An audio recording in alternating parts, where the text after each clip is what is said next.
Good morning, and welcome, teams. We are 1/2 hour from the drivers' meeting. The drivers' meeting will be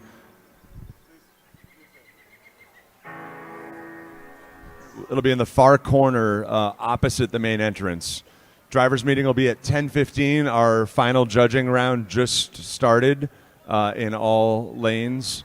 Coaches and mentors, help us out. Make sure that you know that we need drivers or your drive team leads in the bleachers at 10:15 o'clock. Thank you very much.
Okay, everybody, listen up.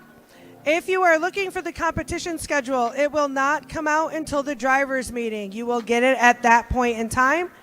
So have no fear. It hasn't even been generated yet. So don't come over and ask us for it. You'll get it at the drivers' meeting. Thank you.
All right, guys, it is getting close to go time.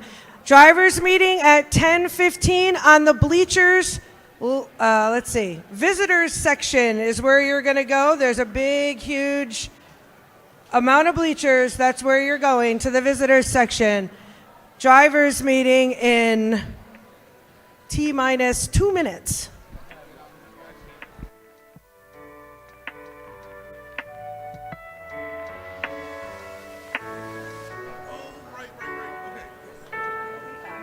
After this goes away, you're good to go.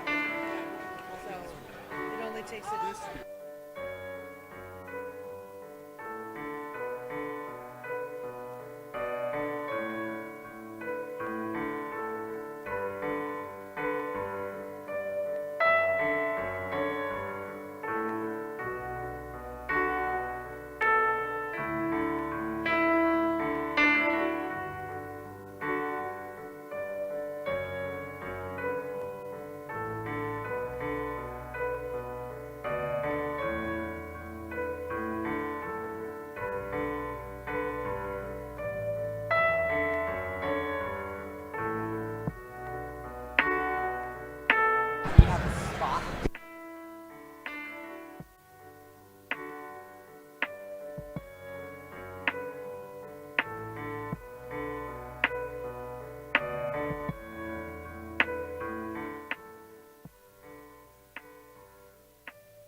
That Ethan kid is a serious. I know, he's awesome.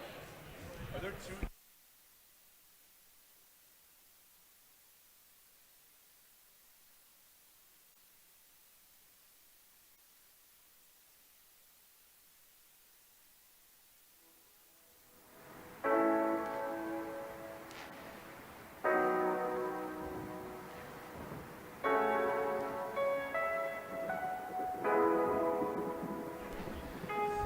No.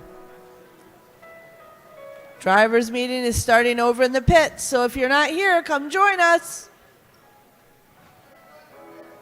Not the pits. Sorry, in the bleachers. So, that's a good start to the morning. Welcome to Broadalbin. As you see this morning, I am not in a ref shirt, so I am not reffing you guys. We have refs behind us. Corey's going to be the head ref like I usually am. I'm not going anywhere, you guys. I'm just not actually officially reffing today. I get to be Tina, so I can't do both. But because I only told Corey that this was happening this morning, I am going to do your driver's meeting so that I didn't catch him off guard. So just a few quick normal notes. Autonomous. There are, just so that the rest of you guys, some of you guys are pros at this, we do have 6 teams today who have not competed yet. So some of this, yes, congratulations and thank you for being here. But when some of this sounds repetitive, it's not, okay? It is to you guys, but it's not to the rest of them.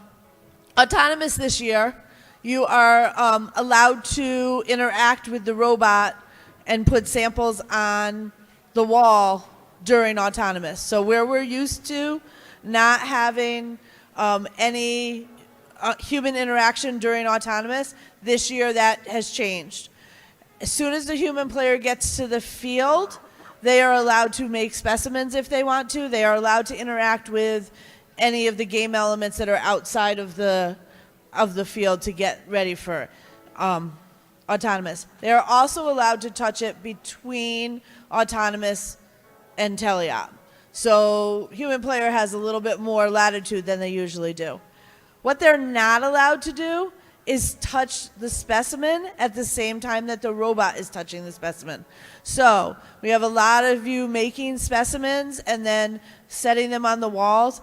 Hands off before the robot touches it. Exaggerate. Exaggerate as much as you can. Want to see this? Hands up. So we don't have to try to decide whether or not you're touching or not touching. That is a minor penalty whenever that happens, and we don't want to call it, but it's probably the biggest one we are still calling, you guys. So get your hands off, before the robot's in there. So that falls on both your drivers and your human players to paying attention to that. Clarifying the level 2 hang, because I know that this was brought up at Buffalo, and I thought we had it, but I guess we didn't. So level 3 hang, the only way a level 3 hang can happen is if you're totally off the mats before so you have to do a level 2 before you can do a level 3. If you go just to the high rung and pull yourself out, and you're now on the high rung, it's a level 2. So it becomes a level 2 ascent. So that is something to just keep in mind when you're, like, if we can't completely see that you've done a level 2 before you go to level 3, it's going to be called a level 2. Level 1, keep in mind, for all of you guys that are new, you have to be touching the first rung in order for a level 2 or a level 1 ascent. You have to be touching the rung. Now, Mr. Simmons and Tyler are going to demonstrate the other ascend rule that just keeps happening. So, all right. So, right now they're both going to samples. During endgame, sorry, during endgame. This is that one that keeps coming out. It was just in the team update again.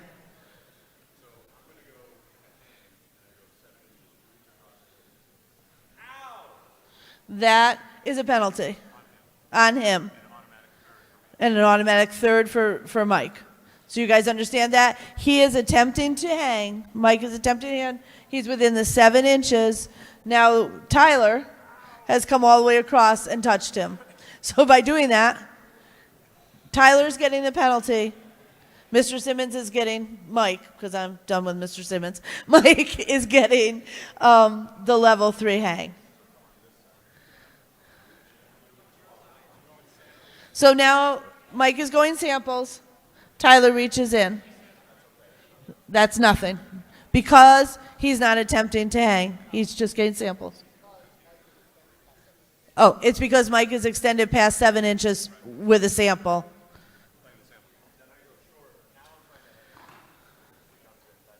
That is a penalty. So you guys understand that? He's trying to hang.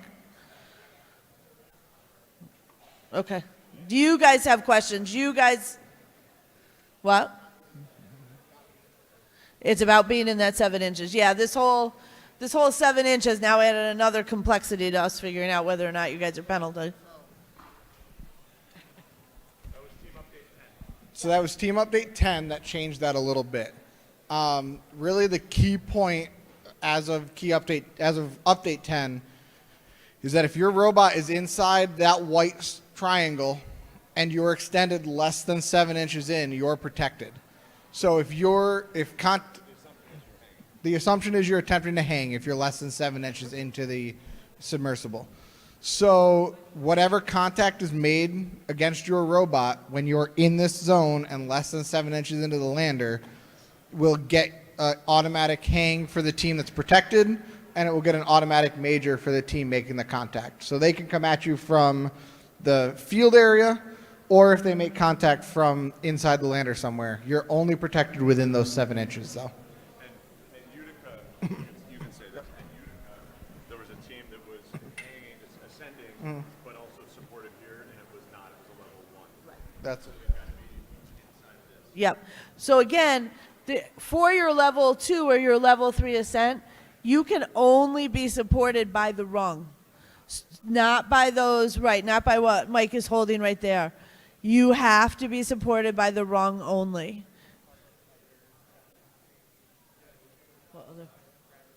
I just did. I just talked to them about that. So yeah, so I know ascensions are fun. And there's lots of rules to them. But Corey, what else do you have?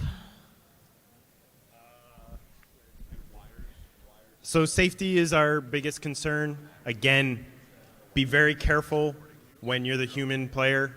Do not reach in there if the bot comes flying into the observation zone.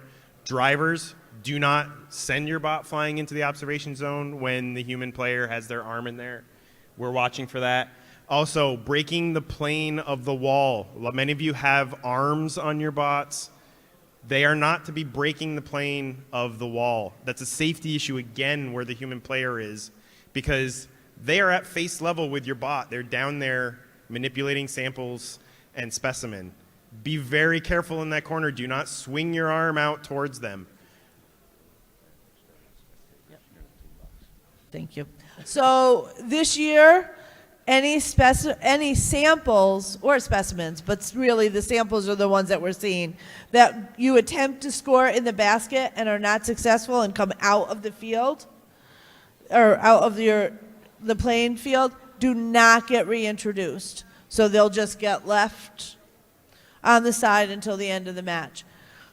Also, keep in mind of how many people are supposed to be in your driver box or in your alliance box. You should have 3 and 3 and then 1 human player. So just make sure you're conscious of that. We do tend to send people away, obviously, but we've had that happen a bunch of times. So, questions?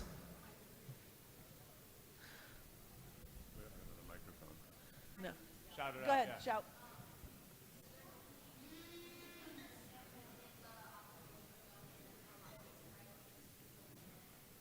You can. You only can have 1 sample or 1 specimen in your robot at any time. In the observation zone, they can rack and stack. Yes, they can. Well, you can put as many into the observation zone as you want, but you can only bring them 1 at a time. Okay, so they can only come 1 at a time. you'll see teams with 5 or 6 lined up on the wall, hanging. That's legal. Right, because once it's in the observation zone, you can do whatever with them. They can have more than one.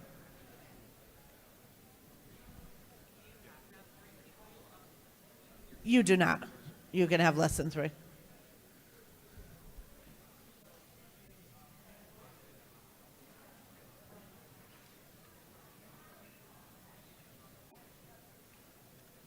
long as you drop it immediately, there's a momentary. Yes, and yeah, do not leave the submersible. At that point, it's automatically a penalty. The one that we're seeing a lot, Bud, on that is 2 samples on the ground, and the robot strafes into it and pushes both 2 or 3 feet. That's been And that minor is a all penalty. season long. Yep, that has been a penalty all along. Oh, okay.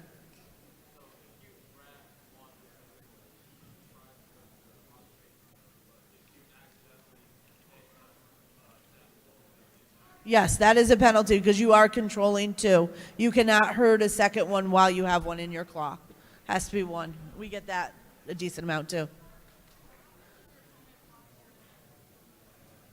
They're going to get called for blocking, and the penalty refs will call it. What was the question?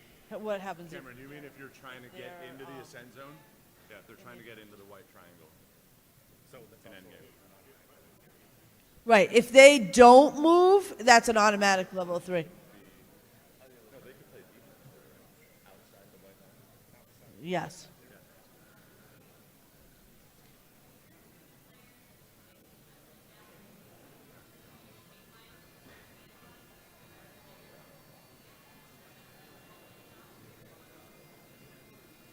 That would be kind of challenging, but yes, as long as your specimen is in there, and it's the outside of the line. Keep in mind is where how you're outside of the observation box.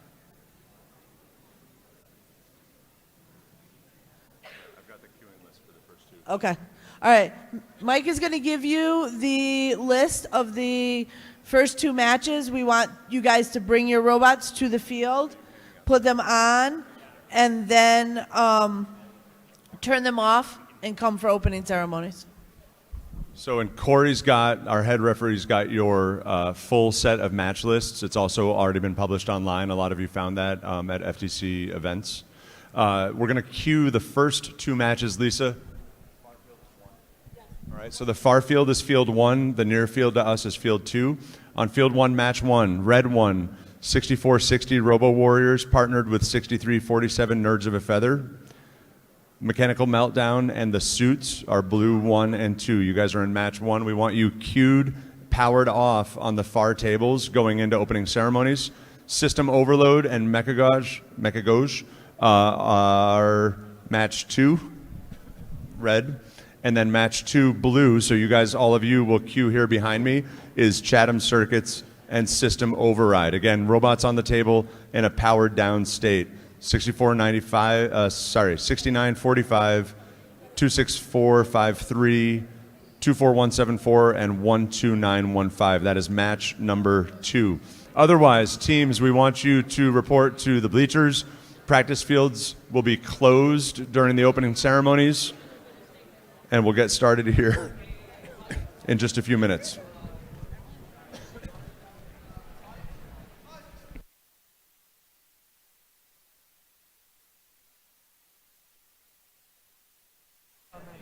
Oh, the police are really here for us.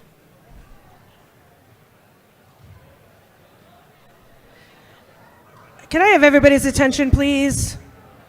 If you are in need of the police or the fire department, please come to the game announcer stage, please, right now.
seeing that and I'm like,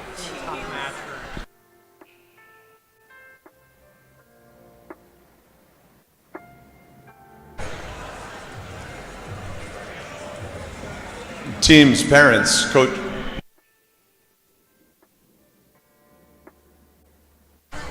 Let's get up here. There you go. Teams, coaches, parents, we are looking to get started with the opening ceremony. Practice fields are closed, and we need all 8 teams in Qualifier 1 and 2 on the field. We're missing one from Red 1, so we're missing either Robo Warriors or Nerds. I think it's Nerds we're looking for. Cool. Very good. Thank you, guys. Thank you.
Excited to gab with you guys.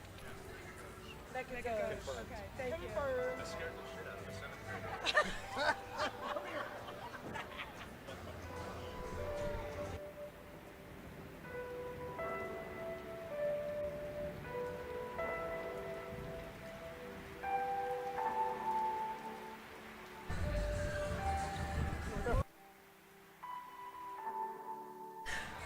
Okay, do I get to... Oh, the music disappears all by itself. So, good morning, everyone. Welcome to Broadalbin-Perth High School and to our Broadalbin-Perth Qualifier. I am Lisa Russell. Most of you know me as head ref, but today I get to be Tina Betts. So I am Tina's representative today. So we have lots of other great refs. Mohawk Valley Community College, or MVCC, in Utica is proud to be the first partner organization for the vast New York Excelsior region that encompasses all of New York State except for New York City and Long Island, who have their own regions. Thank you so much today to our host team of 6955, the Robovines, and the Broadalbin-Perth Central School Districts for hosting us.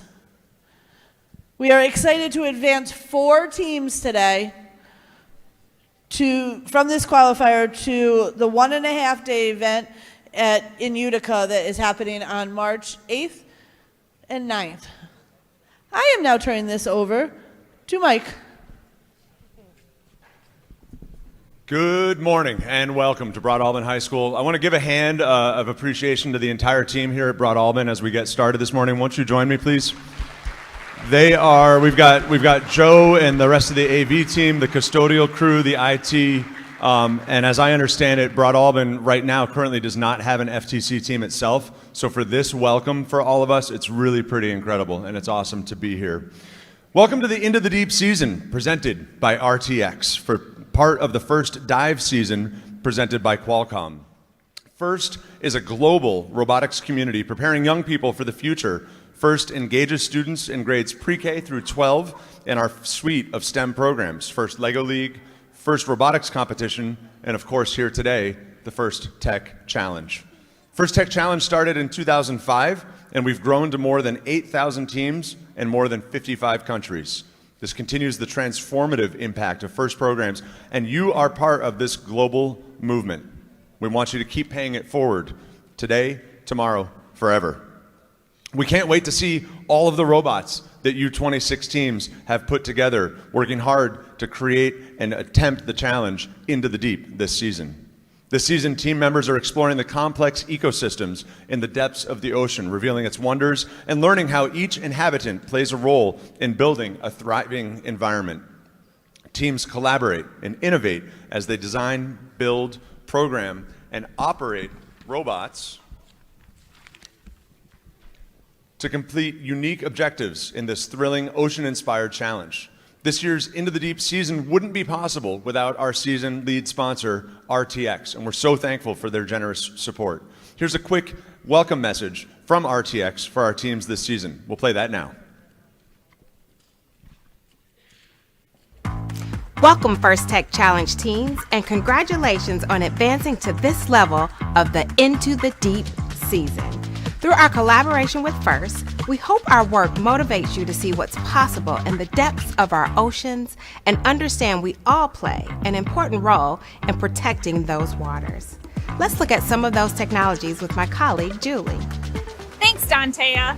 From 500 miles up in space, the Visible Infrared Imaging Radiometer Suite, or VIIRS, which is what I work on, rides aboard a satellite gathering information about our environment, like ocean chlorophyll levels or algae blooms along the coast. VIIRS is basically just a really fancy camera that's changing the way we see our planet. It has a rotating telescope to gather particles of light called photons that travel through various lenses, mirrors, and detectors to generate data that's used to identify things like emerging storm patterns. VIIRS's tracking capabilities can increase warning times on approaching hurricanes and forest fires, and this ultimately saves lives. On board a different satellite, RTX's new Glimmer instrument will collect and process information from across the electromagnetic spectrum to get a detailed view of coastal water conditions.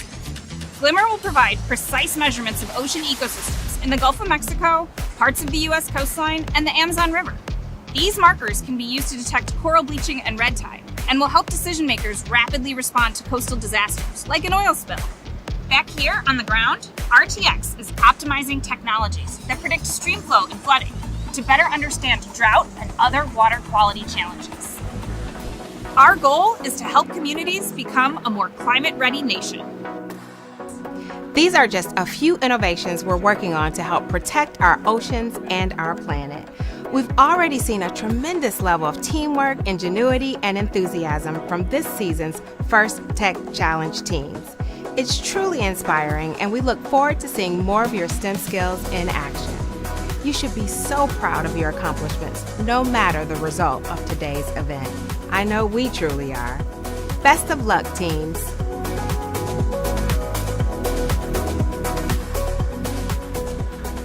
Well, we're going to call that good.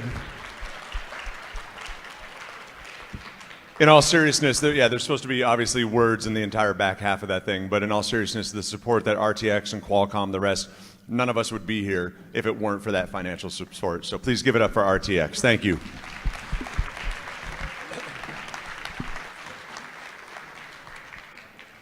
Being a FIRST team member means access to education and career discovery opportunities through industry certifications, internships, and scholarships.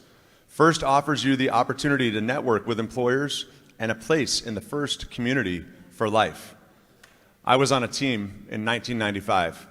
I had a lot more hair. It was before FRC. I grew up about 11 miles from FIRST headquarters, and so was on one of the New Hampshire teams. It's now Chop Shop, Team 166 FRC in southern New Hampshire. But being part of FIRST from that time when I was your age to now has made a tremendous difference in my life and the life of my family now that we're part of FIRST with my kids going on 11 years. To learn more about how you, like me, can make the most of your FIRST experience, you can check out firstinspires.org/alumni, and we're going to hear from some alumni, hopefully, right now.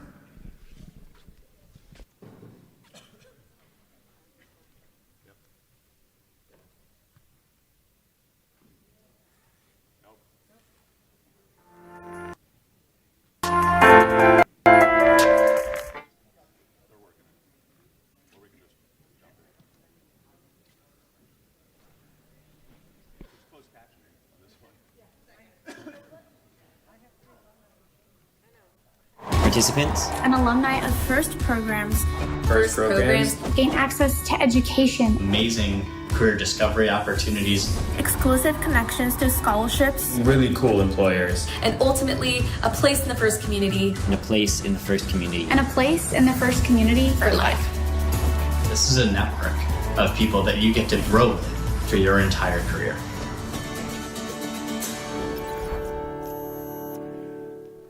So would all of our first alumni who are in the stands or behind the scenes, if you're behind the stands, scenes on your feet, you're going to wave. Everybody else, if you're in the stands, would you guys give a wave? We're our first alumni off of teams, and everybody behind the scenes as well. Coaches as well, absolutely. We want to recognize a group of people who are soon to join our ranks. Would all of the seniors, class of 2025ers, would you guys stand up, please? Let's give it up for our seniors, our new to be, soon to be, first alumni. What we'd like to do, Corin is over here on stage left to your right. He's got alumni pins. If you don't already have one, if you haven't gotten one from a qualifier earlier this season, you can come down now at this time. Or if you're an alumni from past seasons that has never received an alumni pin, you can go see Corin right now. So seniors, if this is your first meet this year, you can go grab that. At right before the lunch break, we're going to gather down where Corin is in the bleachers for an alumni photo. It's something we're doing across Excelsior this season. So seniors, do you all have pins already? This is for you guys. You can come down. You can. There we go. Somebody had to break the ice. Thank you. Seniors over here. We know that some of you have been to meets already this season, so you've already received them. Go see Corin.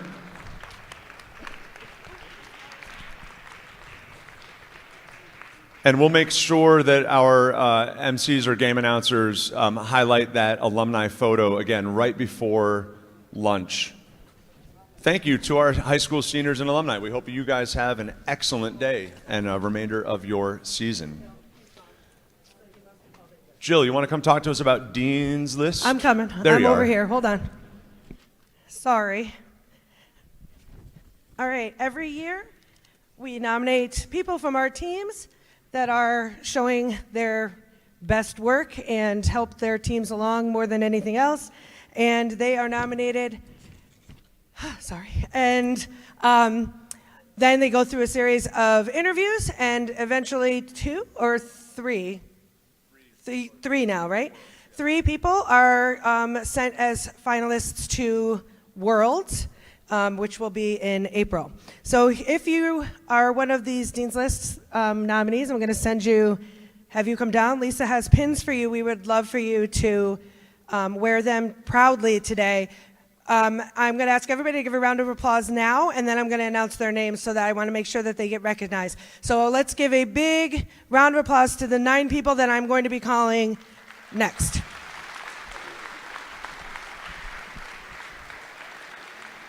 Okay, here we go. These are not in any order whatsoever. I think they're by number, team number. So Nicole Miller from TARDIS.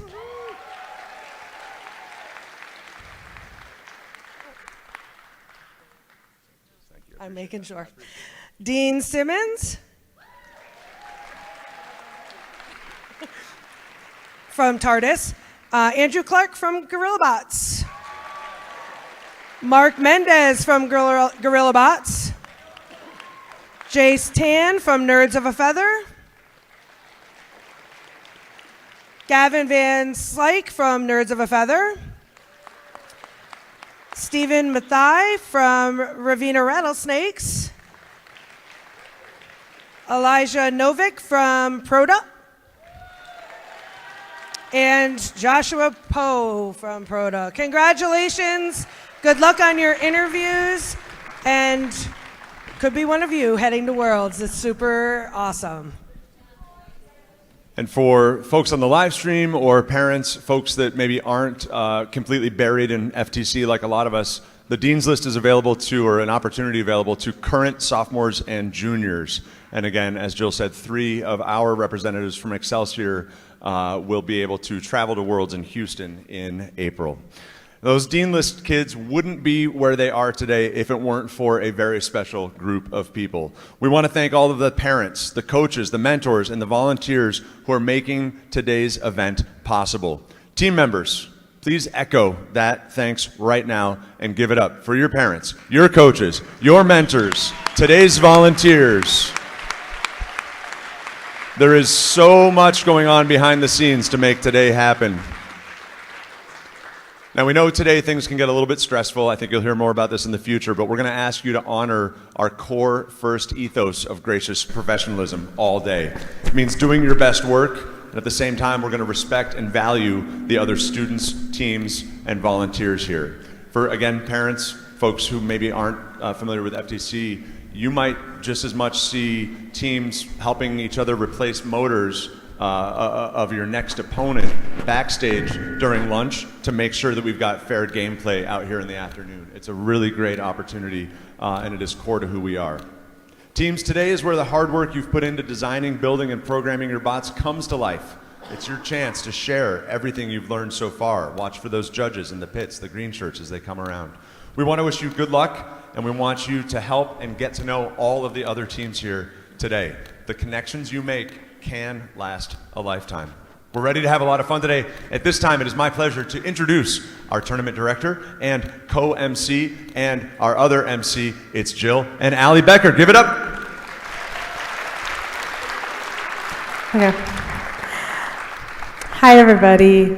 So each year, First Tech Challenge creates a new and challenging game for the teams to learn and compete in. And this year's season, in Into the Deep, presented by RTX, teams will dive their robots into the depths of the ocean to explore the unknown and reveal its wonders. Let's take a look at this year's season challenge.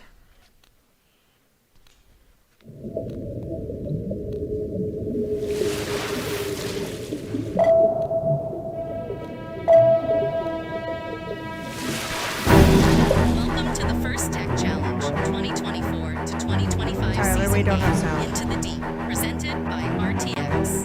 Two alliances of two teams each compete to retrieve and score samples into net zones, low baskets, and high baskets. Human players assemble clips onto samples to create specimens, which can be scored on the low chambers or high chambers.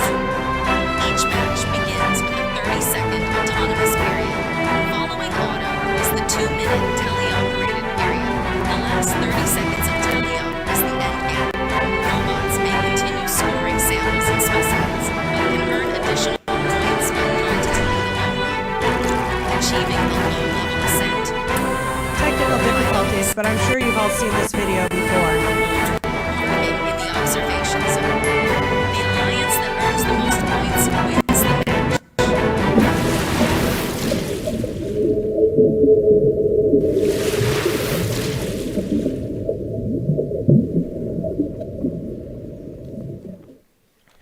Okay.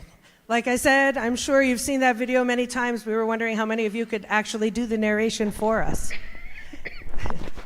All right, now we would like to thank a very important group of people, our esteemed judges who are hard at work collaborating right now. I have seen some of them making their way out onto the floor. These individuals have the difficult job of singling out the best of the best from today's teams. They've already been busy this morning interviewing teams and reviewing team information. They'll be in the pits watching matches and then deliberating later today. We look forward to seeing the outcome of their hard work at the awards ceremony this afternoon. Let's give them a big round of applause for their dedication. Thank you, judges.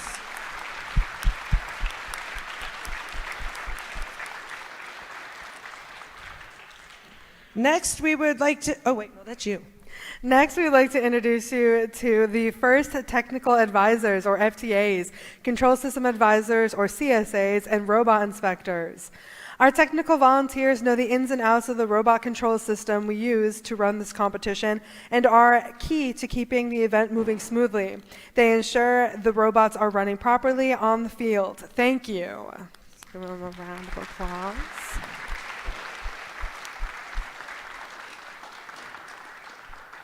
And finally, we'd like to introduce our referees. Our referees have the difficult job of ensuring everyone is playing by the rules. As in all sports, their rulings are final and there will be no reruns or video replays.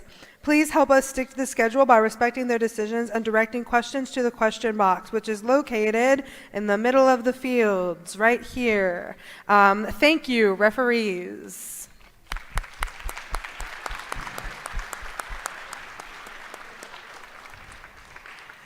Last but certainly not least, we'd like to thank our mentors and coaches who are critical to your learning experience and your team's success. Many of you are also mentoring teams from one of our other FIRST programs and may even be a FIRST alumni yourselves. On behalf of all of FIRST, a big thank you to all the mentors and coaches. You really are the spark that keeps this all going.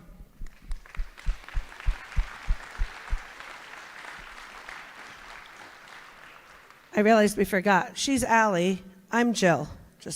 We sound alike, though. A few minutes ago, we spoke about gracious professionalism. And who better than to help explain this core value of FIRST than First Tech Challenge Dean's List Award winners? Let's watch the video.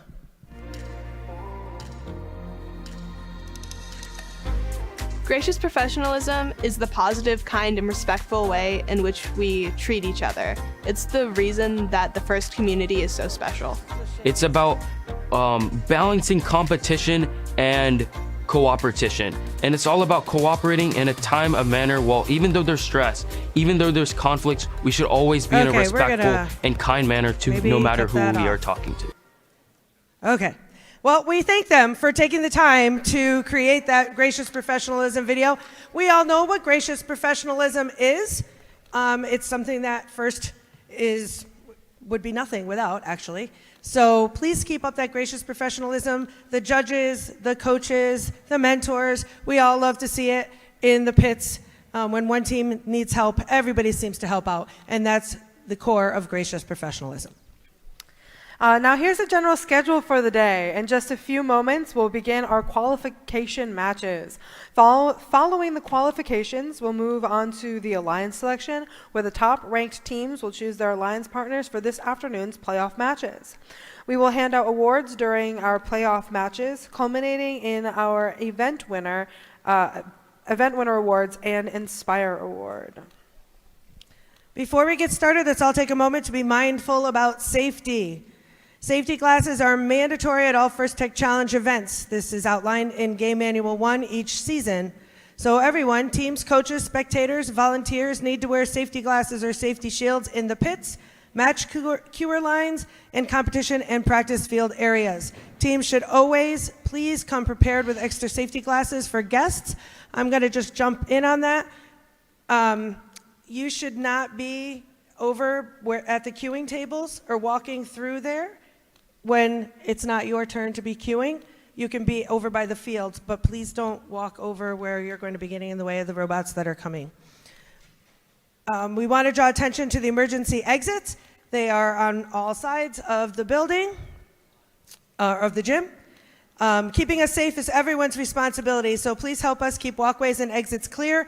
If you see something unsafe, like a tripping hazard, a spill, please let pit admin, or actually us, I'm not sure we have a technical pit admin, it would be us. We will definitely help you or find somebody in one of those green shirts and they will come to us. In addition to physical safety, we want to also mention emotional and psychological safety. Everyone here deserves a safe, nurturing, and fun experience. If something or someone is making you feel uncomfortable, please find a trusted adult and ask for help. We are a community who looks after one another, so if you see someone who might be struggling, check in with them and see how you might be able to help them. Thank you for helping us make this a gracious, safe, and enjoyable event for all. And now, with a special announcement, is Nora from the RoboVines. Hello. So this year, RoboVines is excited to share Stampede with FTC teams. Stampede is a pathfinding algorithm any team can use for navigation in autonomous to have the robot drive to target coordinates and orientations. If you're interested in learning more, you can see the flyers by the door or you can talk to me. Thank you very much. Thank you, Nora.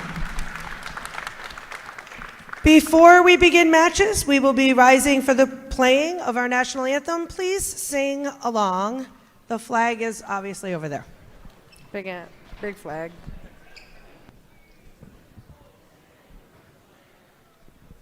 Is that working, Tyler, or do you need me to start it?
All right, teams, are you ready to dive into the deep?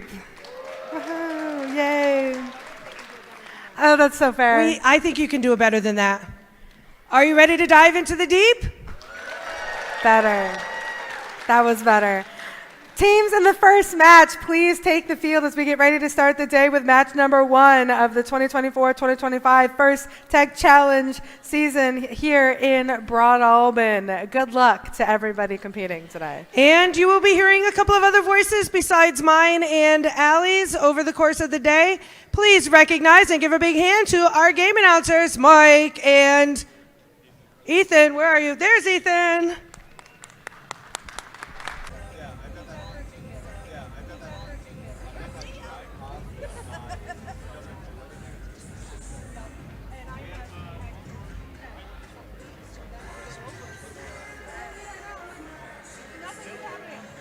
Perfectly fine. Sixth grade robotics? Yes. They're at like the top end of like putting hands in I have One of them got me violently ill last weekend. She's 26. Excuse me. She's in high school. A very youthful aspect to yourself. I apologize. I apologize. All right. What do you want to focus on?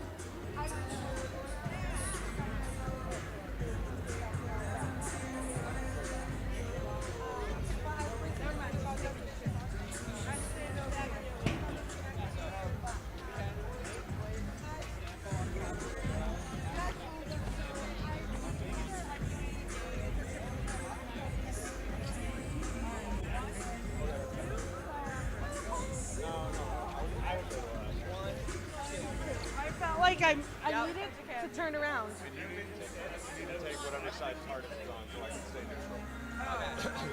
Oh, wait, so you're going to flip flop.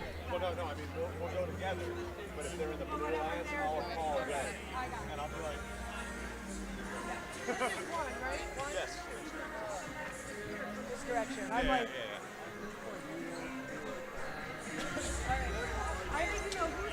You're the head rest on this field? No, I don't know there. You're the head rest on this field? We need to go, we're going to go back and forth because there's 10 of them. Well, I just need to make sure you are basically as So we have to go, we're going to go back and forth. You are going to go, so I need to be watching for you. That's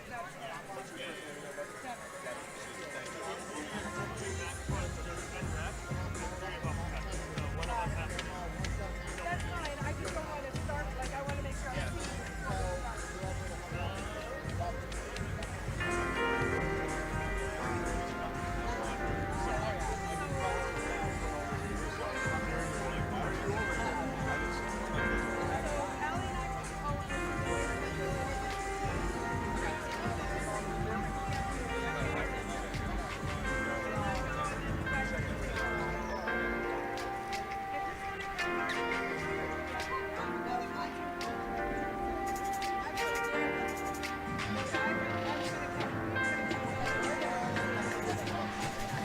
Again, that live stream link is excelsiorny.org/live.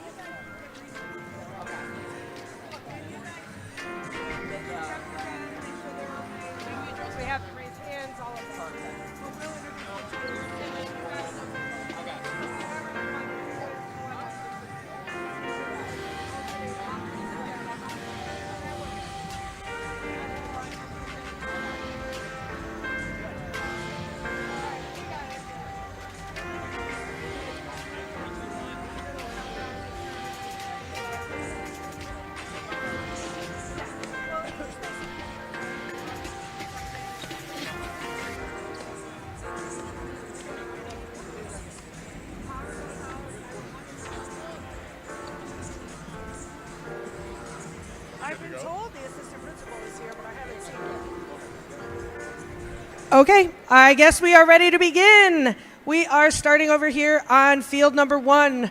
We have the Red Alliance with Robo Warriors 6460 and Nerds of a Feather 6347. Let's give them a big round of applause. And the Blue Alliance, Mechanical Meltdown 12833 and the Suits 10161.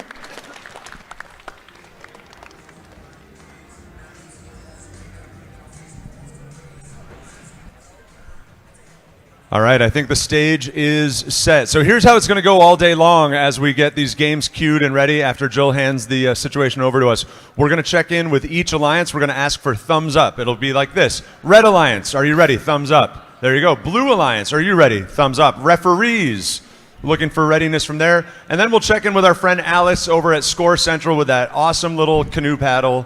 And we are good to go. And then either Ethan or I, we will count it down and get this thing started. So teams, please be attentive all day. We're going to keep a pretty brisk pace. Ethan, why don't you take it to us, buddy? Let's get this started.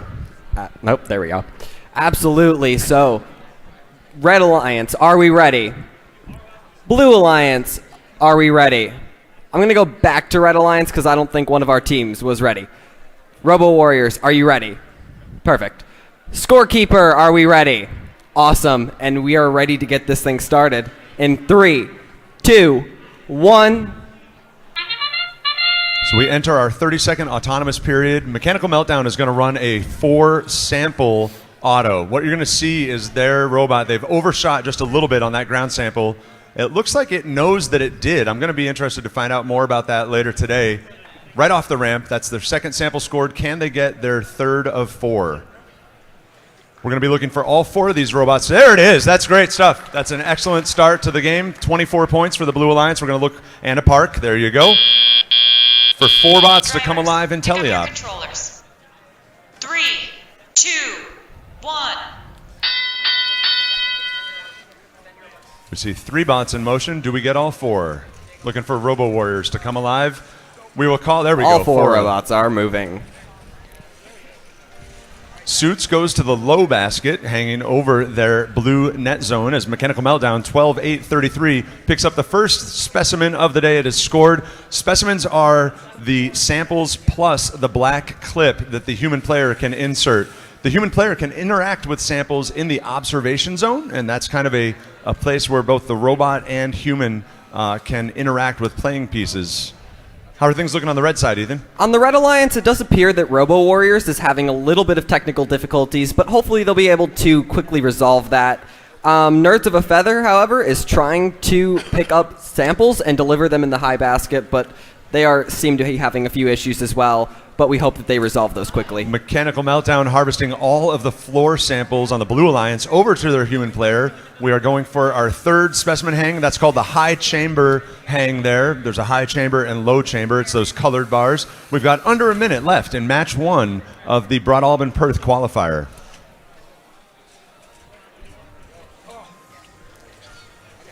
I see Suits on the backfield. They're using their gripper mechanism to try to address a gold or a neutral, or I should say yellow sample. Those yellow samples can be scored in the baskets. Blue and red samples without clips can be scored there as well. Ethan, that buzzer means it's endgame time. Final 30 seconds.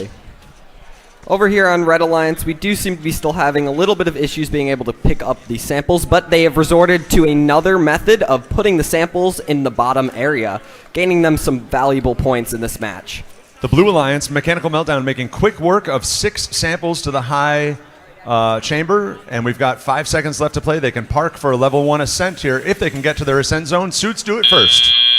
And that's match 1 of the Broadalbin-Perth qualifier. Give it up for these teams.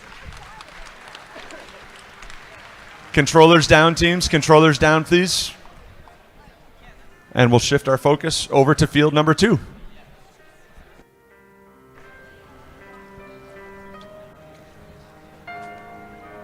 All right, we're gonna let the refs take care of their job over on field number 1, and we will introduce the teams in just a minute.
got it. All right.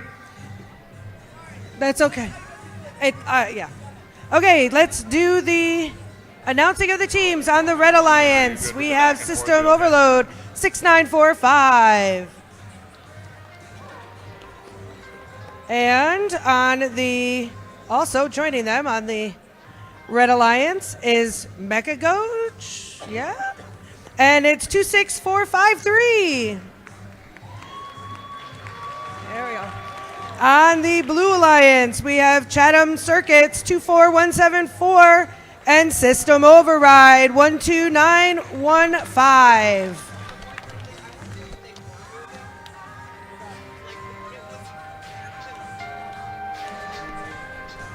All right, let's do our check-in with our teams. We're looking for thumbs up from the Red Alliance. 2 teams ready. Thumbs up from the Blue Alliance. We appreciate you guys being ready. We are still looking for our head referees, or we're good to go? Excellent. And then we'll check in with Alex at scorekeeping. We'll check in with Alex at scorekeeping. Scorekeepers, are you ready? 1 minute, okay.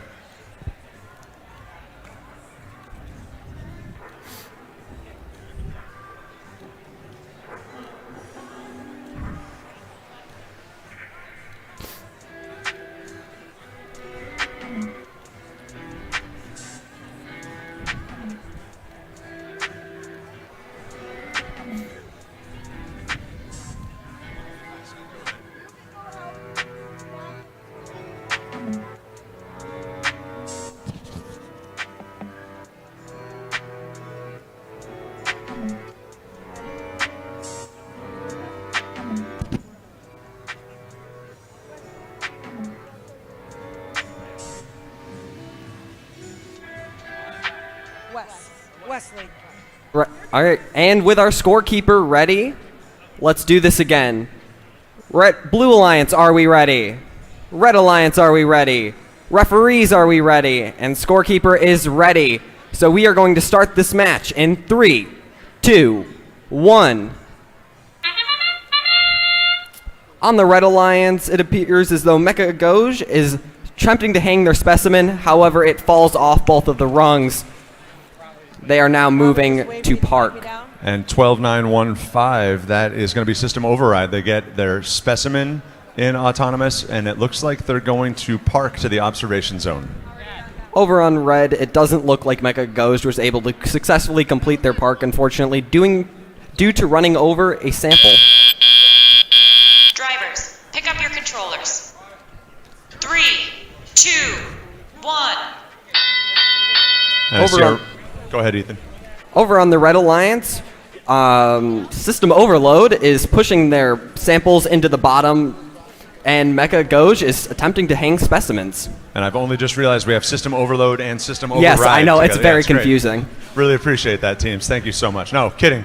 All right, we've got 24174 going up to the high basket with their pick and scoop mechanism. Seems effective here in the early going. Good cheers for Mecha Goach as they get their first specimen up there.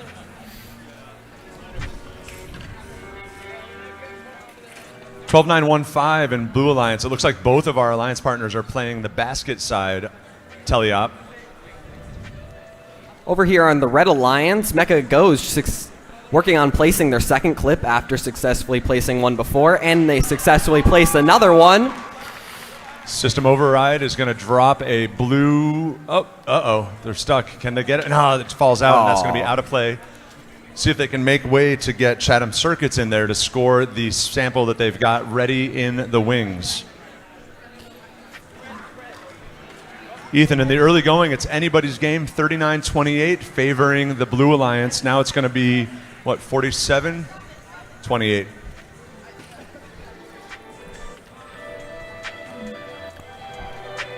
Over here on the Red Alliance, Mecha Goach attempting to place a third sample before that buzzer time runs out.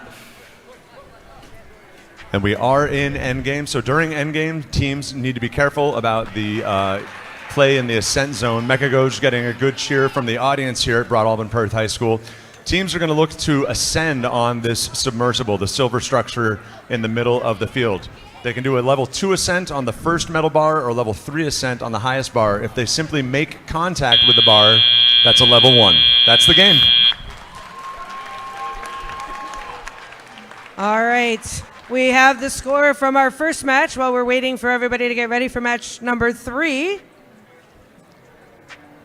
Everybody take a look at those monitors.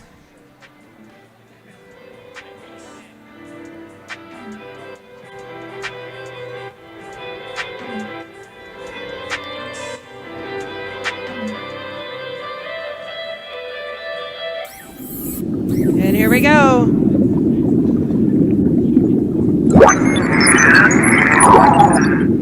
Blue wins! Blue wins.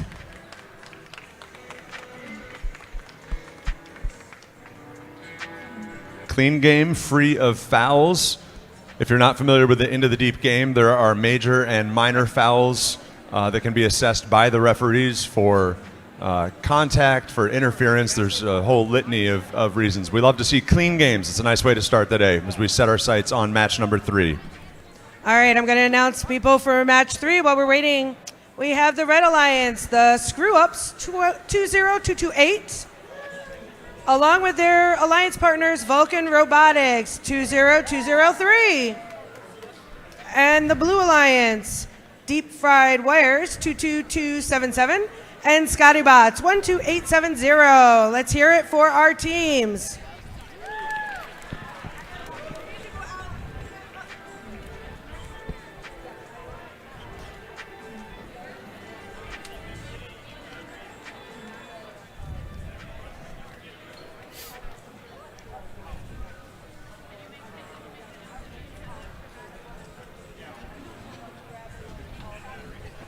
So we've got a dead battery over on the Red Alliance. We're going to give teams a little bit of grace and space to get ready. We want to make sure everybody can compete fairly.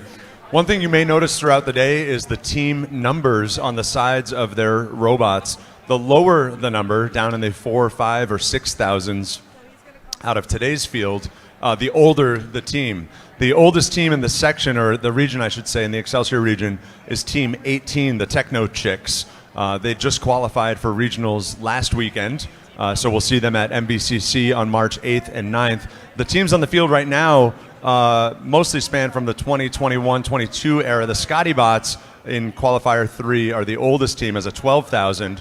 Our rookie teams, we have 6 teams in the field today that this is their first gameplay of the season, and I believe there's, again, a few rookie teams up in the 26 or 27,000 rank, and we'll be sure to point them out and welcome them to the Excelsior family as we get closer, deeper into today's gameplay.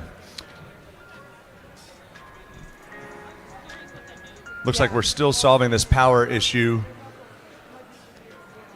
for Vulcan. That's team 20203. We'll give them a second to address that. Getting some help from Corin, one of our first alumni and one of our referees volunteering today.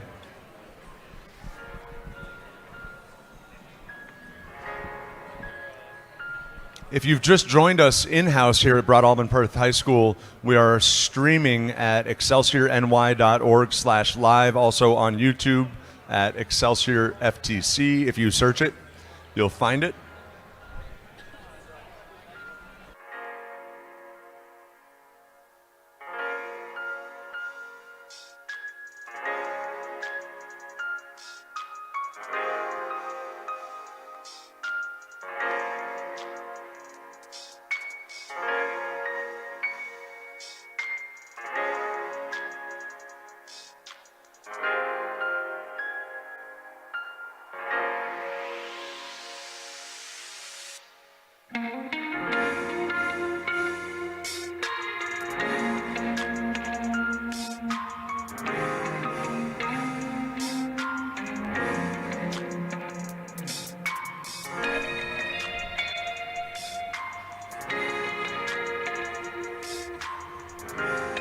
Looks like we're getting closer. I was just talking to one of our head referees today, Devin, about team numbers, and it's funny to think we've got about 7,300 active teams in FTC on the planet today.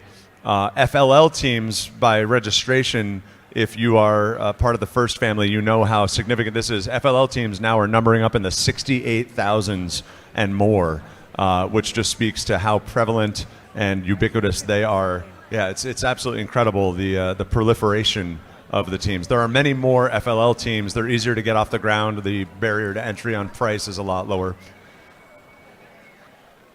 Head referee Corey here checking out Vulcan, and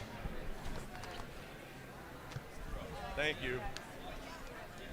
And screw ups over here on the Red Alliance. I'm not saying you're screwing up. You guys are doing just fine. You look great.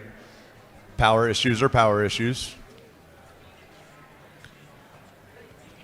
What our referees are looking at with Vulcan, just peering over shoulders here, is what's called the driver control hub. It's essentially a cell phone that's skinned in a different kind of box made by Rev Robotics, and it's part of the control system that's used throughout First Tech Challenge.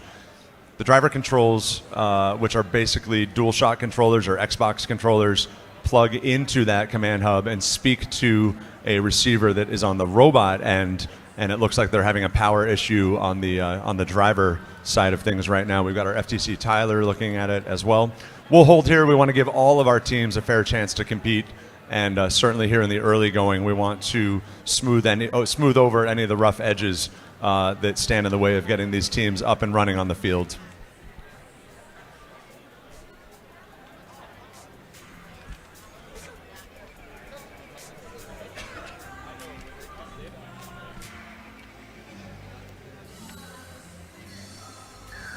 That bowl was full 45 minutes ago. Yep.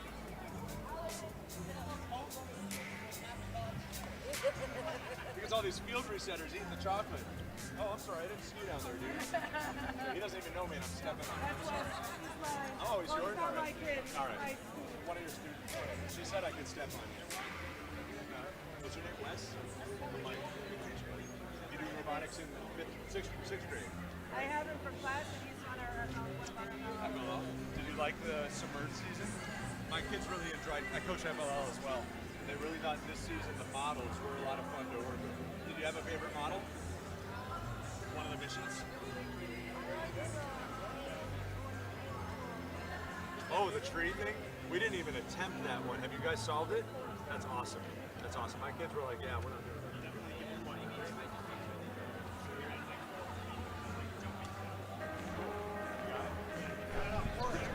All right, we're getting thumbs up out of Vulcan on the Red Alliance. Sometimes you don't see it out in the stands, and it certainly would be harder to see on the live stream, but head referee Corey just pulled me aside and said, this is gracious professionalism at work. We had about 4 different teams contributing solutions to getting our friends in the Red Alliance up and running. It's absolutely what we want to see, and we salute it. Ethan, I think we need to do a full check out again. Absolutely. All right, let's get this match started. So Blue Alliance, are we ready? Thumbs up, Blue Alliance. Perfect. Red Alliance, thumbs up, Red Alliance. Everything good, Red Alliance? 20228, are we good? Good? Okay. Referees, are we ready? Is the paddle up in the air? The paddle is up in the air.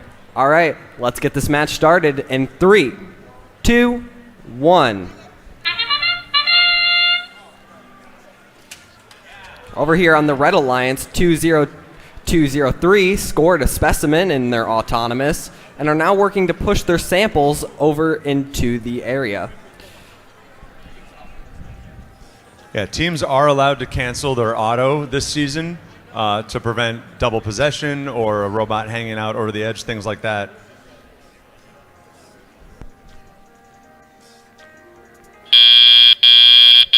Drivers, pick up your controllers. 3, 2, 1.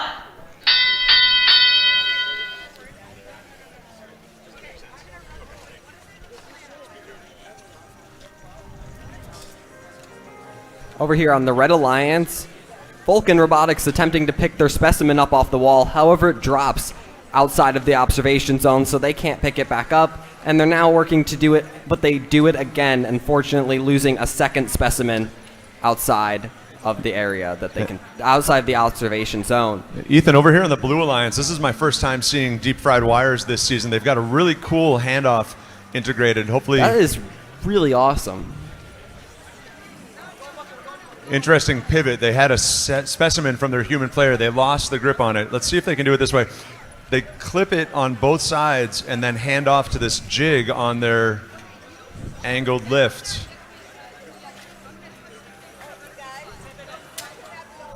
A very interesting system indeed.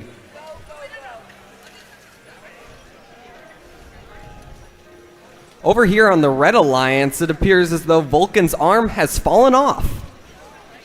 It is no longer attached to their robot except by some wires, so they are going to call it for this match. Scottybot's working here in the backfield. That's team 12-870. They're going for some easy pickings. They're going to have to be careful. You can possess one sample at a time, but those yellow samples are neutral, so any team can pick them up. Even though they're on the red side, they're the Blue Alliance. That's good defensive play and great strategy. It's easier to play the 4 samples than it is to go into the deep of the submersible and harvest from there. Faster, more efficient, really smart defensive play from the Blue Alliance.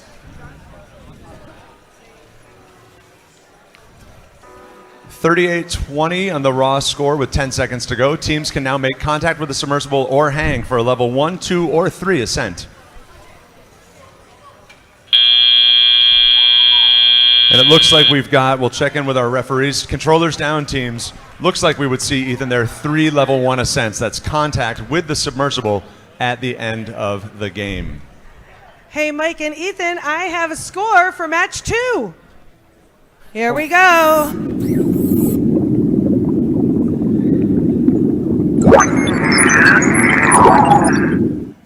Blue wins 54-41. Ooh, that was a kind of a closer one. A little bit of a penalty. We want to make sure we're free of penalties.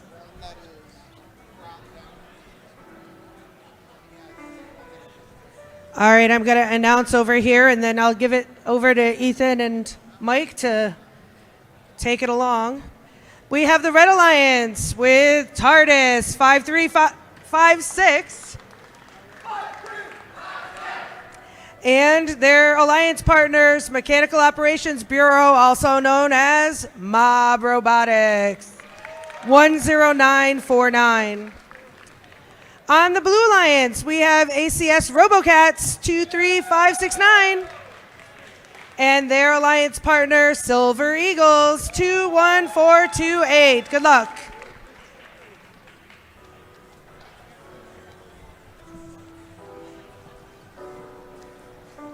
Today's match will see 2 of the older teams that are here today, a 5,000 and a 10,000, founded in 2011-2015, respectively. That's our Red Alliance teams, facing off against 2 teams of more recent years, post-COVID, if you will, 2023 for the RoboCats and 22 for the Silver Eagles.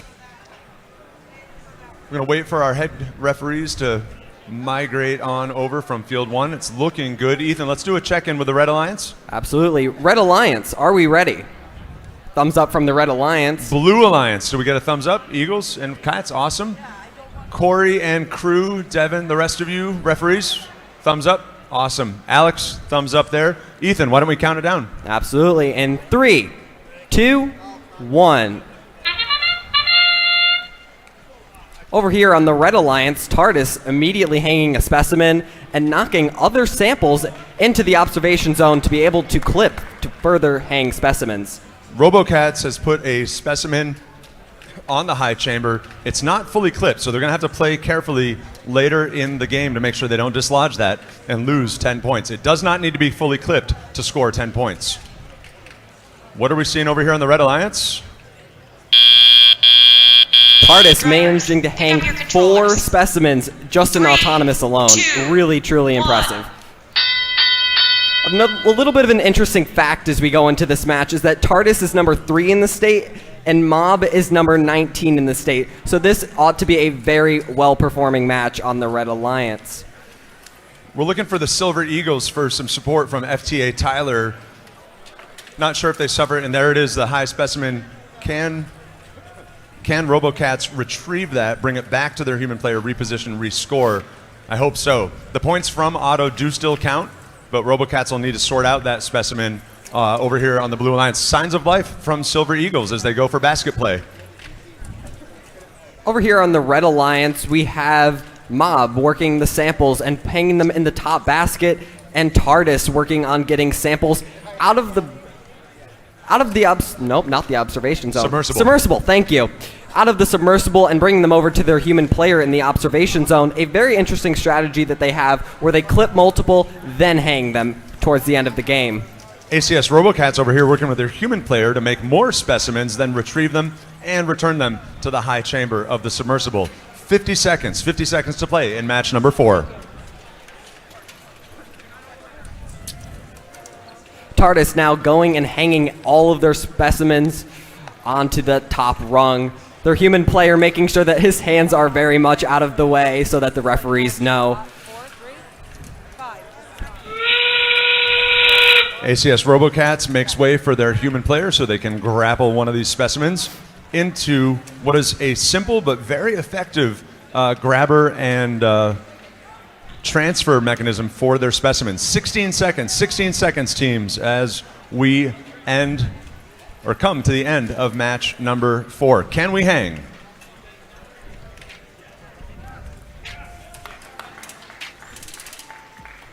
There we go. That's our first level 2 ascents of the day from ACS RoboCats on the Blue Alliance and Team TARDIS on the Red Alliance. Ethan, I suspect that's going to be a new high score for the event. Oh, the current absolutely. high score in the region, I believe, is up in the 264 range. We'll fact check that. Very impressive. But that would be a mark we would want to see eclipsed today by the teams in the field here at Broadalbin-Perth High School. So, Mike and Ethan, I have more scores. So here's our score from match number 3. Everybody's eyes on the boards. Here they go.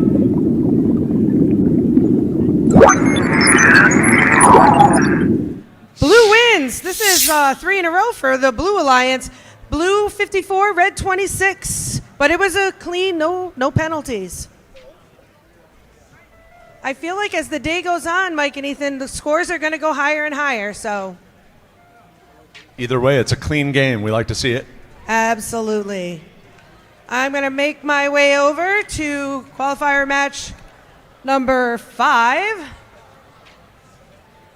And looks like we have FTA on the field, but I'm going to make an announcement of the teams anyway so that we can just get started as soon as it gets resolved.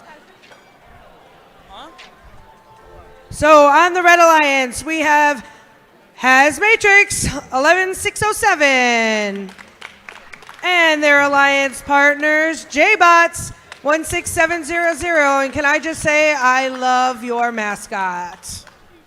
And the blue team, no favoritism. I'm sure I would love other people's mascots. Blue Alliance is Ravina Rattlesnakes 14281. And their alliance partners, Leftovers 12414. Good luck to all 4 teams.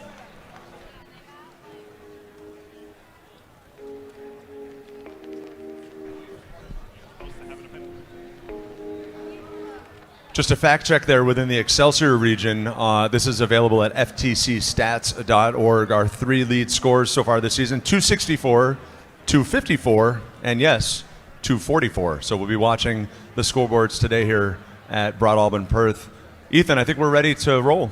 Absolutely, so let's get this match started. Blue Alliance, do we have thumbs up? Blue Alliance, Hi Blue Alliance, perfect. Red Alliance, thumbs up? Has Matrix? Referees, are we ready? Scorekeeper is ready, and we are going to get this match started in 3, 2, 1. 4 bots alive in autonomous. First time I think we're seeing that. J-Bots overshoots just a little bit there, Ethan. I know. A very little interesting fact about J-Bots is that they rebuilt their entire robot within the last week. Since Albany. A very impressive feat indeed. Really effective intake here in auto from the Leftovers, grabbing specimens, or samples, excuse me, right off the floor for their basket side. Drivers, 1 in pick the up your medium, or the low controllers. basket. I think it's going to be interesting to see as we go into teleop. 1.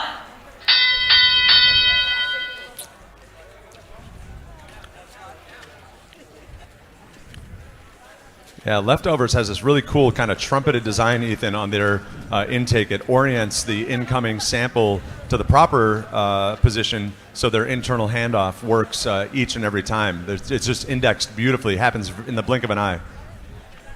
Over here on the Red Alliance, we have J-Bots using their newly rebuilt robot over the past week, hanging their specimens up on that top level with their... Oh, and they drop it almost back into the robot, but thankfully it missed. I think Leftovers is going to be a team to keep their eye on, our eye on. It's 12-4-1-4 coming to us from John Jay High School.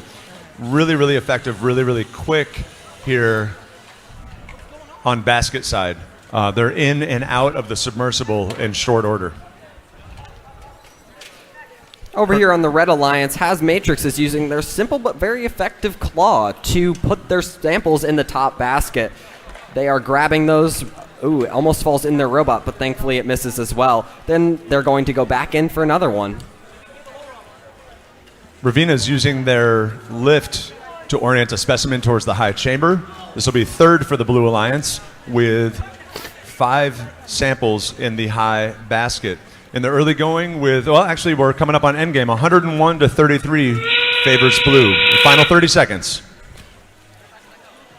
Over here on the Red Alliance, Matrix did lose a nut on the field, so let's hope that they manage to stay together for the remaining seconds of this match as they attempt to move into the ascent zone. Ravina going back and forth. They've got one more loose sample on the floor. I think they're going to transfer to their buckets. They've got to negotiate with their partners, Leftovers. Leftovers has been quick on the basket all day long. Ravina goes for the park. Leftovers, what are they going to make contact?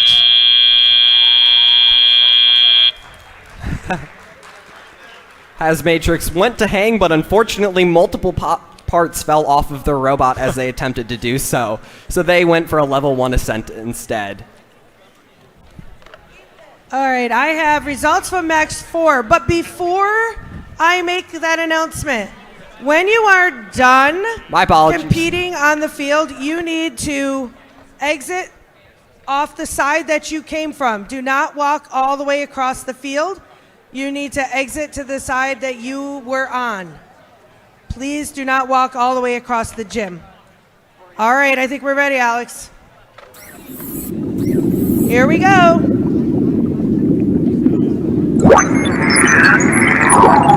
Red wins! I think that's Red's first win this alliance. Red 211, which is the event high score, and Blue 126. I told you those scores were going to get higher as the day went on. Oh, a little bit of a penalty.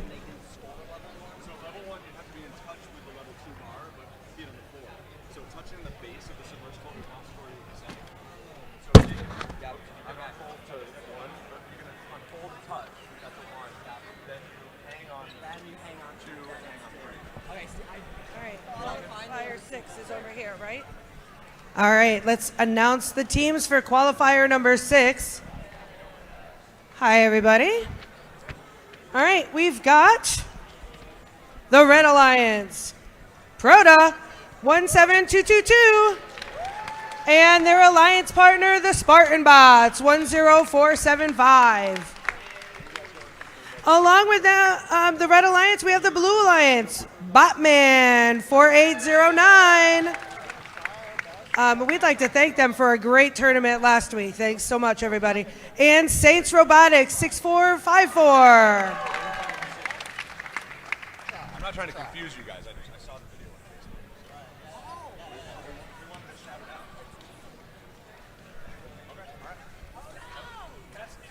We would have done better if we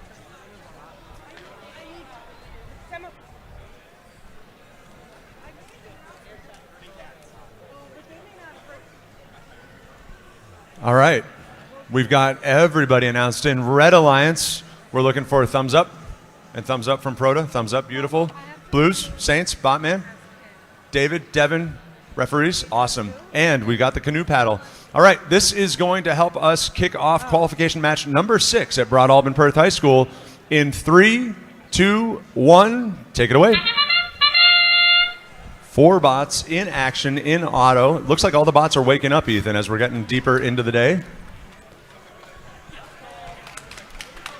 Over here on Red Alliance, we have Spartan bots pushing their samples into the corner.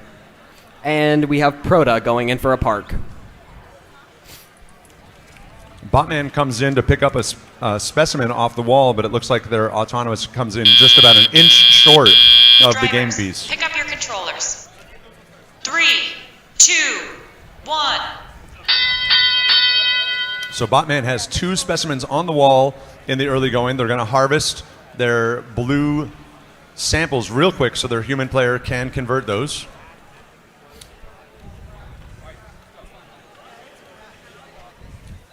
Over here on the Red Alliance, Proto going in and hanging another clip after their one in autonomous. And they have another one already ready that they are going in to hang as well. Saints is making quick work of these yellow samples. It matches their livery, their yellow side panels, yellow to yellow. We like to see it on the basket side. I think this is going to put either number 4 or number 5 up there. Back and forth, 48-51 favors the Red Alliance at this point with just over a minute remaining in qualification match number 6. Over here on the Red Alliance, Proto still attempting to score as many specimens as possible, while Spartan bots are going in and attempting to get some yellow samples to put in that top bucket. Botman sticking with it and finally making good contact with a specimen over here in their blue observation zone. Can they make it pay off on the high chamber? 50 seconds to go. Unfortunately, it doesn't seem as though Spartan bots' claw is being as effective as they'd hoped, so they are lining up on a different angle to be able to hopefully grab a sample. Botman is choosing, it looks like, to go for the low chamber. There we go. Can we get a good clip if they send this one home? 30 seconds to go. Endgame. As we go into endgame, a little fun fact is that Proto has one of the only capable robots of a level 3 ascent. It does depend on if they have enough battery power to do it. Let's see if they'll go for it this match. We know the Sendy Sandstoners, they had a level 3 ascent at, oh, careful, hopefully they don't ruin their gripper here. Sendy has a 3rd level. We saw Utica just a couple weeks ago. Oh, that is amazing. Is impressive. That is not how it's supposed to work. Yeah, that is, if you saw that on the live stream or here local, that is not what their level 3 is supposed to be. But I think we'll wait for the official word from Devin and David here, our head coach, our head referees. That was on the top rung, not touching anything else to my eyes. I am not wearing black and white stripes. That was pretty impressive. I thought it wasn't touching anything. I thought it was going to fall, but it didn't. They were supposed to get a little too. Yeah, and they got a little. Exactly.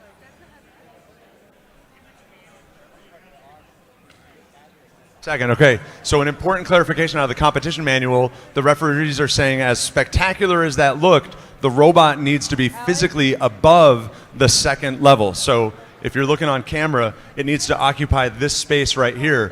It was really incredible. They will get credit per the rule book for a level 2 hang because it was off the ground and in contact with the level 3 rung. But as crazy as that was, level 2 it is for Proto.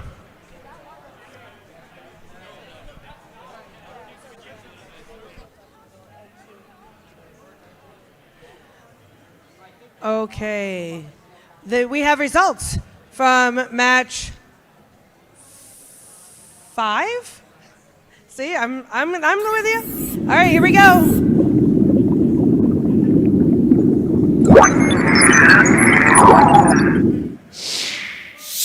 You can't see it. I can't see it. Did anybody see it? Is it blue? Blue wins! Sorry, my monitor was not working. 130 to 54. Thank you, Mike. All right.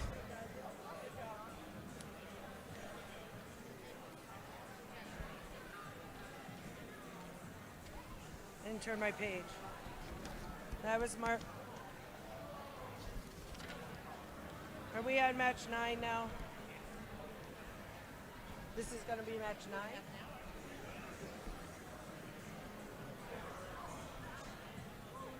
Whereabouts? This is 9. No, this is.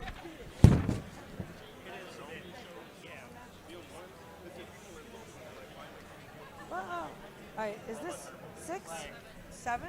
Oh, Run 7. But oh, there they are. I'm like, but I didn't see firebots. Okay. All right, sorry about that, everybody. Here we go with the Alliance teams for match 7.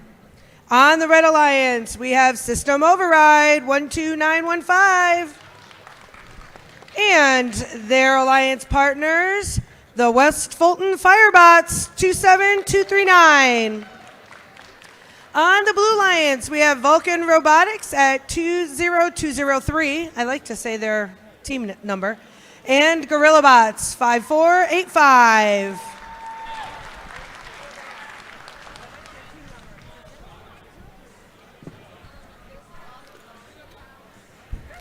All right, it looks like we are almost ready to get this match started.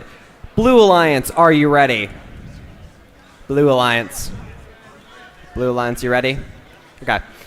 Red Alliance, are you ready? Thumbs up from the Red Alliance. And referees, are we ready? Scorekeeper is ready. All right, let's get this match started in 3, 2, 1. Just talking to the Gorilla Bots here over on the Blue Alliance. They've got a limit switch that is broken right now, and we might be seeing evidence of it, disappointingly. They have a 4-specimen auto. Their limit switch helps their robot know that it's flush up against the submersible to then go score on the high chamber. Looks like this could be mechanical. Yeah, I see them hit stop. We'll look for promising things out of Gorilla Bots late in the day. What do we got on the Red Alliance there, Ethan? Over here on the Red Alliance, we have West Fulton Firebots successfully scoring 2 samples in the high basket. 3, 2, 1. That limit switch issue with Gorilla Bots will not be an issue for them in teleop. Just saw this robot perform on Thursday night. It's pretty spectacular. Watch for them, Ethan, and late in the game as they harvest specimens off the wall. Over here on the Red Alliance, West Fulton Firebots has a very effective claw. Grabber. They come right down on top of those samples, and they are able to grab them immediately. It's quite impressive. Vulcan 20203 goes back into the submersible, harvesting yellow samples. We know that that's going to be basket side play. Gorilla Bots picking and plucking and dropping a blue specimen. Great correction from the drive team. They snowplow it right to their human player. Gorilla Bots now sitting on a stockpile of 6 specimens for late in the game.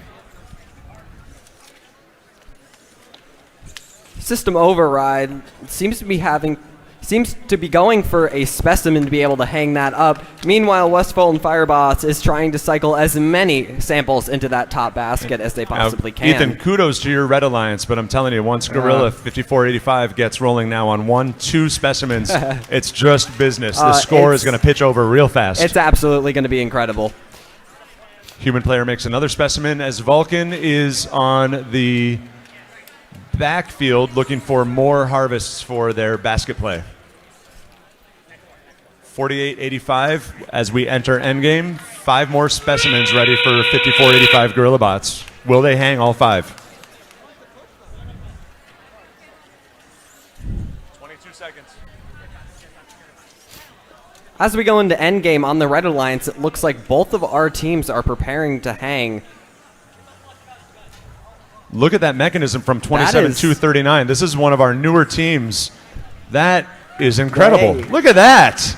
That was awesome. A double level 2 ascent. I am not a referee, but wow. That was impressive. What an impressive showing from the Red Alliance.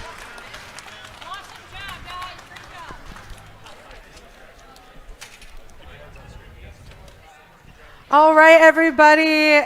It's Allie now, but if I didn't tell you that, would you have known? Would you have just assumed it was still Jill? Okay, so we have some results from match number 6.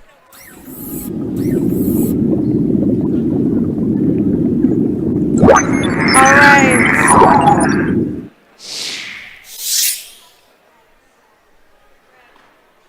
It was Red Alliance, but that screen did not work either. Yeah, no, the screens didn't work, but it was Red Alliance, I've been told. And I trust my source. All right, we're getting ready for qualifying match number 8. On the Red Alliance, we have Team 10161, the Suits. We also have, oh, come on, guys. Can do a little better than that. There we go. We also have Team 6945, System Overload. And then on the Blue Alliance, we have Team 10949, the Mob. And Team 11607 has Matrix. And it was 10-9-49 that put up that early 211 with Tardis in qualification match number 4. We'll see how they improve upon that performance here in Q8. Ethan, let's check in with our alliances. Absolutely. Blue Alliance, are you ready? Has Matrix. Are you ready? Red Alliance, are you ready? Both of our alliances are ready.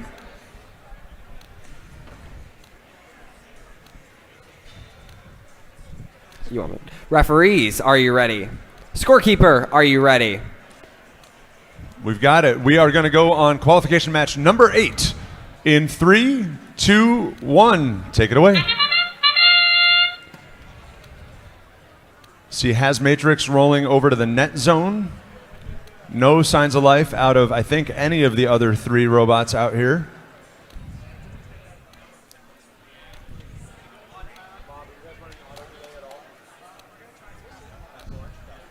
Checking in with Mob. They're going to activate their autonomous after lunch.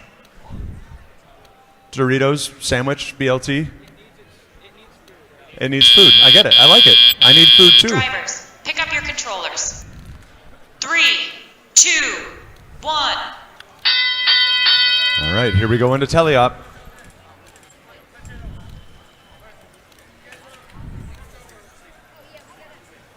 Mob 10-9-49 going to a high chamber. They get it. 11-607 had a sample to put in the high basket. They've got to be careful. They're getting hung up on that high basket with their mechanism. Got to come unstuck from that over by head referee David. He's keeping a close eye. Ethan?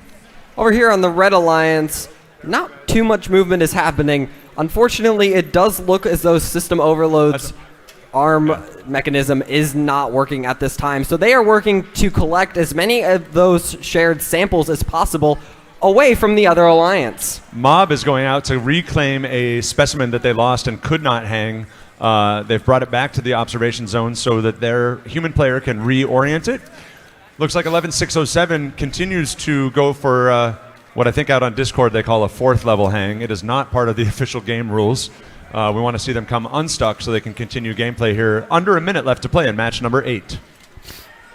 Over here on the Red Alliance, if we look at the Suit's claw, it's a very, very cool design made out of a bottle top. They actually use rope to then close that bottle tighter around the samples, which is simple but very, very effective from what I've seen.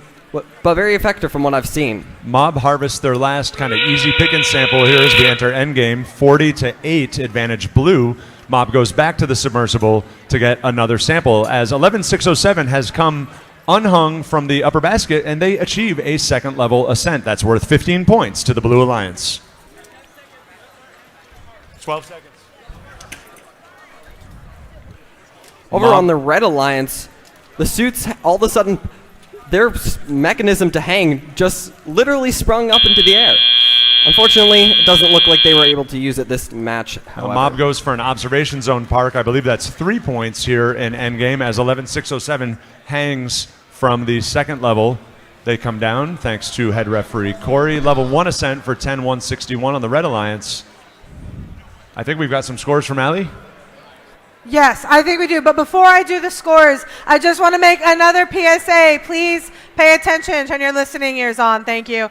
If you are in a match and you are exiting after your match, please exit on the side that you came in on. Please do not cross the middle of the competition field area. Don't cross the caution tape. Exit on the same side that you came in on, please, and thank you. Okay.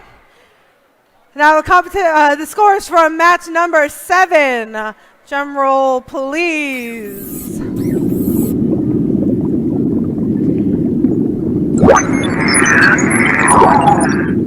Congratulations, Red Alliance. Good job. Clean game. That's the match that saw us with that dual second level ascent. That's 15 and 15 for the Red Alliance. For those of you who are, before Ali introduces match number 9, if you're watching the scoreboards, you see those black boxes and those numbers off to the side. Those are the current rankings, and teams move up and down those rankings based on qualification match performance. We'll talk a little bit more about that in just a moment. Ali? All right, so we're getting ready for qualifying match number 9. On the Red Alliance, we have team 2417 for the Chatham Circuits. Oh, come on, guys. Get excited. This is FTC. Okay, we also have team 21428, the Silver Eagles. On the Blue Alliance, we have team 16700, the J-Bots. And team 2228, the Screw-Ups. All right. All right, we are going to look to get this match started. Blue Alliance, do we have a thumbs up? Blue Alliance, thumbs up. Red Alliance, thumbs up. Referees, thumbs up. Scorekeeper is ready, and we are going to get this match started in 3, 2, 1. J-Bots comes alive over here in the Blue Alliance with a specimen. They overshoot the high chamber. Had the same issue earlier in the day. Hopefully they can resolve that after lunch. Over here on the Red Alliance, we have Silver Eagles pushing their red samples into their observation zone to be clipped, to be turned into specimens. J-Bots still in auto. Oh, they come up just short. See if they can get those specimens back to their human player. It's easy pickings for quick scoring late in the game. Pick up your controllers. 3, 2, 1. Now that we are into our teleop period, all the robots on the field do appear to be moving and attempting to score. Really good communication as J-Bots continues to struggle with their high chamber play. I know they can work this out, but great communication between the drive team, their human player over here on the Blue Alliance.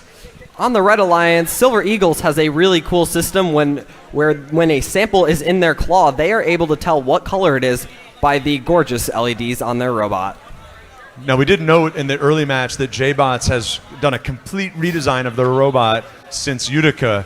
If you know, you know. Utica was 2 weeks ago, Ethan, so a complete redesign of a robot in 13 days to bring it to competition. I'm going to correct you on that. Okay. Last weekend. Oh, excuse me. All right. 7 days. It's crazy. Impressive work.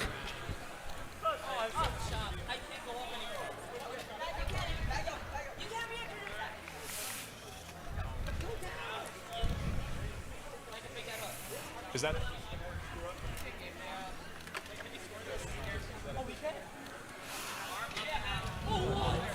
Over here on the Red Alliance, we now have We'll take an FTA on the Blue Alliance. FTA. Teams, remember, you guys can call for an FTA if you're having a tech problem. Looks like we've got a disconnect for the screw-ups. That's 20228. Over here on the Red Alliance, we have both teams continuing to score with Chatham Circuits, scoring samples in the upper basket, and Silver Eagles looking to hang a 5th specimen. Really interesting pivot from the J-Bots, and I'm really proud of these kids for persevering. They've gone from going for the high chamber with the issues they've been having to orienting their human player to their lower gripper to try to change their game strategy on the fly to score in the lower chamber. Can they get just a little bit higher? No, unfortunately. But kudos to them for keeping cool heads all the way through. They park in the OZ. 3 points. 113-15 favors red in the raw score. 6 high specimens on the rent chamber there, Ethan. Nice work with that Red Alliance of yours, buddy. Good match, everybody. All right, guys, quick announcement. Pay very close attention. This is incredibly important. We are going to be going to lunch after match 12. So when match 12 is done, we will be breaking for lunch. We will cue matches 13 and 14, and you will pick up after lunch happens. All right, everyone got that? Great. I'll say it again at some point, I'm sure. Okay, and we have scores for match number 8. Here we go.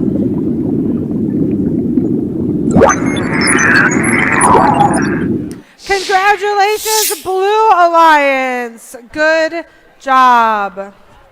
All right, let's make our way over here to qualifying match number 10, and we'll meet our teams. On the Red Alliance, we have 27239 West Fulton Firebots. Good job. We also have team 12833 Mechanical Meltdown. Nice, nice. On the Blue Alliance, we have team 4809 Botman. And we have team 26453 Mechagoj. All right, take it away, game announcers. And we'll see if Mechanical Meltdown here in the Red Alliance can make good on their 4-sample auto. They came up a little bit short, but recovered nicely on their very first outing of the day. They were, I think we saw them in match 1 or match 2. It was early. Two.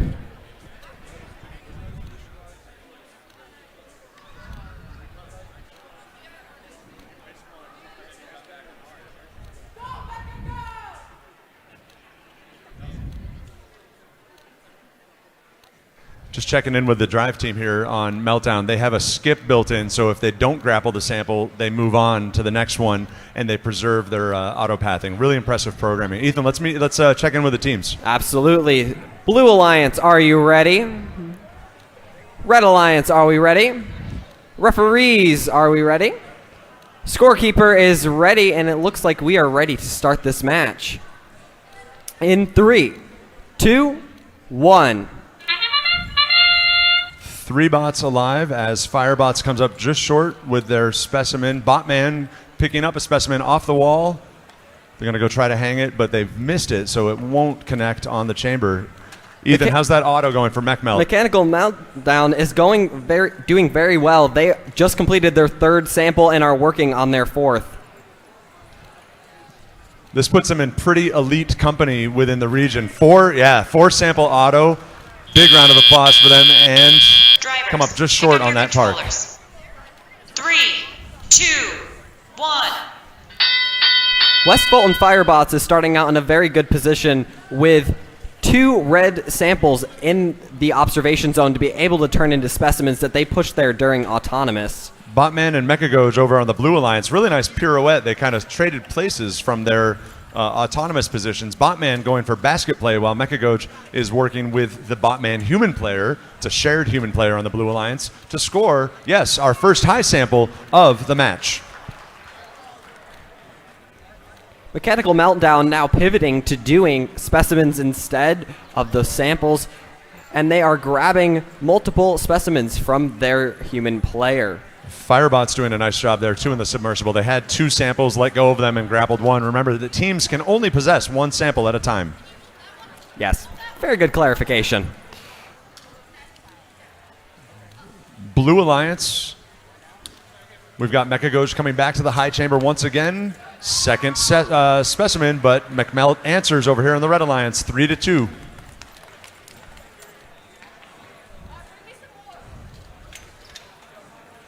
Human player for Botman saying, bring me some more on the Blue Alliance. 3-3 in terms of specimens up there. Ethan, what's our early score?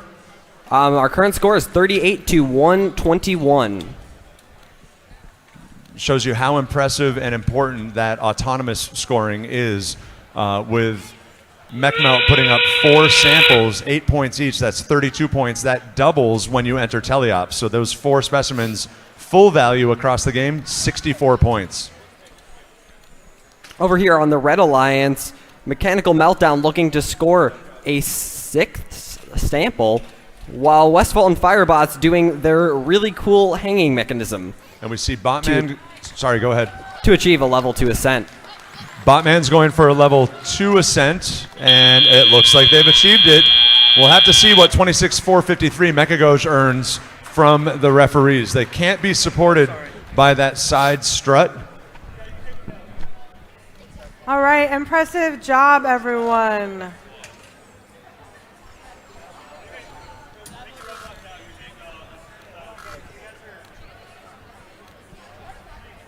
right, just a reminder that we are going to be breaking for lunch after match 12. So matches 13 and 14, you will be queuing before we go to lunch.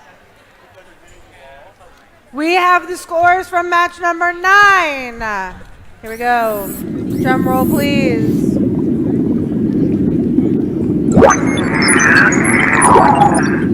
Ooh, congratulations, Red Alliance. Good job.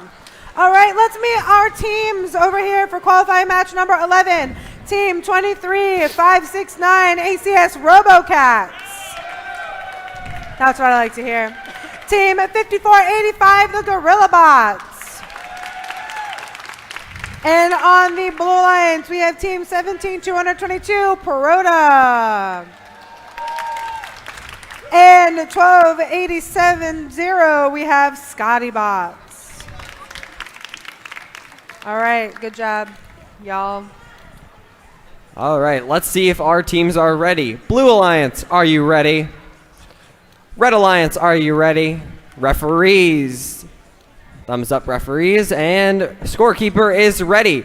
We are ready to get this match started in 3, 2, 1.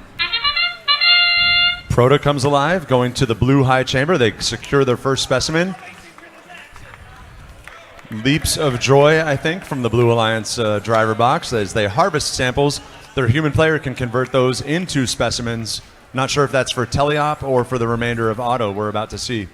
How's GorillaBots doing? Over here on the Red Alliance, GorillaBots working on scoring their 4th specimen in that high basket, which they do so successfully before going over to submersible. Level 1 park. That'll be worth 3 points from GorillaBots. 2, 1.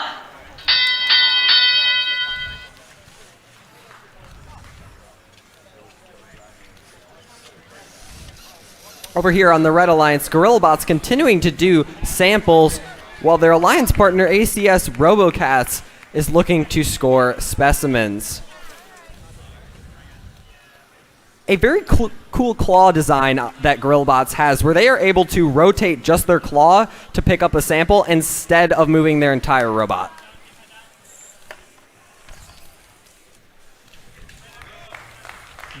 ScottyBots and Proto playing their specimens towards the human player. We've got one abandoned out in the middle of the field. Proto making quick work of the high chamber suspension there as ScottyBots harvests that spare specimen back to their human player in the Blue Alliance. GorillaBots has an incredibly efficient handoff where they are able to pull a sample in from their intake and hand it off to their outtake very, very seamlessly. It's quite impressive. Yeah, shout-outs to GorillaBots 5485. This is their second gameplay of the season within the Excelsior region. Some pretty significant updates to their bot since they competed at Penfield way back in December. This is the first time for them to take the stage. They're doing great here in the early going. Match number 11. 5 specimens for the Blue Alliance up on the high chamber. Over here on the Red Alliance, both alliances are tied with 5 specimens. Both are going to also attempt to hang a 6th. Both alliances now also have 6 specimens. ScottyBots, as we hear the bell for endgame, we know that Proto can do a level 3 hang. We'll see if they're successful with it this time. ScottyBots making contact from the ground. That'll be a level 1 ascent. Looks like Proto is going to be satisfied with a level 2. RoboCats gets a level 2. What will GorillaBots make happen? Looks like a level 1.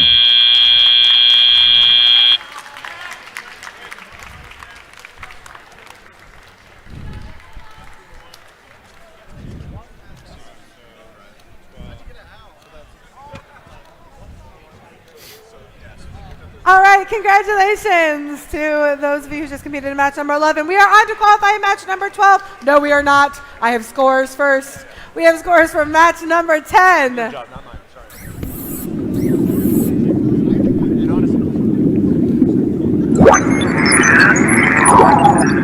And the Red Alliance takes it. Congratulations, Red Alliance in match number 10. All right, here we go. Match number 12. This is the last match before lunch. Qualifying 13 and 14. Please make sure you queue before you go to lunch. I do not see people queuing, so mayhaps you should be doing that. Okay, let's meet our teams. On the Red Alliance, we have Team 6454, the Saints Robotics. Louder. Thank you to whoever just did that. Team 14281, the Ravenna Rattlesnakes. Thank you. Good job. On the Blue Alliance, we have Team 6460, the Robo Warriors. And we have Team 22277, the Deep Fried Wires. Good luck, everybody. Again, matches 13 and 14, please cue. Deep Fried Wires makes me think it's time for lunch. Deep I fried know. something. I'm not sure what. Let's check in with these teams. We're looking to the Red Alliance. Saints, Rattlesnakes, thumbs up. Solid. Blue Alliance, looking for thumbs up. Ready to go? Thank you. Corey Devon, thumbs up from our referees. Excellent. Alex is ready for lunch. He's saying, let's get this show on the road. We'll kick off qualification match number 12 in 3, 2, 1. Take it. 3 bots come alive. Deep Fried goes to the high chamber with their preloaded specimen. Unfortunately, on the Red Alliance, Ravenna not able to keep the sample in their intake as they pick it up. A successful pass off for their second sample, however. Deep Fried Wires autonomous. They go a little bit off-road. They start driving over their sample and go ahead and cancel their autonomous. 29-10 in the early going. Red Alliance leads. 1.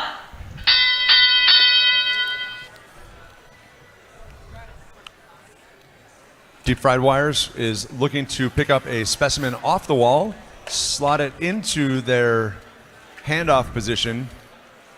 3rd time's the charm. 4th time, not quite there yet. Robo Warriors is in the backfield looking to harvest yellow specimen, or yellow samples, that is, to play to the high basket. Saints Robotics looking to hang another specimen on that top rung. But first they need to grab it from their observation zone.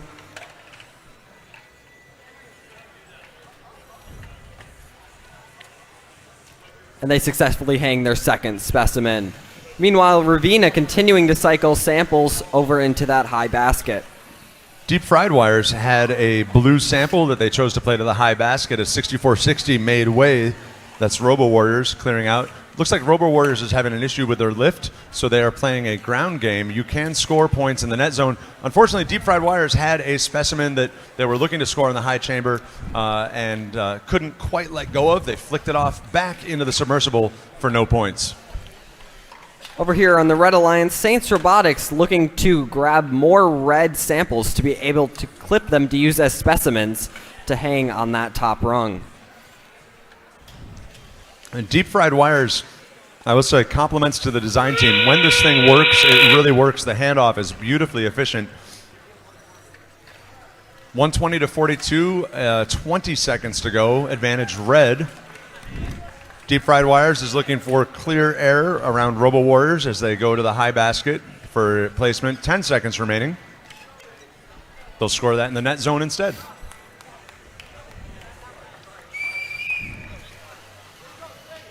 $64.54 here on the level 2 ascent. I'm not sure they're hanging in clear air. We'll have to see what Devin says. One of our head referees are going to come in and check.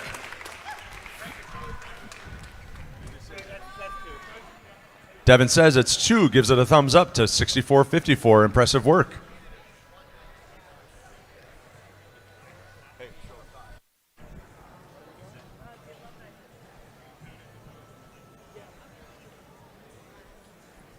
All right, everybody listen up.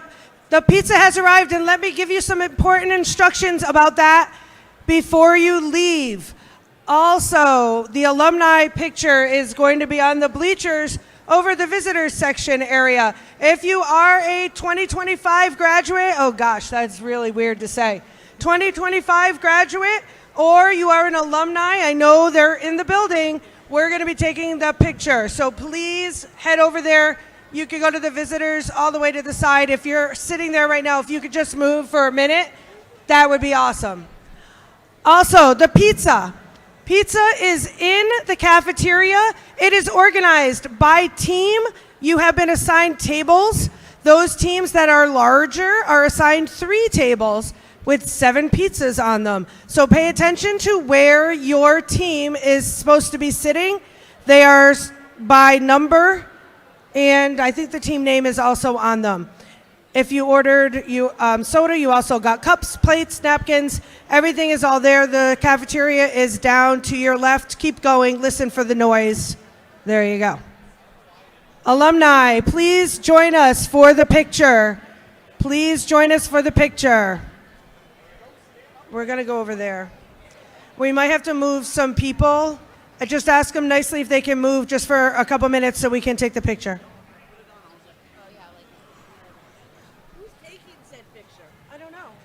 Where's Jaden? Yeah. Oh, lunch. I'm sorry. We resume at 1 o'clock. Thank you.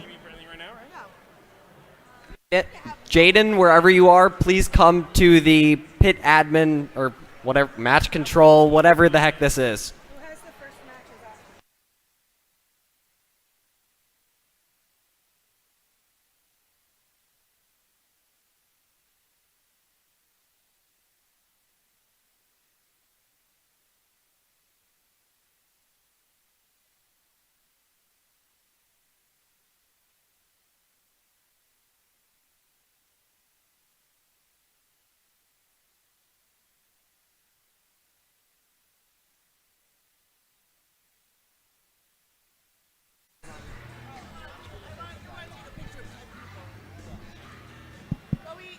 All right, never mind. Alumni picture will be before the first match since most of the alumni here are refs.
All right, everybody. It is just about 1 o'clock. We're going to be starting things up again. However, we need to take the alumni photo first. If you are graduating class of 2025, please head on over. Even if you didn't get your pin today, that's okay. You got it last competition. You're still going to be an alumni. So please head over to the short side over there of the visitor section of the gym where the driver meeting was. Absolutely. And have a seat. We will be with you momentarily for a picture.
Okay, we need all alumni, that includes those 2025 graduates, over to the visitor section for a picture ASAP so we can get on the qualifier track again. You need to go over there.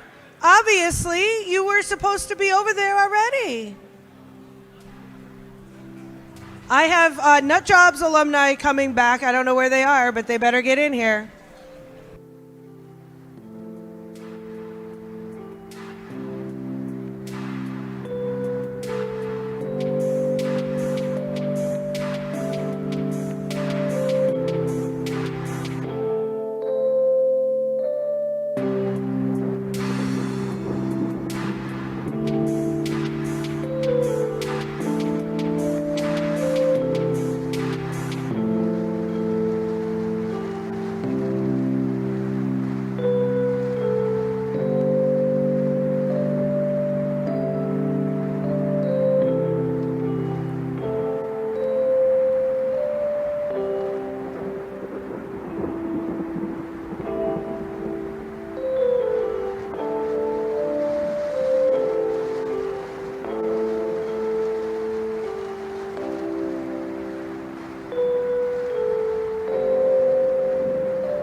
All right, we have results for 11 and 12. We're going to do 11 first. Here we go.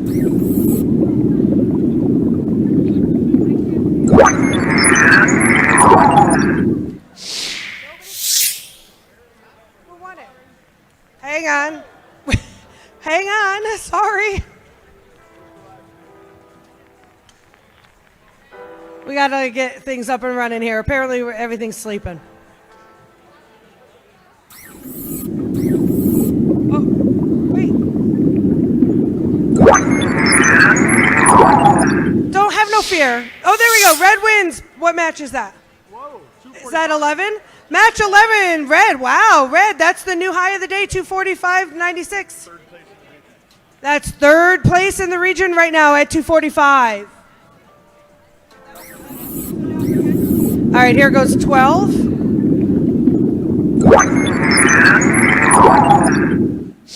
Red wins 156 to 50. So that catches us all up from the last matches before the break. Let's see who's in qualifier 13. First match back from the break. We've got the Red Alliance, which includes TARDIS 5356 and the Spartan Bots 10475. On the Blue Alliance, we have Nerds of a Feather 6347 and Leftovers 12414.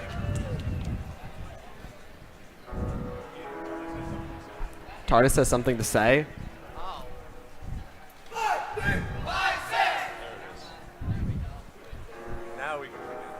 All right, now we're good. Blue Alliance, do we have thumbs up? Red Alliance, thumbs up. Referees, thumbs up. Paddle is up in the air, and we are going to start this match in 3, 2, 1. 4 bots in action here in the autonomous.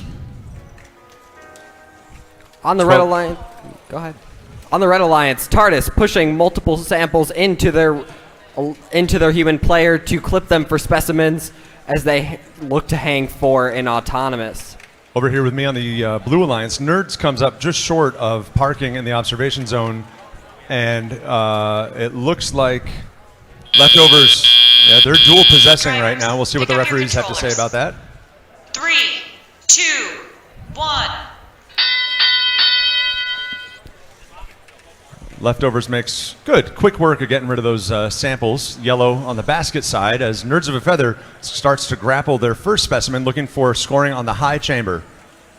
Over here on the Red Alliance, TARDIS had a specimen stuck inside of them from autonomous. However, they managed to get it unstuck. Nerds grabs their specimen. They'll see if they can get it over on that high chamber. It'll be worth 10 points to the Blue Alliance if they can manage.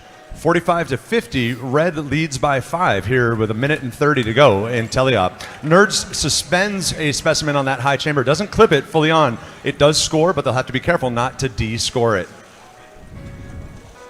TARDIS intaking multiple samples and putting them in their observation zone so that later in the game they are able to quickly clip as many of those specimens as possible rapidly. Leftovers is doing mighty fine work over on the high basket. Looks like they've got 5 or 6 in there. 87 to 56 lead for Blue Alliance here with just under a minute to go. 7 samples now in the high basket. TARDIS working on hanging their 5th specimen and looking to hang more after that. Unfortunately, it seems as though they picked it up a little bit wrong, so they had to drop that one and grab another one. Endgame. It'll be interesting to see how both of these alliances harvest these specimens this late in the game. What business can they make out of the high chamber to put 10 points on the board per alliance? TARDIS working on very efficiently placing their 7th specimen, going for an 8th. Nerds gets their 2nd. That's 20-point advantage. They've got to be careful. Those are not clipped to the high chamber. TARDIS now moving on to hanging. It appears they managed to get a level 2 ascent. And in case you were wondering, Nerds of a Feather comes in at the observation zone during the buzzer. The buzzer does count as the scoring period. It is 3 seconds long. experienced teams know that. They can get into that scoring position before the end of the buzzer.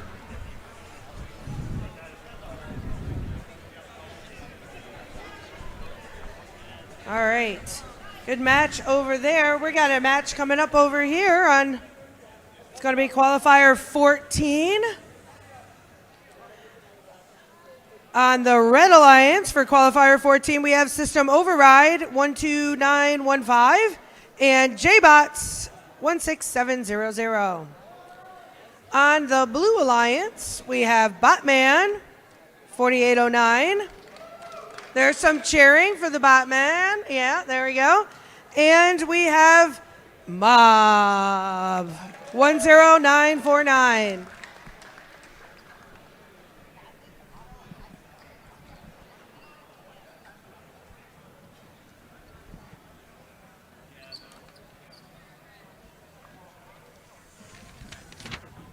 So just an update on the scoring conditions there through the buzzer. Region head referee Lisa Russell pointed out that teams need to be engaged in the act of scoring that condition, right? So in the act of ascending or in the act of driving to that observation zone before the buzzer starts. It's kind of an oddly specific little rule in there, but it is on the books. Qualification match number 14. Ethan, let's check in with our teams. Absolutely. On the Blue Alliance, are you ready? Blue Alliance. We're waiting. We're waiting on referees. Red Alliance, are you ready? Our referees. Devin and Dave. All right. Our referees are ready, and our scorekeeper is ready as well. Let's get this match started in 3, 2, 1. A Botman comes alive. Mob had told me before lunch that they were going to feed their robot and run an auto. I don't see it yet, but maybe we'll see that later this afternoon. Botman running empty, going through the motions as their human player readies a specimen for 4809 to pick up. And it does. Can it get it off the wall? It can. Can it get it to the chamber? Oh. Over on the Red Alliance, during that autonomous period, JBots managed to score 2 specimens on the high rung. And Ethan, it's nice to see. Viewers might remember JBots prior to lunch. They had a servo issue, I heard from their coach. So to see them come back alive here now after lunch with that issue solved and scoring on the high chamber, wonderful to see. Mob going to the high basket with one of those neutral yellow samples as Botman 4809 comes to the wall to pick up a specimen. Will they score it on the high chamber? On the Red Alliance, System Override looking to score samples in that high basket, while JBots is working on getting samples over to the observation zone so that they are able to hang them on the high rung. Botman's got a good grip on this specimen. It might be a little bit too good as they're working to clip it to the chamber and not fling it halfway. There we go. Can they release? Yes. Blue Alliance has their first specimen on the high chamber. 1 minute to play. 71-42 advantage to the Red Alliance at this point as Mob cycles another yellow neutral sample to that high basket. On the Red Alliance, it's a little bit of the opposite. We don't have many samples in our high basket. However, we do have 5 specimens on that high rung. Mob, again, we've got 1, 2, 3, 4, 5, 6, 7 samples in the high basket. Good talk here in the blue box to my right as they come in for number 8.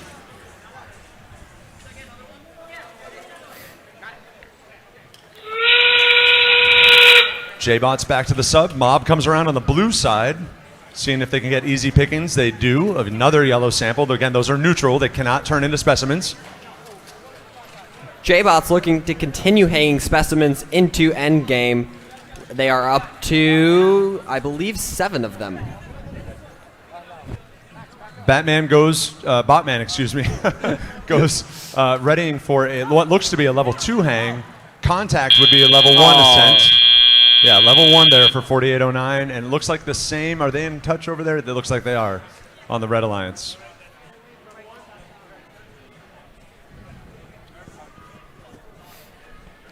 All right, Mike and Ethan, looks like we have scores from match 13. Let's Here we go.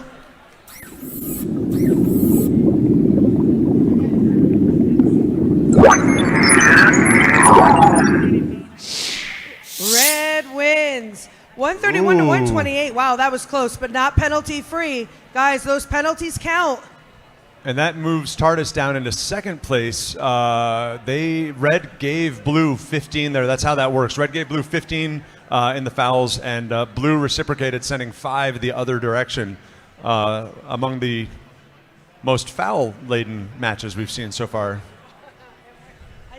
Moves Mechanical Meltdown up into first place.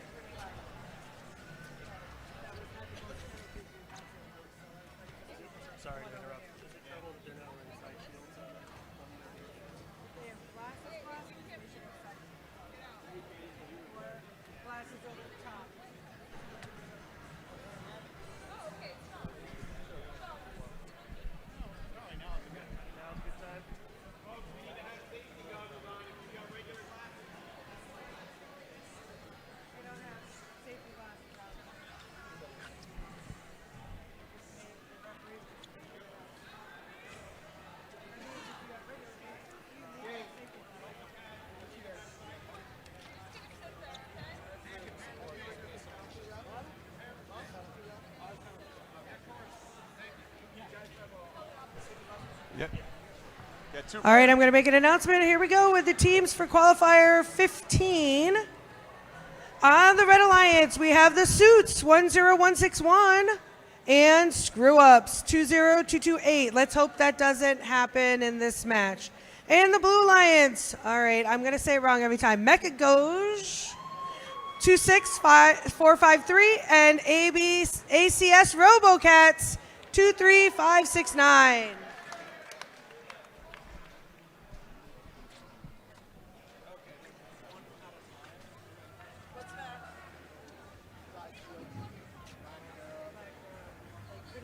All right, let's check in with our teams. Blue Alliance, are you ready? Red Alliance. Yep. That's right.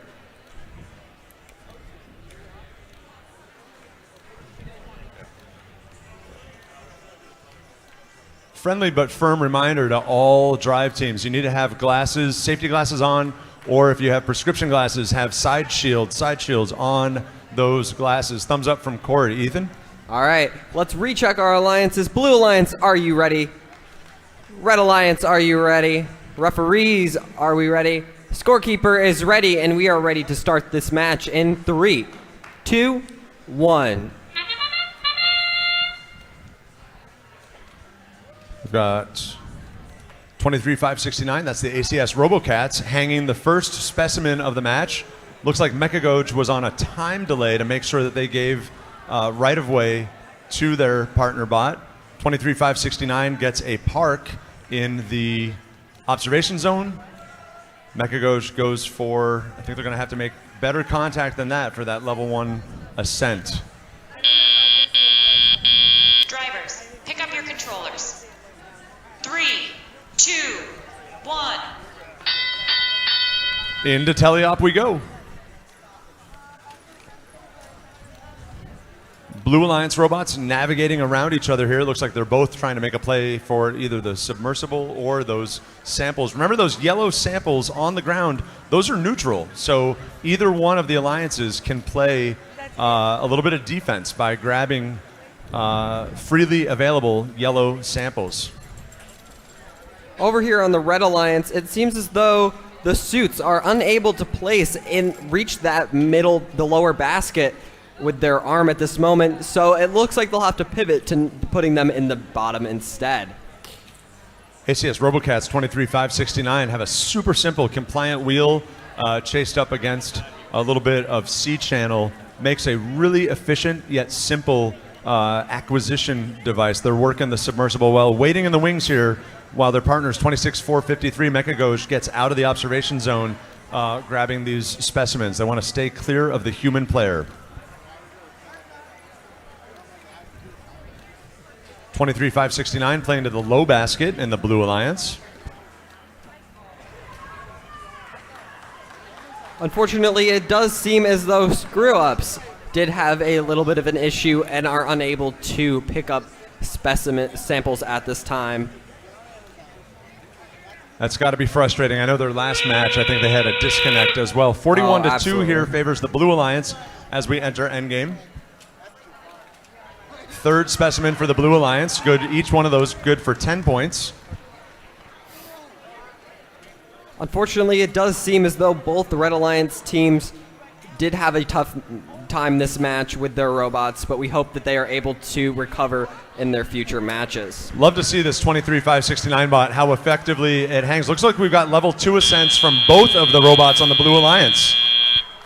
Those are good for 15 points apiece. We'll wait for confirmation from the referees.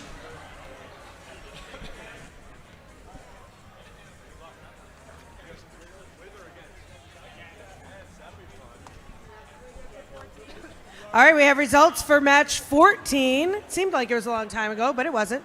Here we go.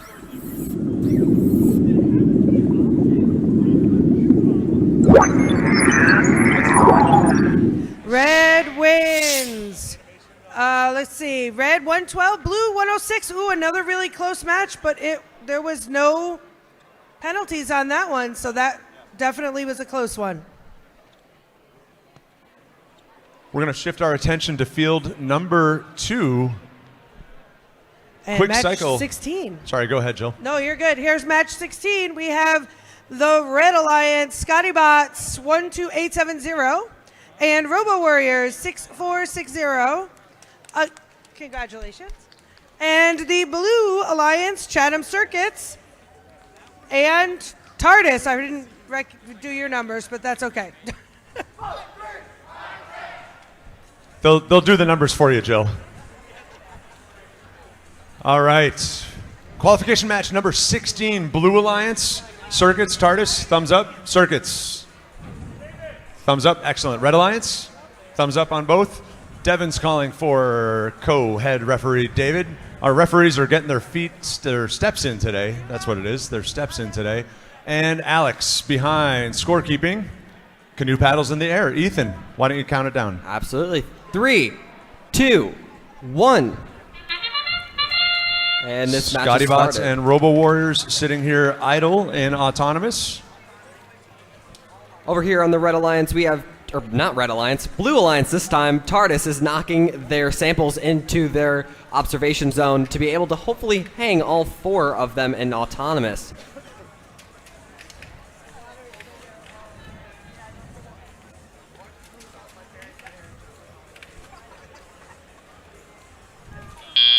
Right before the buzzer, TARDIS manages to hang that Love to 4th see it. specimen.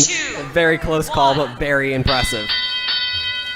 And 4 bots alive as we enter teleop. Scotty Bots is playing the low game. They're using their robot 12870 as a push bot. Each one of these samples coming into the net zone is going to be worth 2 points for the Red Alliance. Meanwhile, 6460 grabbing those neutral yellows as well. Looks like it's going to be a ground game for the Red Alliance this time around. Over here on the Blue Alliance, TARDIS continuing to pull blue samples out of that submersible into their observation zone so that later in the game they are able to place them as specimens. Hopefully the Robo Warriors will live to fight another day. I do see them trailing a hook, a servo wire, and they've left a little bit of their gripper behind for good measure on the floor. Hopefully they'll be able to rebound for their later matches and get back in fighting shape. TARDIS does seem to be slightly less efficient this round. They couldn't get it quite in that observation zone like I had seen them do so many times before, but they overcame their issues and managed to get 4 of their samples into that observation zone, and they are now looking to hang them. 98 to 12 with 50 seconds. 106 to 12 here. Advantage Blue in qualification match number 16. Scotty Bots is doing the shepherding job. They are clearing out samples on the Red Alliance. We've got 1, 2, 3, 4, 5, 6, 7, and hopefully soon an 8th here for the Red Alliance. Again, each one of those in the net zone, 2 points. Here we are in endgame, Ethan. TARDIS looking to continue to hang even more specimens in the last few seconds here. Oh, they have changed it up. They have grabbed a yellow sample and are looking to hang that in the high basket as we approach the end of endgame. 10 seconds to go. What will we see for hangs from these alliances? Or ascents, excuse me. These are ascents this year. 4 seconds. Looks like contact for 24-174 and TARDIS. That'll be a level 1 ascent each to wrap out qualification match number 16.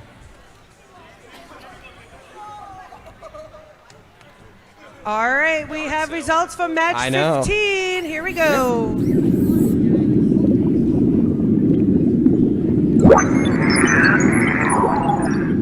Blue wins. A little bit of penalties on this one. 73 blue to 20 red.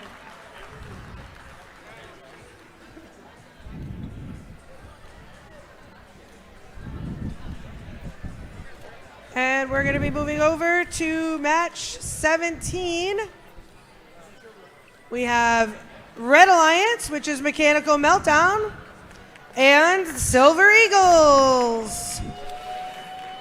On the Blue Alliance, we have Hez Matrix and their alliance partners, Gorilla Bots.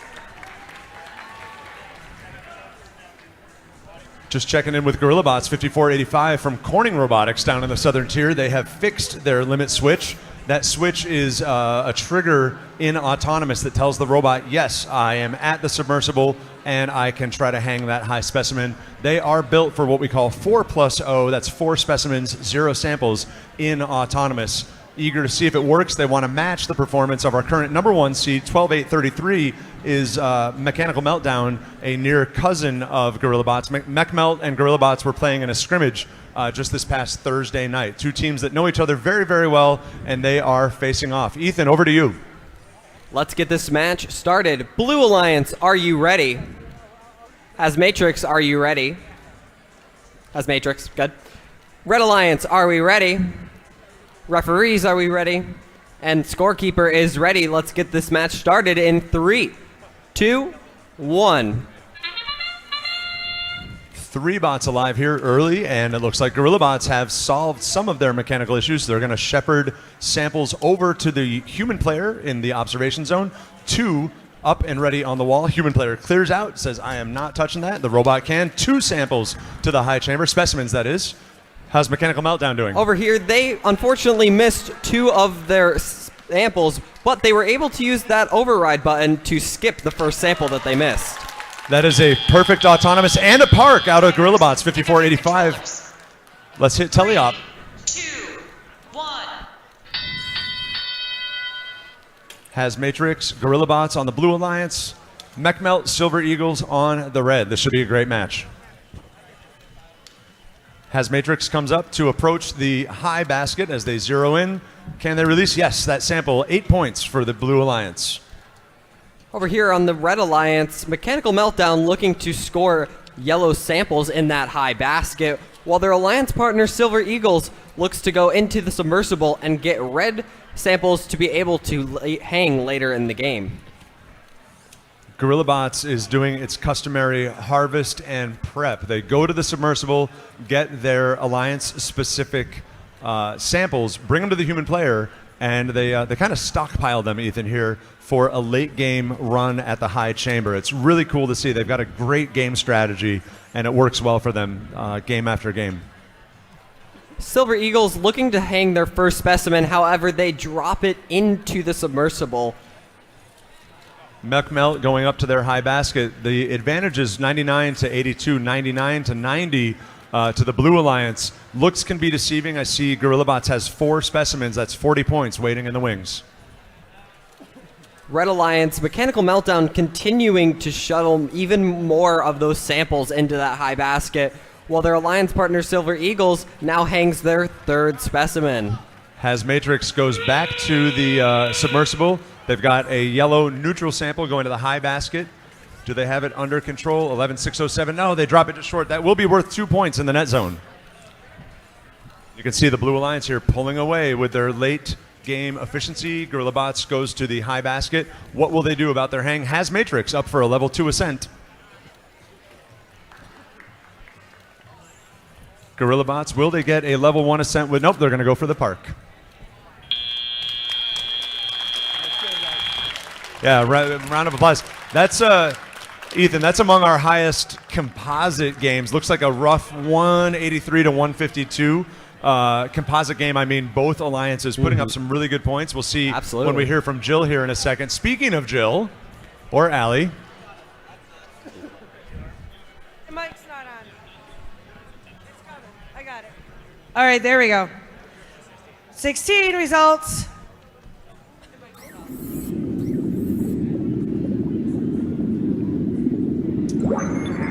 We got Blue wins. Ooh, Blue wins 178-17. Look at that tele-op.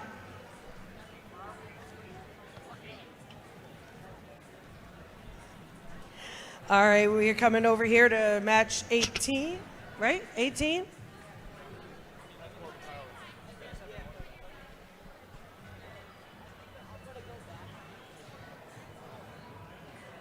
Okay, we're going to announce the teams. Well, they're conferring over there. The refs are conferring. But we'll announce the teams for qualifying match 18.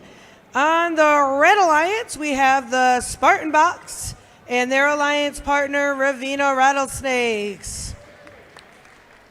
On the Blue Alliance, we have System Overload and their partners, Vulcan Robotics.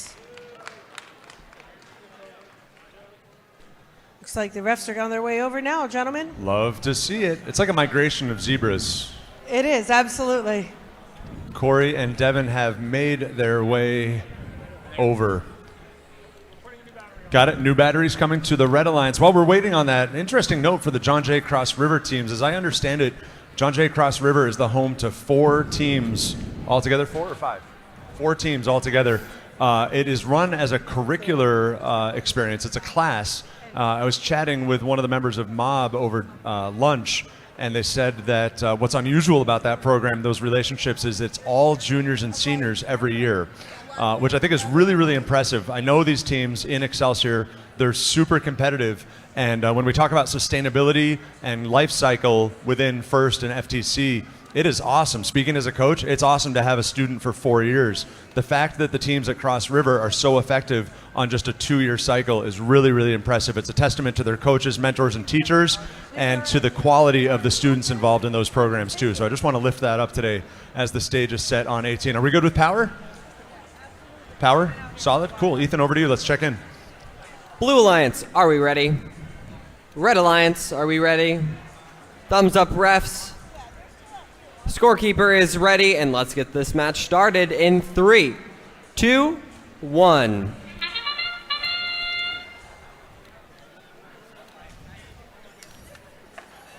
On the Red Alliance, Ravina scoring their first sample in that high basket.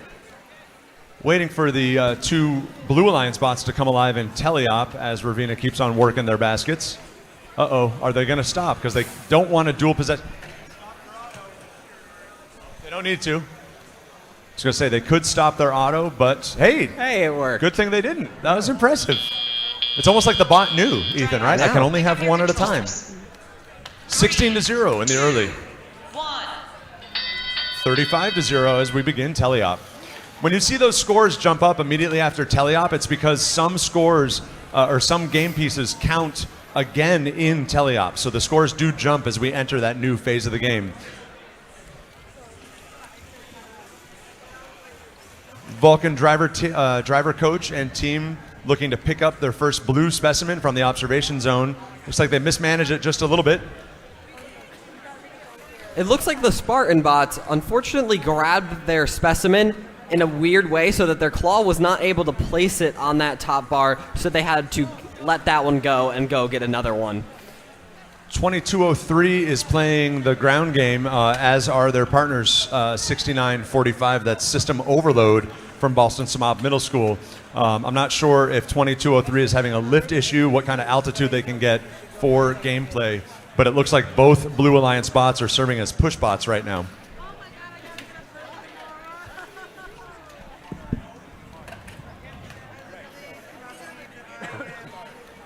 Ravina looking to continue to score in that high basket. They have a few in there already, and their alliance partner, the Spartan bots, looking to attempt to hang another specimen up on that lower rung. However, it does seem like they have an issue grabbing it, so they will back out of the observation zone and then try again.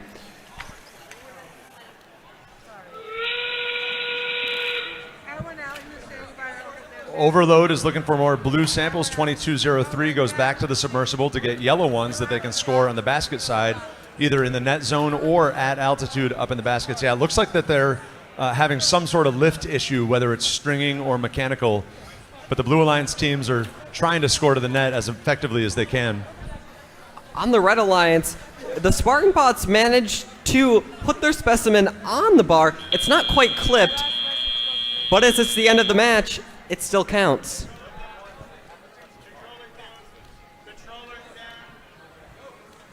For those level 1 ascents, they do need to be touching the level 2 bar. They can have wheels on the ground, but they need to be touching that bar. Just touching the bottom of the submersible is not a level 1 ascent.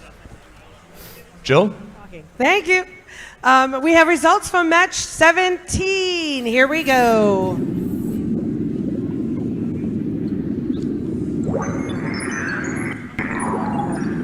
Blue wins 206 to 158. Little bit of penalty, not bad. Not bad at all. We got two red going down and two Yeah, it blue looks like going up. Blue would have been a 201. They received 5 points from the Red Alliance, but perhaps the highest composite match of the day. All right, we're moving on. We're moving right along here, everybody. We've got qualifier 19 with 18 in the books, so here we go with 19. If you are on the Red Alliance, listen up, because I'm going to announce you. All right, we have the Red Alliance, Perota, and their alliance partner, Deep Fried Wires. That was me. Sorry, I stepped on the cord. Blue Alliance is Leftovers. I feel like they were just here. And West Fulton Firebots.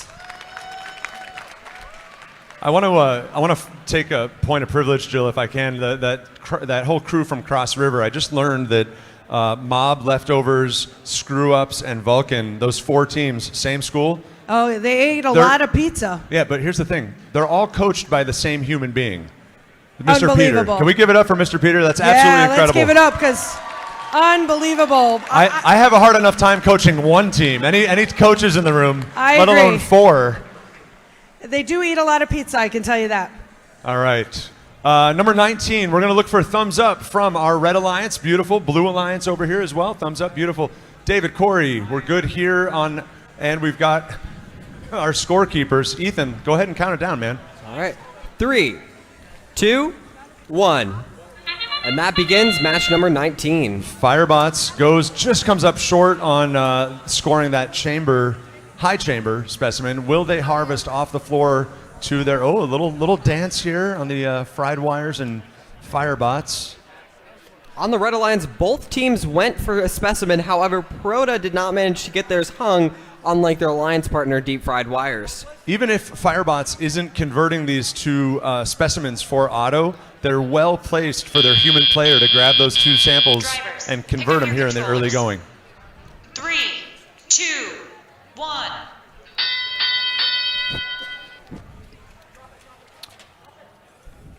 Looks like Firebots is making a quick change for their driver with their controller. We see on the Red Alliance, Deep Fried Wires picked up their specimen or their sample. However, it didn't quite stay in their little grabber on their arm. You could see it slowly working its way out. Didn't quite make it to the top. However, that time it made it. Proto looking to grab a specimen to hang on that high bar. Firebots making connections on their high chamber as their human player makes more specimens. Leftovers is having an uncharacteristic, they're high centered. They're high centered on a sample. They're off their mechanism wheels, dancing around there with their LEDs. They make it look good, but they are stuck. Meanwhile, on the Red Alliance, Perota unfortunately backed over a sample and it flipped backwards up into the robot, meaning that they now cannot control another sample without getting a double controlling penalty. So they are trying their absolute best to get that sample out of the robot. Over here on the Blue Alliance, Firebots they've got to be careful. They're trying to give a little push and shove to their partner, and it worked. Yes, good cooperation. Firebots to the rescue, you might say. Thank you, first responders. Unfortunately, Proto was unable to get that sample out of their robot, so they have decided that they are going to line up and wait to hang now that Endgame has started. And we know that Proto can go to level 3. Can they do it this time? They've got energy in the tank. Look at that, folks. Look at that. They've got to get up and over that bar. Looks like they're having a power issue. That would satisfy a level 2 hang, or excuse me, ascent. 12 seconds to go.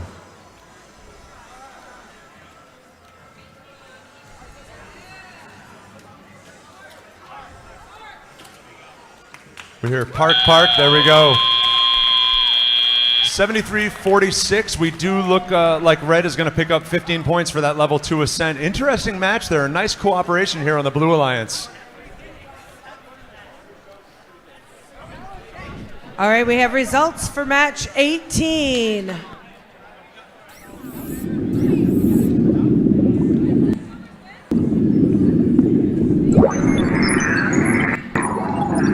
Red wins. Red 76-24 for blue. Low penalties there. Not too much a change in scoring either. Or standings. I said scoring. I meant standings. Okay, I have to introduce qualifying match 20. We've got the Red Alliance, which is Saints Robotics. And their alliance partners has Matrix. In the Blue Alliance, one of my favorite names ever, by the way, guys, Nerds of a Feather and Screw Ups. And checking in with Screw Ups, they've been suffering some disconnects throughout the day. Their driver said, the robot just doesn't like me today. So let's send some good juju to our Blue Alliance. Hopefully we have a successful match. Ethan, let's check in with our alliances. Absolutely. Blue Alliance, are we ready? Red Alliance, are you ready? Referees, so close. Referees are ready. Scorekeeper is ready. Let's get match 20 started in 3, 2, 1. Have a team right now, right? Nerds in action as they go. Are they going to get it? A little too high, a little too far in, 63-47. Heard from the drive team, that's not what you're supposed to do. Over here on Red Alliance, Saints Robotics looking to hang their second specimen, which they do so successfully. 64-54, love to see it. That's great action. And they go for the park. Drivers, pick up All right, keep an eye on 20, 228, Screw-Ups. Will they come alive?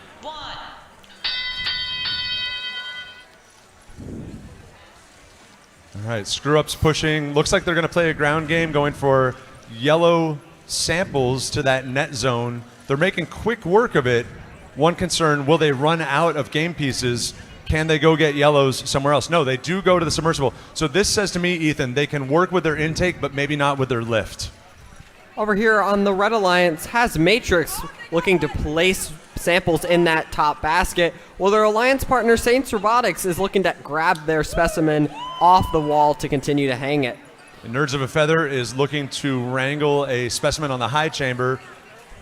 A nice adjustment from the team. Their first angle of approach didn't make it, but 63-47, 10 points on the board for the Blue Alliance. Early advantage, 77-16 to the Red Alliance.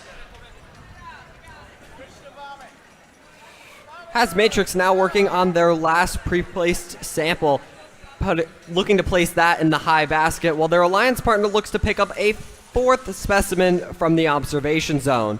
It looks like Screw-Ups is working to get around Nerds of a Feather. We know we've got some ground samples that they can pick up. Nope, they're working on a blue sample and a nameplate. They're going to have to push some equipment across the floor to get it to that net zone. 63-47 goes to get another sample. Can they get it to their human player?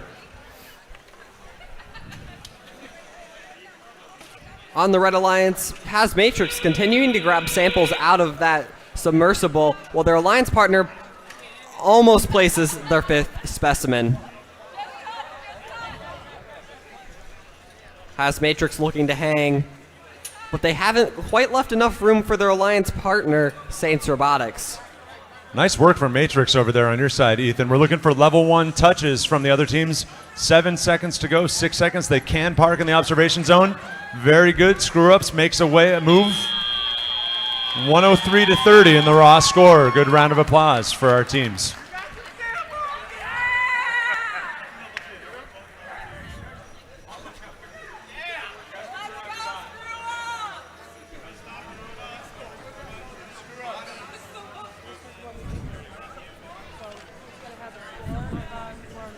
Allie, over to you. All right. Okay, so we have scores for match number 19.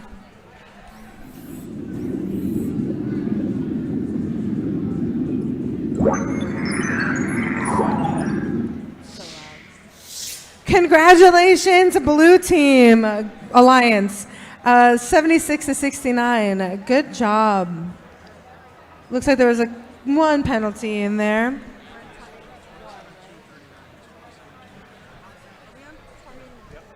That's interesting to note, too. We're going into 21. As we're heading into match 21, I want to shout out the West Fulton Firebots. They are a rookie team, 27,000. 27-239. That last match score put them in 4th position. We haven't talked a lot about eliminations yet, but that primes them to be, should that position hold, an Alliance captain heading into Alliance selections. More on that in a bit. Allie, back to you. Nice job to them. All right, we're getting ready here for qualifying match number 21. Let's meet the Red Alliance. We have team 5485, the Gorilla Bots. Oh my gosh. We also have team 10161, the Suits. And then over on the Blue Alliance, we have team 10475, the Spartan Bots. And team 24174, the Chatham Circuits.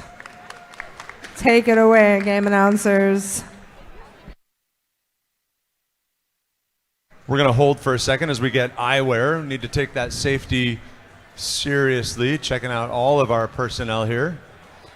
So we will, after, I think we're going to match 33, I think, something like that. Somebody can tell me. 33. Yeah, 33. That we will have Alliance selections. We'll come back to that. Suits is ready. Excuse me. Ethan? Nope. Okay, let's check in with our teams. Blue Alliance, are you ready? Red Alliance, are you ready? Referees are ready. Scorekeeper, are you ready? Perfect. Let's get match number 21 started in 3, 2, 1. Gorilla Bots unfortunately dropping a specimen inside of the robot, but then managing to actually push it out. Gorilla Bots picking up their first specimen and hanging it successfully, going back in for another one. Spartan Bots successfully hangs a specimen on the lower chamber. Still counts for points. I'm not sure if that was to plan or not, but I'll call it good. Points on the board. Gorilla Bots not managing to complete all 4 specimens. However, they did manage to get a very amazing 3 specimens on that high rung.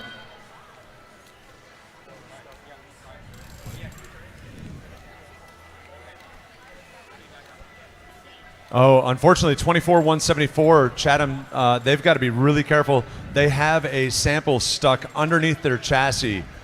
If they were to grab another sample, that would be an ongoing penalty. It doesn't look like it's the kind that they can get out from underneath there. They incur, I think it's a minor foul every 5 seconds. So they're playing smart right now. They're not going after more game pieces, Ethan, but that effectively takes them off the board for teleop scoring until endgame. A very tough situation they are in indeed. Over here on the Red Alliance, unfortunately the Suits dropped their first sample outside of the field, and they are looking to grab another one. However, it doesn't seem like their arm can quite reach above that low basket due to maybe a calibration issue, but they are placing them in the low area instead. Meanwhile, Gorilla Bots, they have plenty of specimens lined up, and they have 4 hung right now, and they are just rapid fire hanging those specimens on the top rung. Yeah, real clear signs there, Ethan, of an experienced team. They have a game plan. They stick to it. It's a beautiful robot from 5485 down at Corning Robotics. Really, really excited to see them play out the rest of the season. They qualified for regional championships at MVCC back in December. As we enter endgame, 112-35 advantage red in qualification match number 21.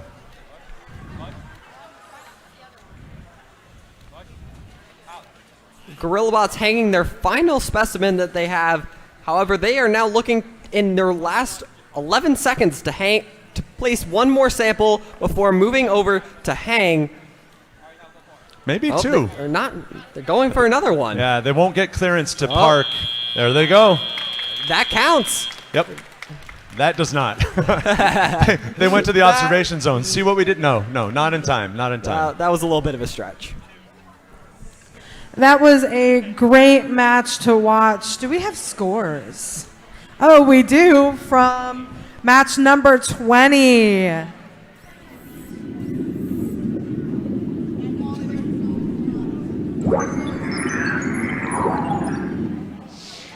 Congratulations, Red Alliance. This is for match 20. 133 to 33.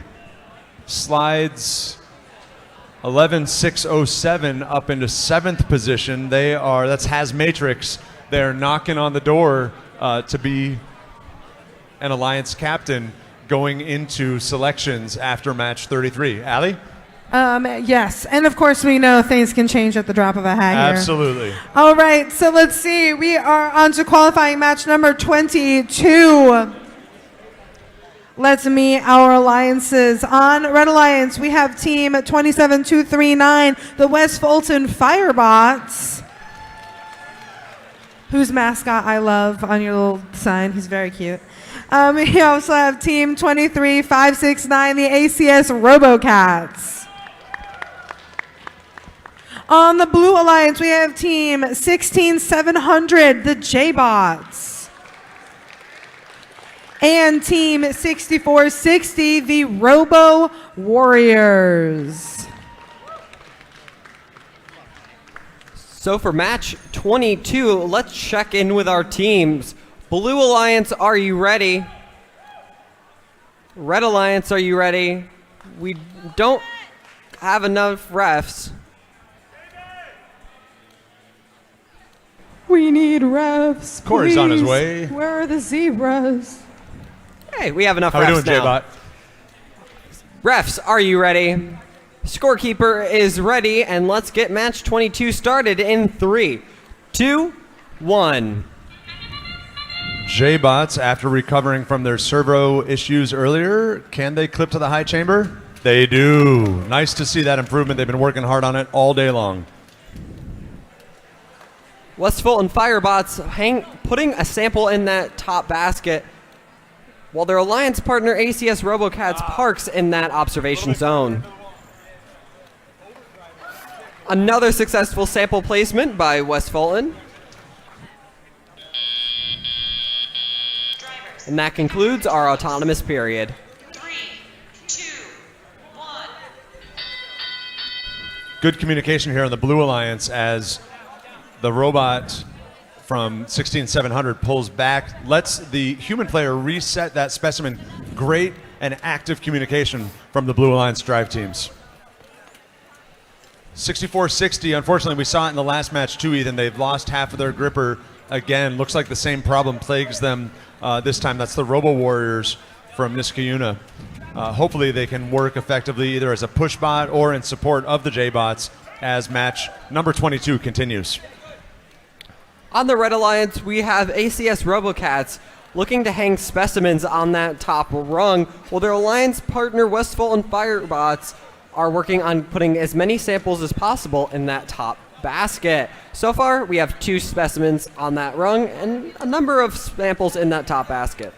Interesting strategy. I was wondering if the Firebots would pick that one up out of the net zone. They can score more with it if they go higher. We've got 4 specimens to 3 on high chambers. Favors blue right now. 54 seconds left to go in qualification match 22. 5 to 3. Sorry. Thank you, Corey. Now 6. Even though blue is out in front with those specimens, it's 104 to 79 lead to your Red Alliance. Looks like the business up in the baskets is really making a difference, Ethan. Unfortunately, West Fulton Firebots drops one of their samples, and we are now 6 sample specimens on the red side, but only 5 on the blue side. But J-Bots is looking to change that.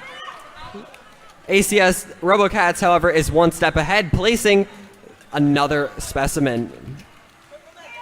23,569 up in the air. You got a double hang there on your hands, Ethan, as J-Bots goes for one more specimen. Will they get it?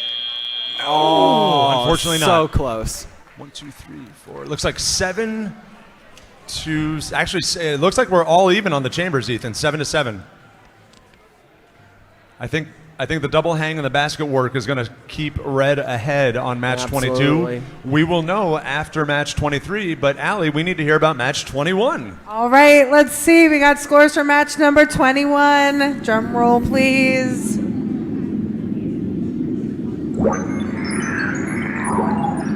Congratulations, Red Alliance. 27 to 151. No fouls, though. Good job, y'all. Clean game, and that puts GorillaBots, I think they're our 10th ranked team in the Excelsior region, sends them up into 5th position, puts them solidly in the mix, as Allie points out, for now, on Alliance selections. Let's hear about match number 23. All right, here we go. Match number 23. On the Red Alliance, we have 22-277, the Deep Fried Wires.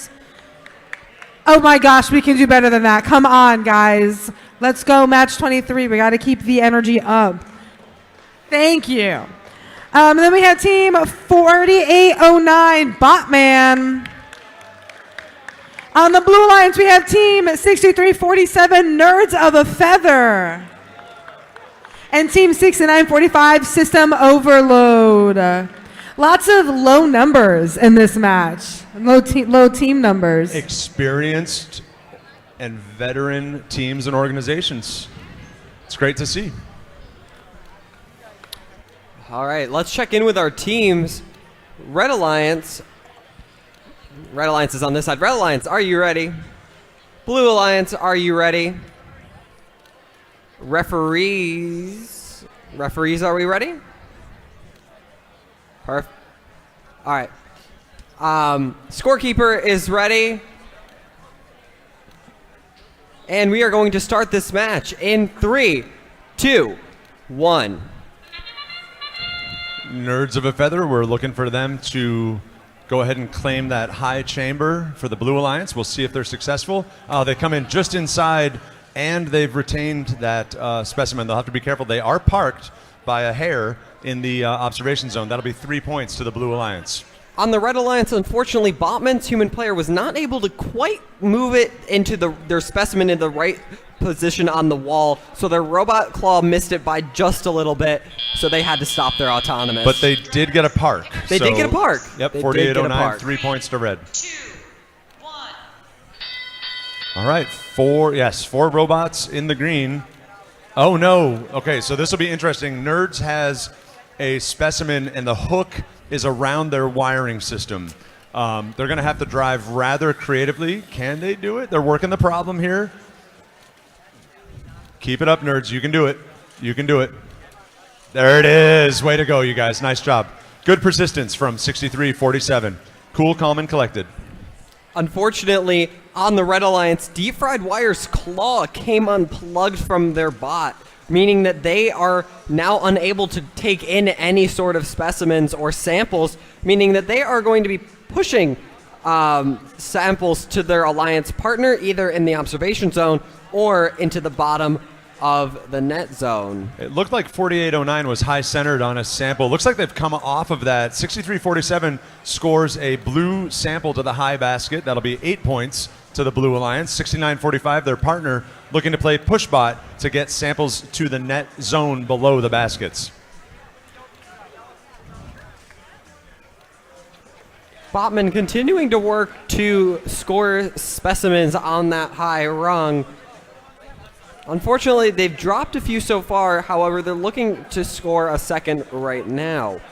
6945 in that role of a support kind of pusher bot. They can harvest these blue samples on the audience side as 6347 Nerds goes for a high basket. It falls into the net zone, 2 points instead of 8, but I think the Alliance will take it. Botman precariously placing a specimen on that top rung, just barely holding, but let's see if it will fall off when they try and place their next specimen.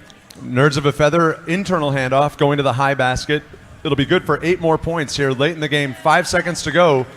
Can they get into the ascent zone for a level 1 contact? Looks like not. Unfortunately, Botman was blocked by their sample or specimen that they had dropped when they were driving over to hang, so they weren't quite able to drive in far enough to get their hooks on that bar. Over to you, Allie. All right, everybody. We have scores for match number 22. Here we go.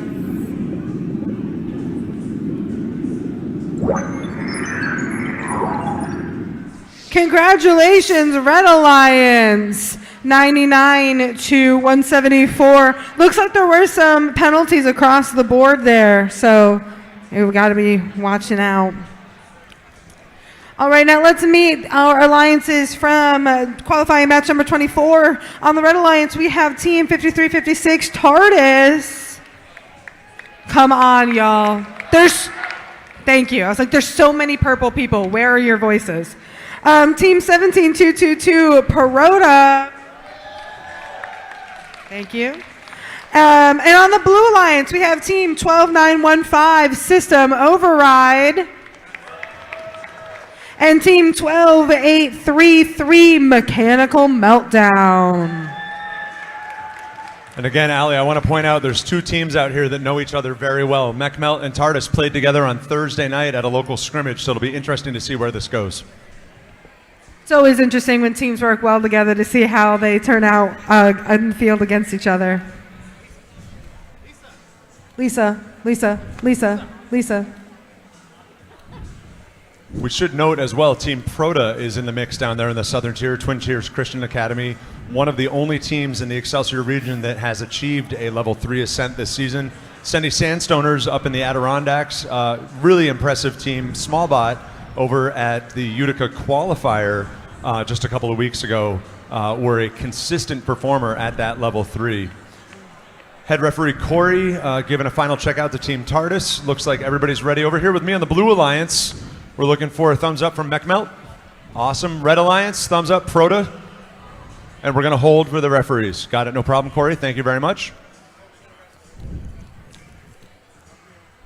Proda, are you guys ready when we're ready? Cool, thank you. We're going to wait for our head referees with many shouts and thank yous to the judges, the referees, all the volunteers behind the scene who are making today possible. These referees really, I honestly, Ethan, they move like 40 feet, but I think it's like 3 miles during the day. Sorry. Back and forth and back and forth. That's why they always tell us, let's put them as close together as possible.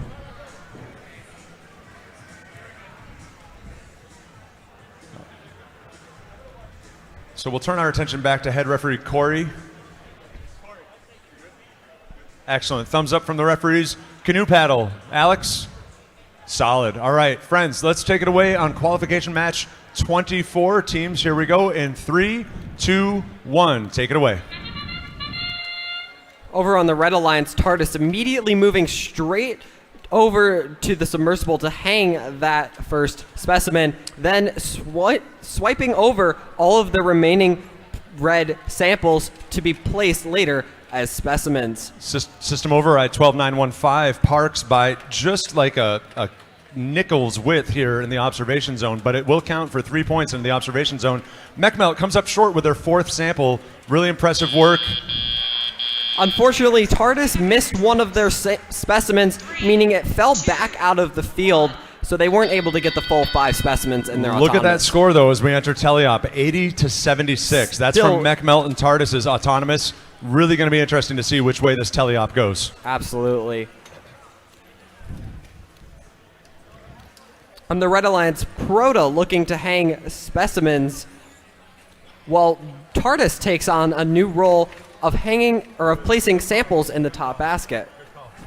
Meanwhile, 12915 is looking to pick up specimens out of the observation zone as MechMelt makes quick work of yellow samples up in the high basket. This is going to be a back and forth, red to blue in the high basket. Basket advantage goes to MechMelt and the Blue Alliance because of their early autonomous performance, but TARDIS is no slouch either. How's Proto doing?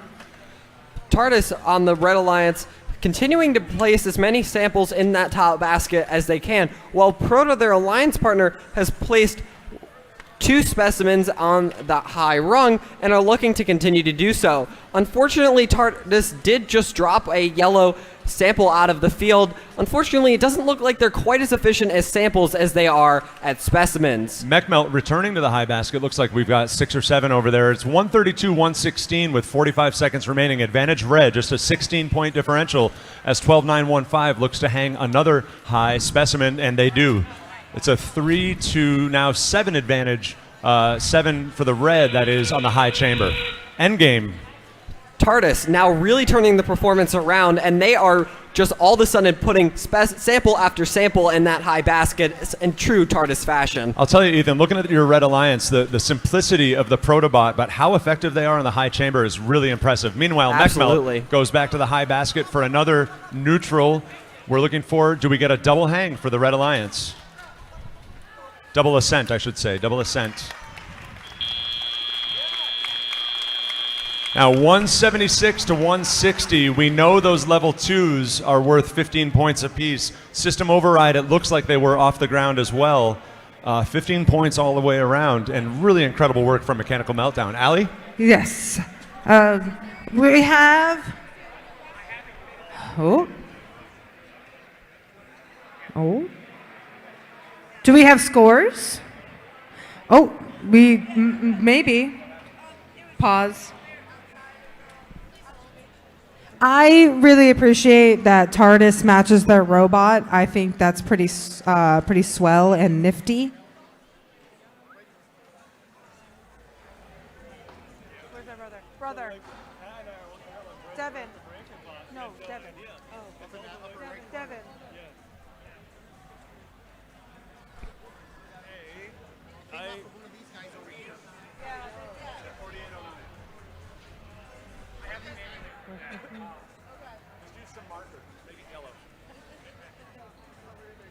Put a post-it note, a yellow post-it note. Just keep moving. Just have someone's new job is just to just to point. shame, the point of shame. Yeah, post it. Did you announce that one? No, not yet. Sorry. All right, no, it's fine. Here we go. We got scores from a match. 23. There we go. Blue Alliance takes it. Good job. And we do want to Okay. So it ended up being 69 to 34, but there was 35 points in penalties. Guys, that decided the match 100%. And it's interesting to note, too, not to knock it, but 4809 did pick up the first yellow card of the day. That was for reaching beyond the observation zone. It's a rule. We take safety super seriously, and teams are limited just to that little corner and need to stay well within it all the way through. Allie? Yes. All right. Let's meet the teams from qualifying match number 25 here. On the Red Alliance, we have 2203, the Vulcan Robotics. Okay. We also have team 12414, the Leftovers. On the Blue Alliance, we have team 21428, the Silver Eagles. And team 6454, Saints Robotics.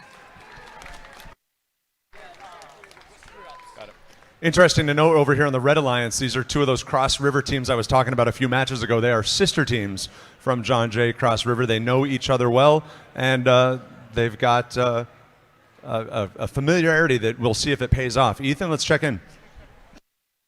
Let's check in with our teams. Blue Alliance, are you ready?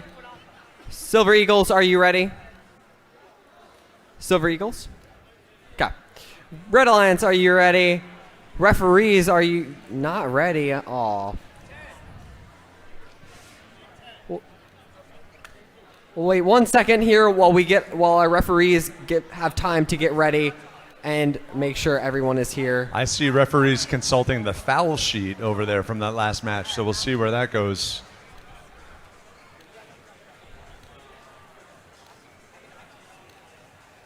And here they come.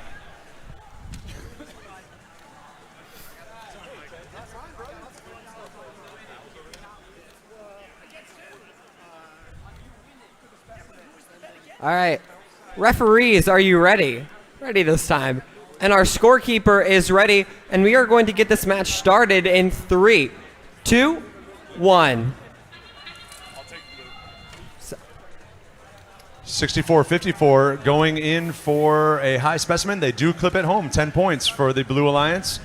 Waiting for their partners, the Silver Eagles, to hang a yellow sample in the high basket. Looks like they are on pause here in Otto. How's red looking?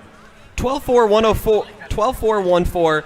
Unfortunately, had to abort their autonomous due to dropping a sample inside of their robot when they tried to place it on that top basket. However, it does look like it will be relatively easy to remove once teleop begins. Yeah, they'll eject one of these and get rolling. Nice work for Saints, pulling 40 points in the early going with their specimen work on the high chamber. 12-4-1-4, able to immediately spit that second specimen out, or sample out, meaning that they are no longer in control of 2. However, it does seem that they are having some sort of issues with their claw being able to pass off to be able to place in that higher basket. Yeah, it looks like it's indexed the wrong way. It's trying to grip to the negative as opposed to its preferred position. Meanwhile, Saints has now hung their third specimen, good for another 10 points in teleop, and their partners, Silver Eagles, trying to use their pink 3D printed gripper to wrangle a yellow specimen up into the high basket, and they do. 8 points to the Blue Alliance. 64-7 early. Taking a look at the other half of the field, it does look as though Vulcan Robotics might be having some sort of issue with their lift as they are shuttling over to the now fully functional leftovers. It's nice to see that Leftovers has corrected that issue with their gripper. Saints pulling a specimen back to the observation zone so that their human player can remount it. They've got to get that robot out of there so their human player can do the job. Vulcan Robotics continuing to make sure that their partner Leftovers is well fed with samples so that they can be as efficient as possible, acting as a shuttle bot from the submersible to the corner of the field. And kudos, Ethan, to the Red Alliance. They've come on stronger late. Still 92-61 offset to the Blue Alliance as Silver Eagles goes to the lower basket. Red Alliance has come on nicely, 96-67 here. 10 seconds to go. 10 seconds. It does look as though we have a hang on the, or a ascent on the Blue Alliance. Red Alliance trying to get as many final samples in as possible. They raced over to that observation zone to see if they can get a park. But the question is, did they already start that action before that buzzer rang? So that is the rule where you can park once the buzzer starts ringing. However, your intent has to already be going that way. You can't stop doing something else, then start that after that buzzer rings. And overhearing the referees getting close as we're hands and knees here for a level 2 for Saints on the Blue Alliance. They are going to give double observation zone parking for the Red Alliance. Good for 6 points. All right, we do have some scores going on here for match number 24.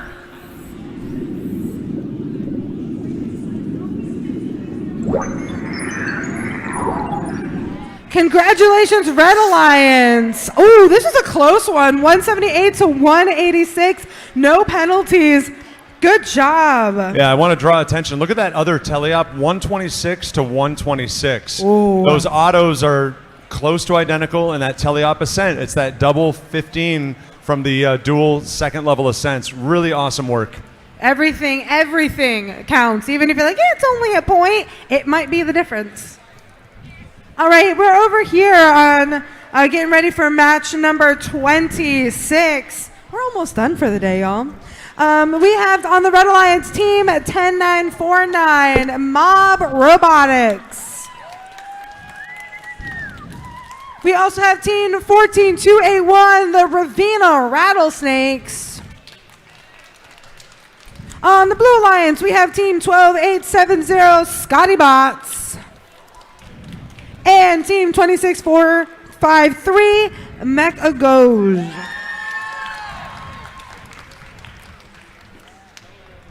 All right. Ethan, are you having a good day? We're going to check in with our game announcers. Let's check in with our teams here for match 26. Blue Alliance, are you ready? Mecha Agoj, are you ready? You good? Red Alliance, are you ready? Referees are ready, and our scorekeeper is ready as well. Let's start match 26 in 3, 2, 1. Mecha Goj goes out with their preloaded specimen. Will they clip it to the high chamber? They don't. But wow, look at that placement. That's like a bottle flip right there for the Blue Alliance. Over on the Red Alliance, Ravina able to place 2 so far of their samples and are looking to place a 3rd, which they succeed at doing. Nice work from the Red Alliance. Looking for Scotty Bots to come alive here in Teleop.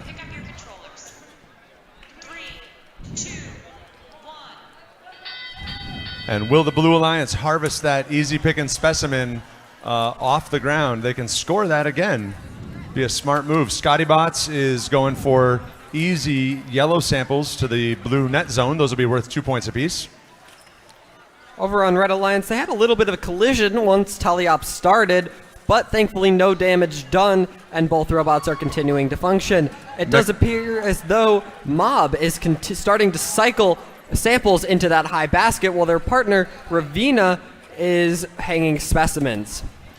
Really nice driving from Mecha Goj here as they're going after their specimens on the high chamber. Looks like Scotty Bots is trying to make a move around them to come get these other blue samples. Mecha Goj unfortunately dislodges their specimen. They'll have to bring it back to reposition for their human player to try to make it into 10 points for the Blue Alliance. Ravina continuing to score samples with their alliance partner Mob, cycling as many of those samples into that top basket as possible. It's starting to get full. Very competitive on the specimens right now. Mecha Agoj placing their 2nd, but on the Red, Ravina placing their 3rd. However, it is currently tied. Ethan, those human players need to make sure they don't reach into the observation zone. When the robots are in there, they can incur fouls if they're not careful. That's purely a safety issue. We know those referees are watching. It's really important that the kids take it seriously. Endgame, 127-31, advantage Red. Unfortunately, Ravina was unable to place their 3rd sample, precariously placing it on that lower rung is a change of strategy, which is working perfect for them. The top basket is looking very full over here as we have teams going for an ascent. Yeah, Mob has been effective all day long with their basket play. Can they get this last one up there? What do we see for ascents from these teams? So again, for everybody at home, 26-4-53, that'll be Mecha Goj. They're on the level 3 bar, but they're not above the level 2 bar, so that's a level 2 ascent. Good for 15 points to the Blue Alliance.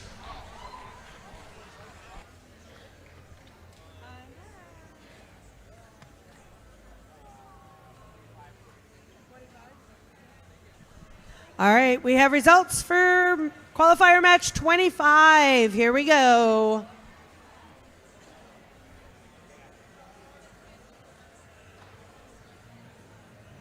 Blue wins 117-89. Clean match.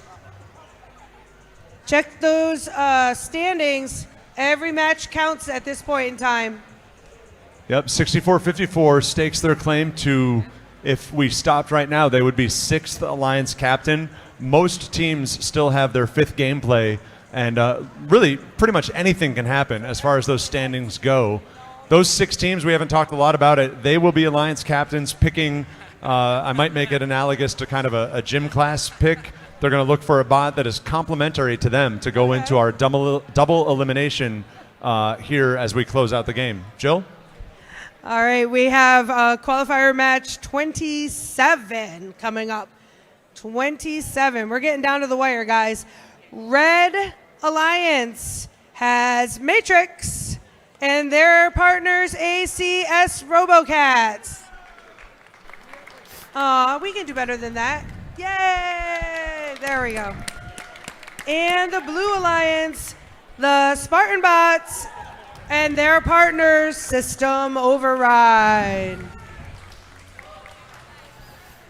All right, let's look to get match number 27 started. Blue Alliance, are you ready? Red Alliance, are you ready? Referees are ready. And our scorekeeper is ready. Let's get match 27 started in 3, 2, 1.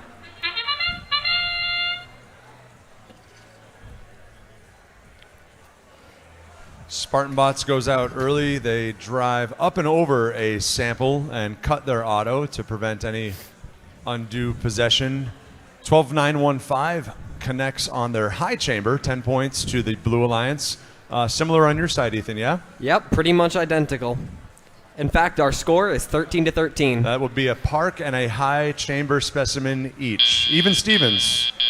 Drivers, pick up your controllers. 3, 2, 1.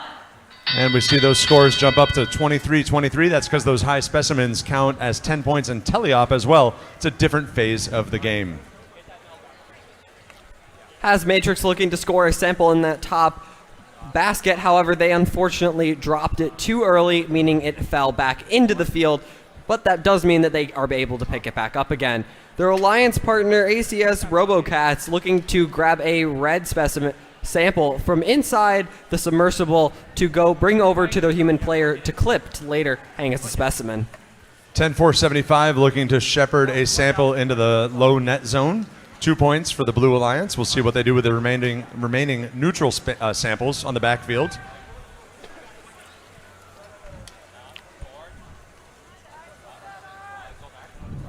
(12-9-1-5) with a specimen secured in their compliant double-wheeled intake mechanism. They're chasing the high chamber on the blue side, looking for another 10 points here in teleop. ACS RoboCats now looking to start hanging their specimens on that top rung. Meanwhile, their alliance partner Has Matrix is looking to put their third sample in the top basket, which they do so successfully. System Override looking to go back to the observation zone and pick up a waiting specimen. I see those RoboCats playing a very similar strategy to the Gorilla Bots, Ethan, where they racked and stacked those specimens for late game scoring. Can they get 5 in 30 seconds? Absolutely. That does seem to be a very common strategy where you line up as many over there as you can and then you hang them. I know a few teams that have done that.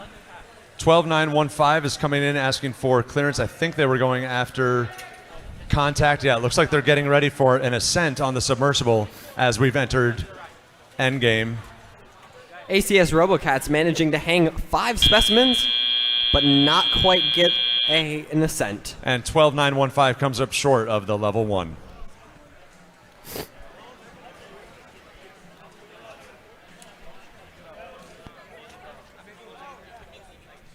Over to you, Jill. Okay, I'm just waiting. Are we good with 26? All right, here we go. The results of match 26.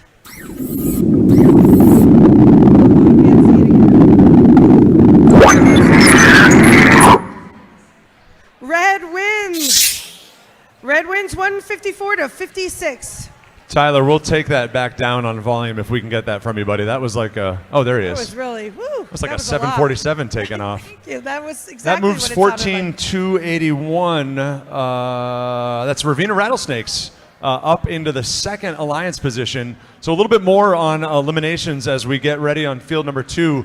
It's a double elimination tournament to end the game. That's to become what we call the winning alliance captain. That captain will automatically advance to the Utica Championship. That's our region championship, March 8th and 9th. Their partner would advance as well. More on advancements later. Jill? All right, we are ready for qualifying match 28, or we will be ready in a second, and I am going to announce the teams. We've got the Red Alliance of Leftovers and Batman. And we have the Blue Alliance of Gorilla Bots and Robo Warriors. On to you, Ethan and Mike. Thank you very much. Gorilla Bots in the mix right now as an alliance captain as well. Anything can happen, Ethan. Absolutely. Head referee Devin doing a final checkout of the teams on the Blue Alliance. Blue Alliance, we're looking for thumbs up and readiness. Thumbs up, Gorilla Bots. Red Alliance, Botman, leftovers, thumbs up, Botman. Solid. And referees, Devin, canoe paddle is high up. Ethan, I'll turn it over to you, buddy. Absolutely. And we are ready to start match 28 and 3, 2, 1. Gorilla Bots, man, that click is so satisfying as they send that specimen home on the high chamber. Their human player racking and stacking specimens, making sure that the referee sees that they are clear from the observation zone on safety. Good handoff, 3 specimens. Can they get 4? Over here on the Red Alliance, leftovers looking to score their 4th and final sample into that high basket. And time runs out just too early. 3, 2, 1. And of course, in case you're seeing it on the score system, Botman is carrying that yellow card from their previous match. They just got to play it safe over there in the observation zone. That's all we're looking for. 64-60, working with yellow specimens in the backfield. They've got 1 already. They need to be careful about controlling 2 because they can only work with 1 at a time.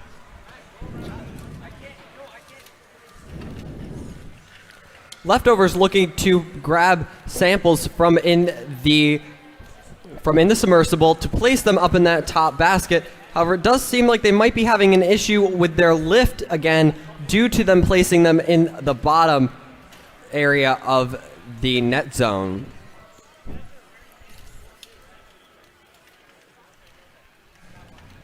Quick warning from head referee David over to 64-60 to make sure that they're only possessing 1 sample at a time. Don't want to incur those minor fouls. We've got Gorilla Bots going back. They've got 1, 2, 3, 4, 5, 6 specimens ready on the wall. Make that 7 in the early game. This is the strategy we've seen from them all day long. Rack and stack to the wall with their human player, and then they go to town on that upper chamber. It's a wonderful thing to see.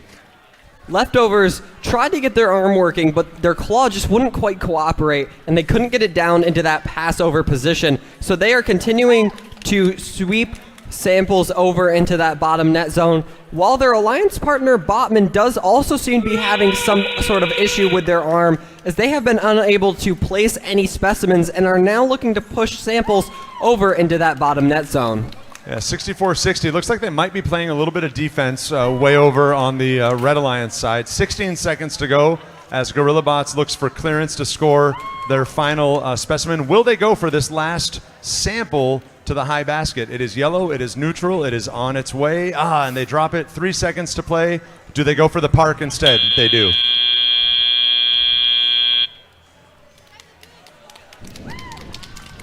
Round of applause from the Gorilla Bots scouts and support here in the front row.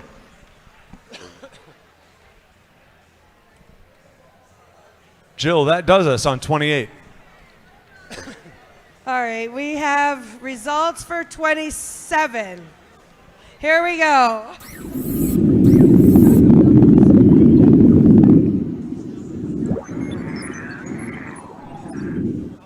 Red wins 105-42. Looks like both Red Alliance teams are going to move up. All right, we have qualifying match 29. Wow, we're getting pretty close to those last few matches. Every match counts.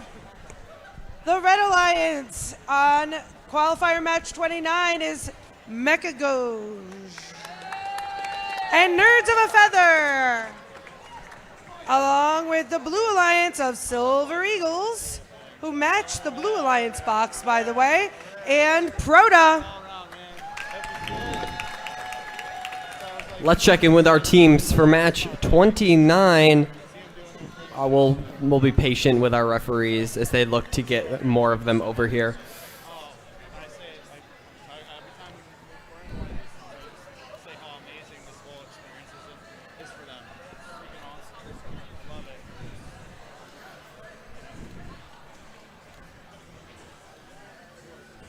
So we're waiting for David to make his way over. We will get to a place where we do about a 15-minute hold for our Alliance captains to confer and make good on their scouting data. That is coming up after match 33. We'll announce that and give you a restart time for everybody out there in live stream land. Looking at Corey and David. Are we in good shape, guys?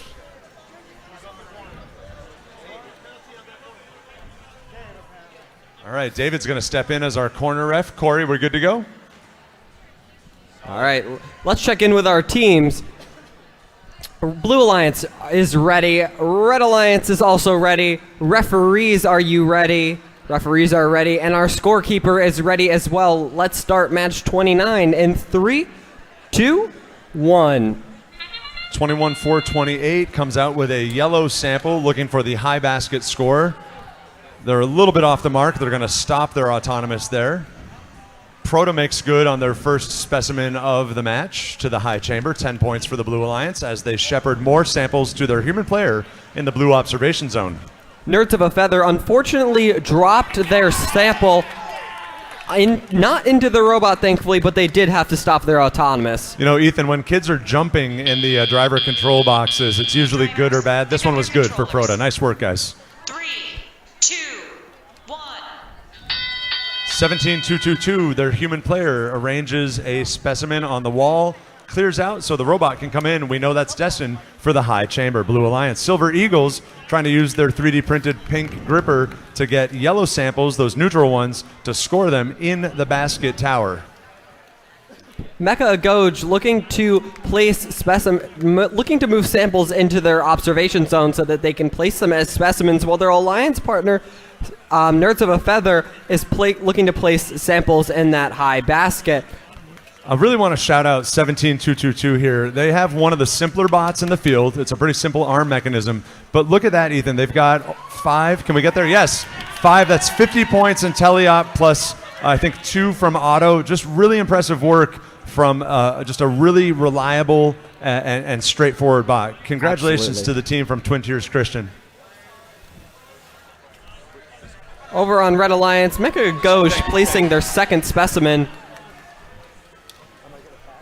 Meanwhile, Nerds of a Feather looking to place a third in the top basket.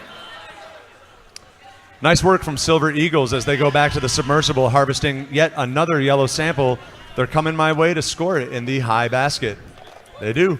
1, 2, 3, 4 high, 1 in the medium. Advantage 99-47 to blue. Make that 109. Lots of enthusiasm coming from the Blue Alliance as they are definitely excited with how many specimens they are placing.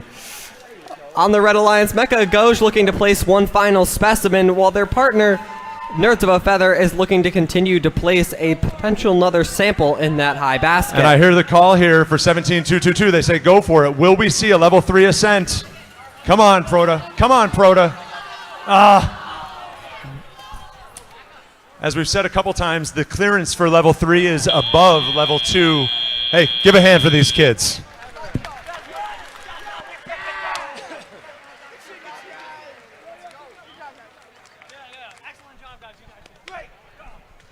Keeping it positive over here on the Blue Alliance. Nice work there in the match.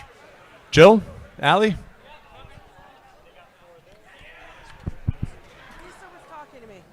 What do we got? Here's 28. Sorry. Blue wins. 152-95. Sorry about that. Robotics coordinator business. And that win sends GorillaBots 54-85 to the 4th Alliance captain position. We keep on calling that out. I think that's their 4th gameplay. I think GorillaBots has one more to lock up one of those top 6 spots. Teams are going to start reviewing their scouting data and make sure that they've got a game plan. Teams all the way down to team number 11, technically, could be an Alliance captain. So they've got to have a plan. Jill, as we go to Alliance selections. Yeah, sorry about the break there. I was talking FLL, so different first program. All right, we are Qualifier 30, correct? I hope. This is Scotty Bots in the Red Alliance with their partner, System Overload. Oh, come on, guys. There we go. And the Blue Alliance, West Fulton Firebots and Saints Robotics.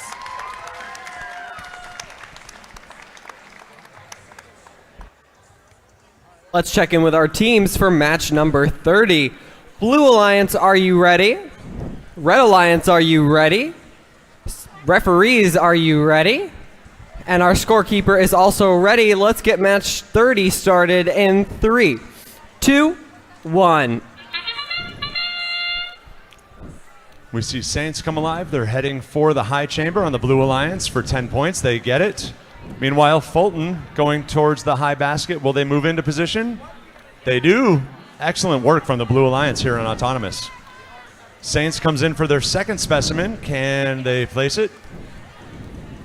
Yes, they can. Meanwhile, Fulton says, yeah, we can do that too. Impressive work here from the Blue Alliance. On the Red Alliance, not much movement happening in Autonomous. However, we hope to see that change in Teleop.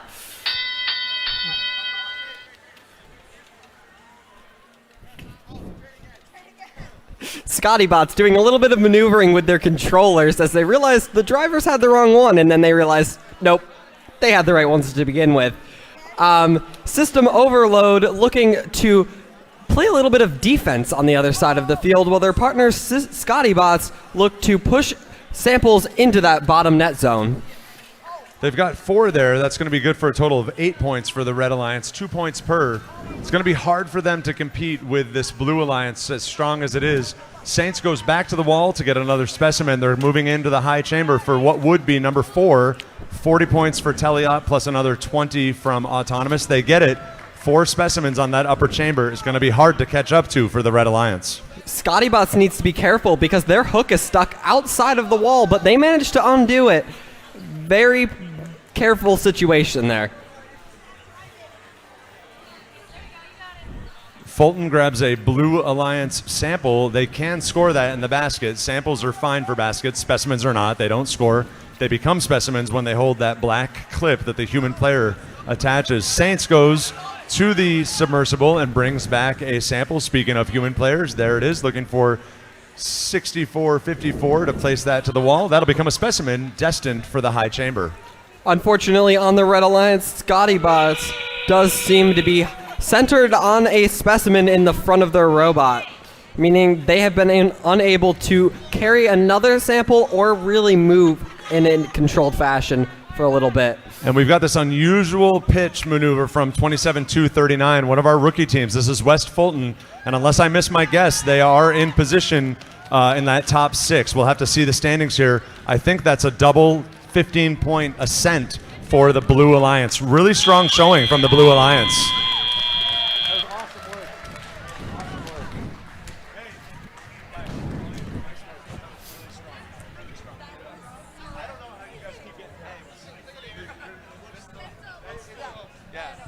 Saints, I don't know how Saints does. Sorry, I don't know how Saints does it every time. They're like a centimeter off the floor, but it counts. Jill, sorry. It counts. No, you're good, Mike. We have results for match 29.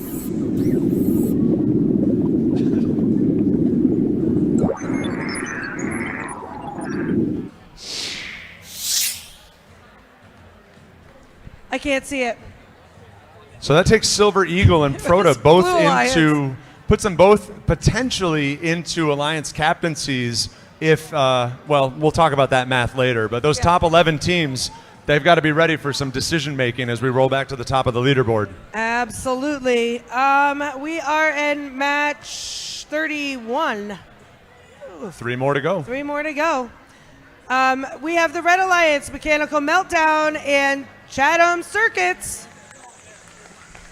And their competition in this match, I guess, are the Blue Alliance of Mob and Vulcan Robotics.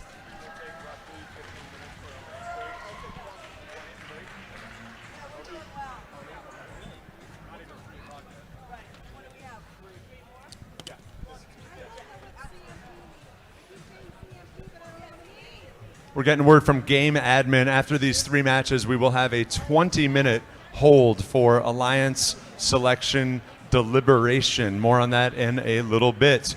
We're looking for a thumbs up from Circuits and Mech Melt. Melted Circuits, that would be a good little mashup. Melted Circuits, no? We don't love that? I love that. Thumbs up there. We're looking for a thumbs up here from the Blue Alliance. From our referees, I see all of our head referees. Excellent. And canoe paddle, Alex, scorekeeper. There it is. All right, this is qualification match number 31 at Broadalbin-Perth Qualifier in the Excelsior region in 3, 2, 1. Take it. Over on the Red Alliance, Mechanical Meltdown starting off their 4-sample autonomous strong. And that's the second out of the 4. Vulcan makes quick work of their 3-point park to the observation zone. Every one of these samples that MechMelt scores in the high basket will double. They're 8 points each right now. If they're successful with this, and they are 32 there, 64 overall, plus a 3-point park. No, they don't park. Pick up your controllers. 3, 2, 1. All right, there it is, 64-3 as we begin teleop.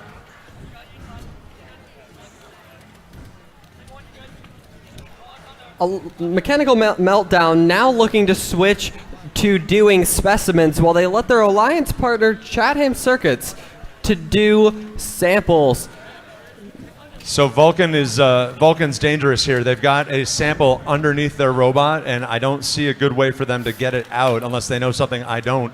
That's going to take them out of the running for, as they're dancing around furiously to get this thing unhooked, Ethan. We know that if they were to touch another game piece, they will incur a minor foul every 5 seconds of dual possession.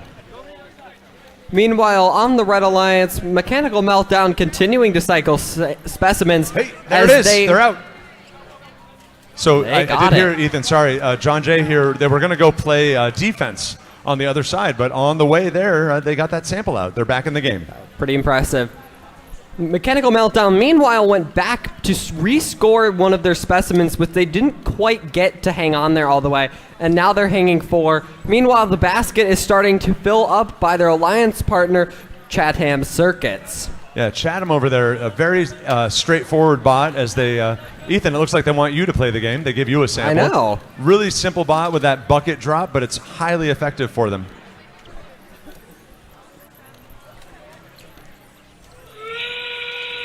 Both Blue Alliance bots playing to the observation zone here, providing the human player with ammunition to score.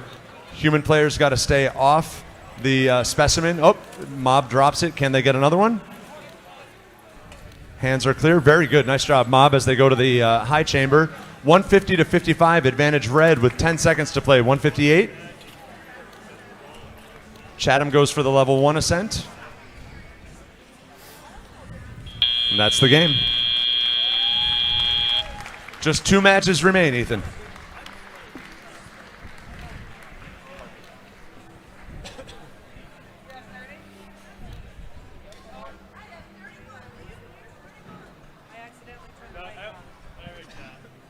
All right, we have results from match 30.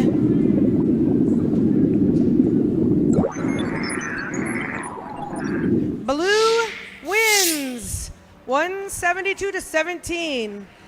Looks like both blue teams are going up and red teams are going down. Yeah, and I got to say, I think that was 5th gameplay for the Firebots team, 27-39. They are a rookie team.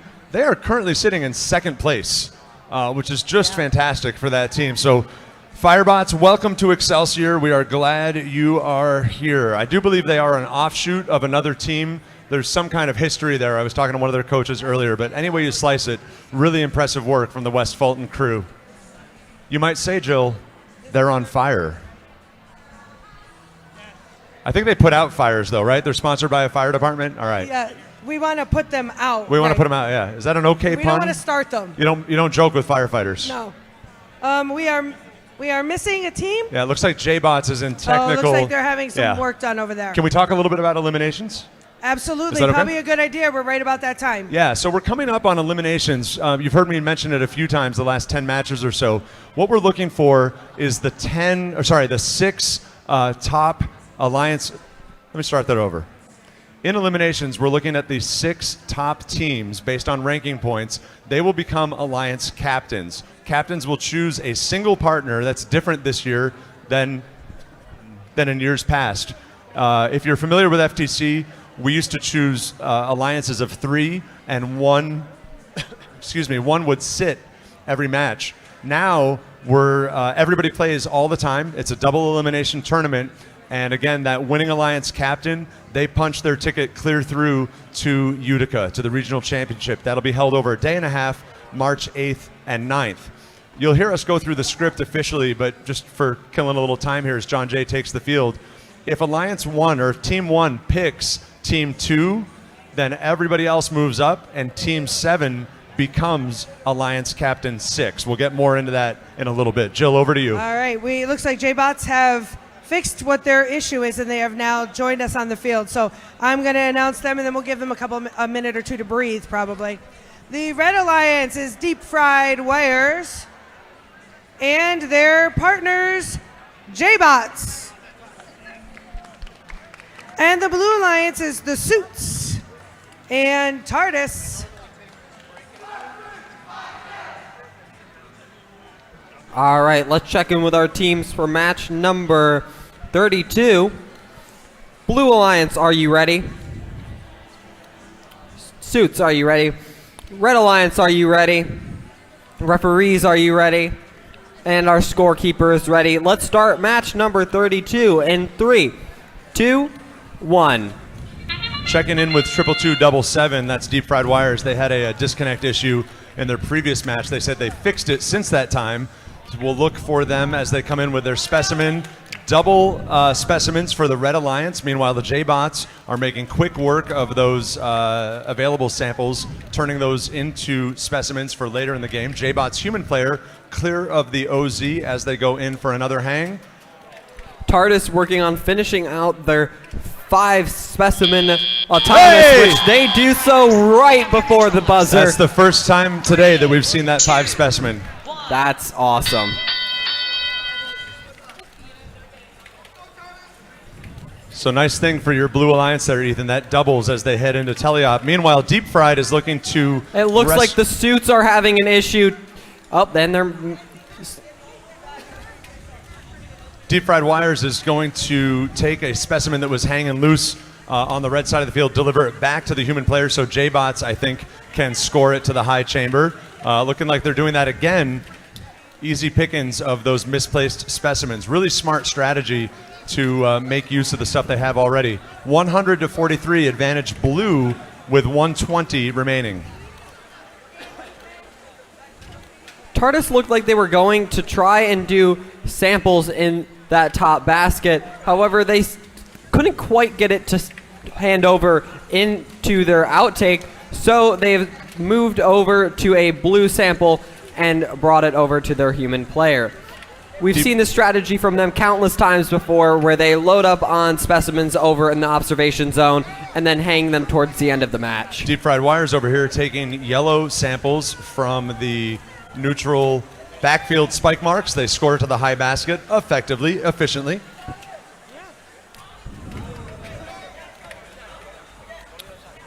J-Bots goes back to the submersible, picking up another red sample as Suits looks like they're playing backfield on your side there, Ethan. On the Blue Alliance, TARDIS looking to hang their final specimen. That top rung is looking pretty full. And now they are looking to actually go put some specimen samples in that top basket before the buzzer runs out. Looks like something just broke on the Suits. Can the Blue Alliance get in the air? TARDIS managing to get a level 2 ascent. Unfortunately, that was a tough match for the Suits, not quite being able to move in the way that they had hoped, but an overall amazing match by all.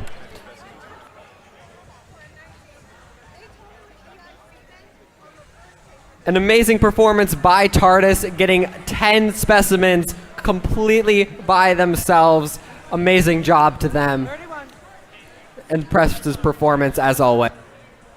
All right, we have results from 31.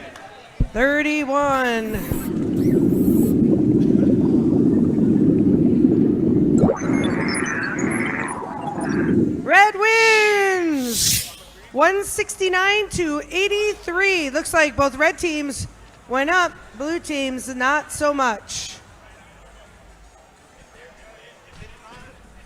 That puts the Chatham Circuits from Chatham Middle School on the doorstep. They are ranked 7 with 1 match to go. They could very easily become an alliance captain. Coaches and mentors, word of advice, coaches and mentors. Teams 1 through 11 should be ready to make a decision. We need you guys prepared to help alliance selections move quickly. So coaches and mentors, if you're hearing my voice and you're 1 through 11 right now, you're going to want to do your homework. Be prepared. Jill? Absolutely want to be doing that scouting. All right, this is our last qualifying match, match 33. We have, all right. We have the Red Alliance, Screw Ups, and System Override. And the Blue Alliance, the Ravenna Rattlesnakes, and Botman. And speaking of potential alliance captains, Ravenna sits in 3rd position right now. A win would almost certainly keep them in that top 6. We'll see how this one goes. Ethan? Let's check in with our teams. Blue Alliance, are you ready? Red Alliance is not quite ready. Red Alliance is now ready. Referees, are you ready? The scorekeeper is ready. Let's get match number 33, and the final qualifier started in 3, 2, 1. And with that, match number 33 is off. On the Red Alliance, System Override looking to hang a specimen, while on the Blue Alliance, Ravenna is going to attempt to place samples in the top basket. However, they missed by a little bit.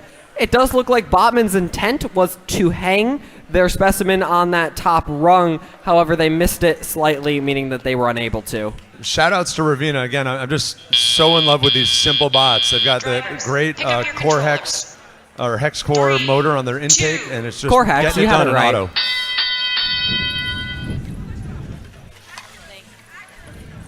Over on the Red Alliance, Screw Ups looking like they're having some sort of issue getting their intake to be able to go down.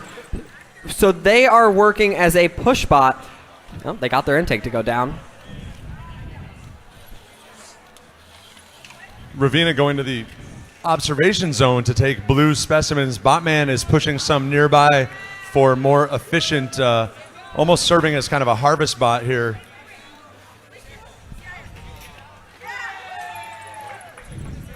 Over on the Red Alliance, unfortunately, System Override could not quite get that specimen to hang as they had hoped.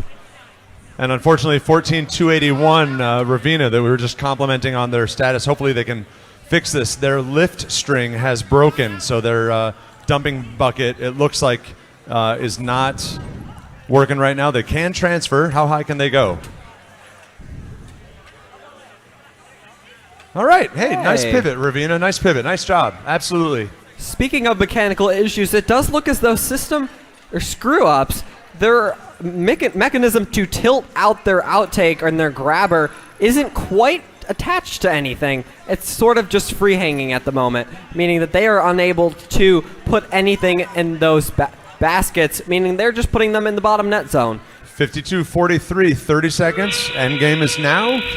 With a level 1 ascent or a couple more baskets, high or low, this could pitch this match either way.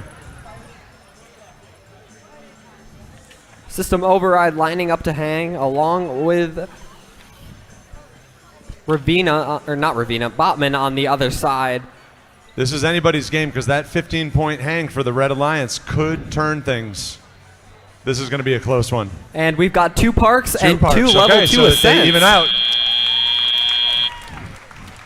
This is definitely going to be a close game. I have my guesses, but that was an awesome game.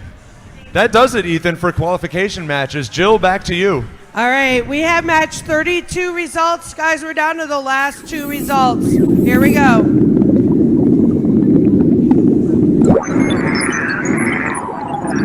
Blue wins 176-128. Perfectly cleaned the game, yeah? Oh, Suits, they're looking right on the bubble right there. And that puts Suits, if enough teams in the top 6 pull other top 10 teams up or so, it can shift people well up. Should we wait for the final match score? Yeah, we're definitely, this one here is going to tell us a lot once it's all in. They're Looks making like it's sure locked. everything is correct. Are we? They're not done yet. All right, here we go. This is going to tell us a lot. And this will finish the alliance captaincies. It's not telling me. Blue wins. Blue wins 80 to 61.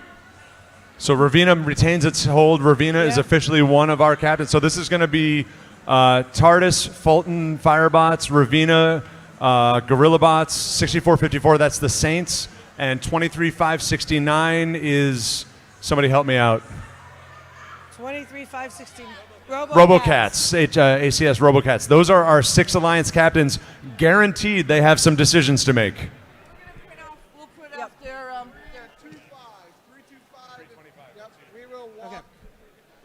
All right, we will be doing alliance selection at 3:25. 3:25. Teams in the pits, you need to have one representative from your team out here at 3:25.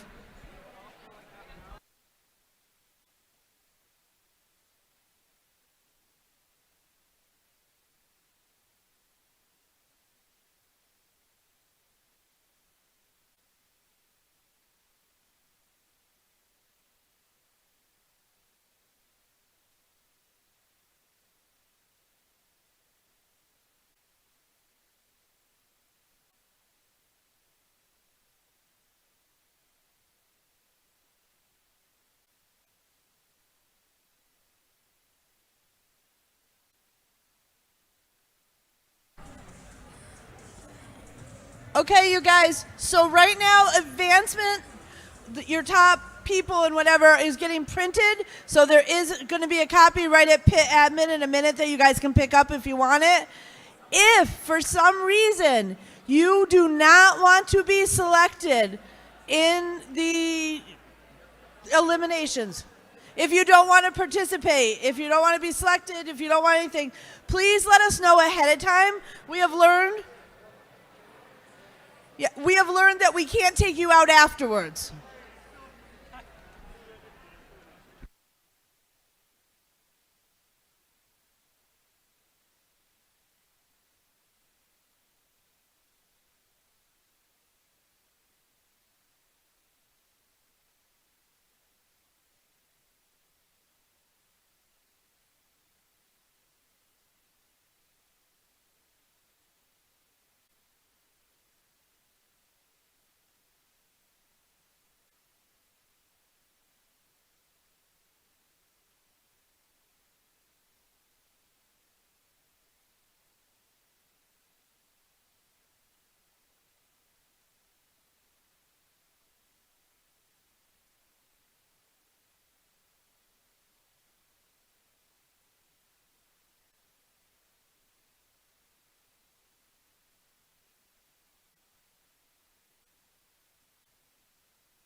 Okay, teams, it is currently 3:24. Please send one representative from each of your teams towards the question box area, and we will line you up.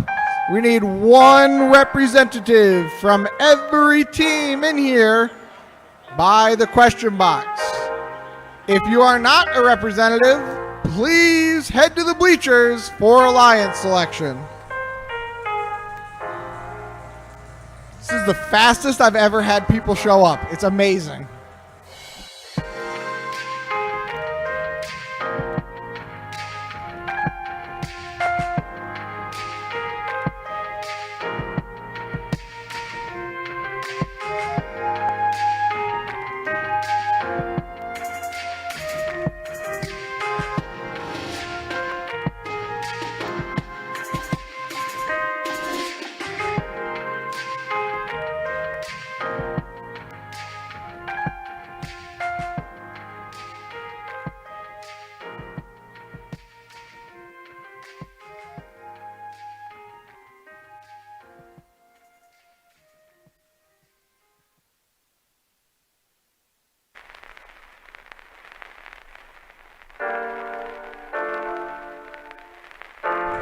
I only have 9 of my 28 teams. So the math says that means I have 26 teams, right? Got 9 of my 26. Now I have 10 of my 26. 11. Sweet.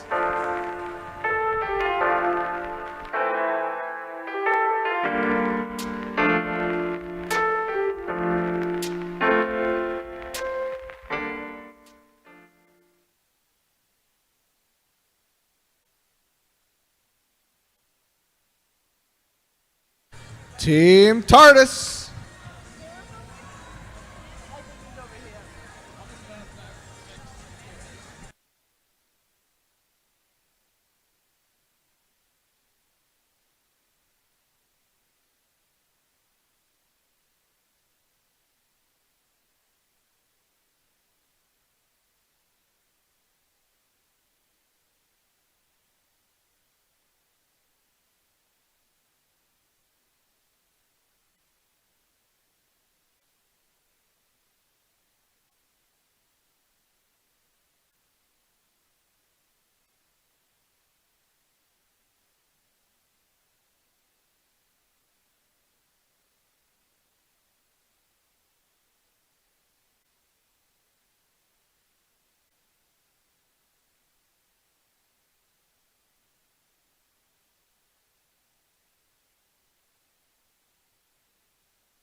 Spartan bots, raise your hand. There we go. Thank you.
All right, we have our 26. Let's do this thing.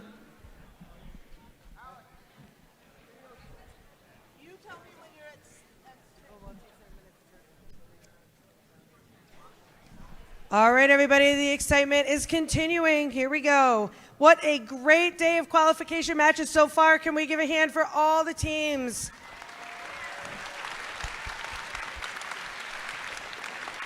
All right. It's time to move on to the playoff portion of the competition. But first, with 26 teams competing today, we need to form the 6 alliances that will compete to become the Into the Deep presented by RTX winners here at Broadalbin-Perth. I don't need the microphone. Oh, sorry. Here's how we select alliances. First up, we will announce the top 6 ranked teams. The first selection will begin with the highest ranked team based on performance in the qualification matches.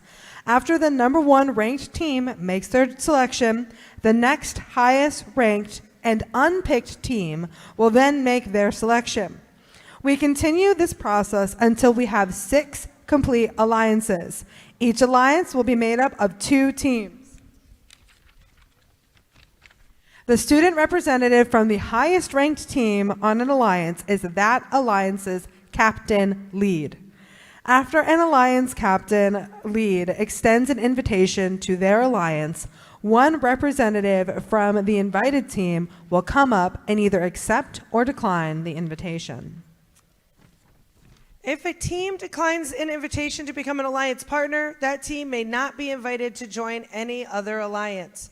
The declining team does not, however, lose their right to select if they become an alliance captain.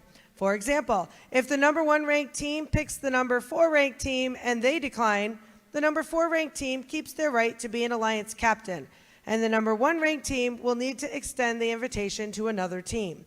The number 4 ranked team cannot be invited to join another alliance. If the number 4 ranked team accepts the invitation, the next highest ranked team will move into that position. Throughout the day, teams have been scouting each other to evaluate strengths, weaknesses, and possible collaborative strategies in the playoff rounds. This is where we see scouting come into play as teams decide who to partner with.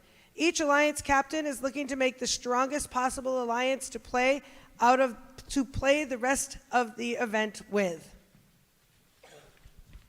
Once we have 6 complete alliances, we will begin the playoff matches, which will play in a double elimination bracket.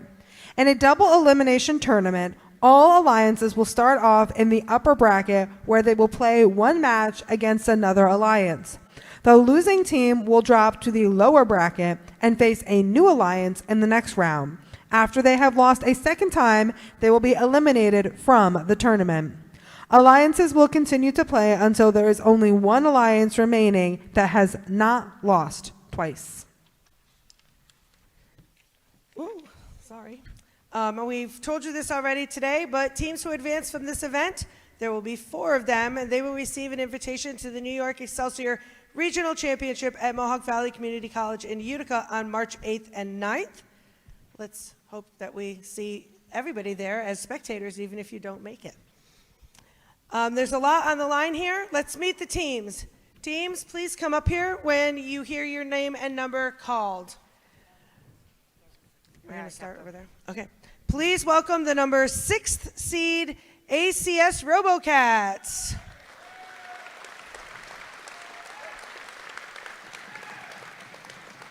To the number 5th seed Saints Robotics.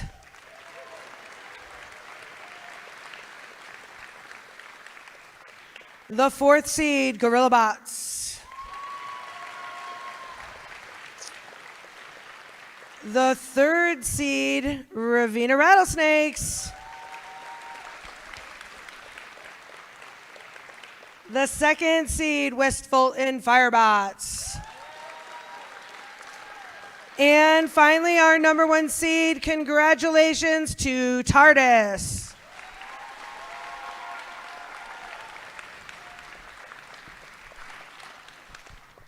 Now, our number 1 seed will make the first pick. Who would you like to join your alliance? Team 5356, TARDIS, would like to graciously monkey around with Team 5485, Gorilla Bots.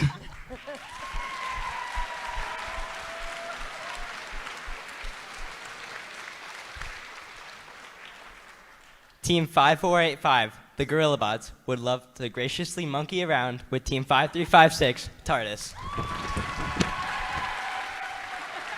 I'll announce since I have the list of who's next. All right, so everybody's going to move up one. So that means that our 7th seed now becomes a Alliance captain in Chatham Circuits.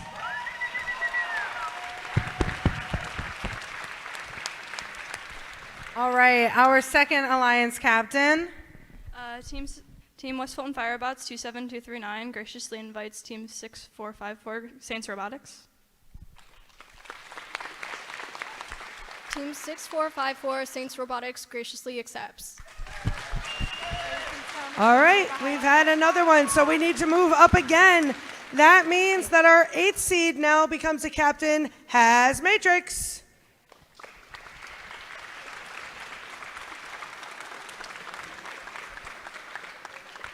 All right, number 3. Team 14281 Ravina Robotics would like to graciously invite Team, I don't even remember, 12833 Mechanical Meltdown. Where's Mechanical Meltdown? Team 12833 Mechanical Meltdown graciously accepts. All right, number 4. Team 23569 ACS RoboCats would like to graciously invite Team 11607 Has Matrix. Where are they? Team 11607 graciously accepts. All right, we're moving up again. That means we're going to the 9th seed, Mechanical Meltdown. They've already been picked, so we're going to number 10, which is the Suits. Oh boy.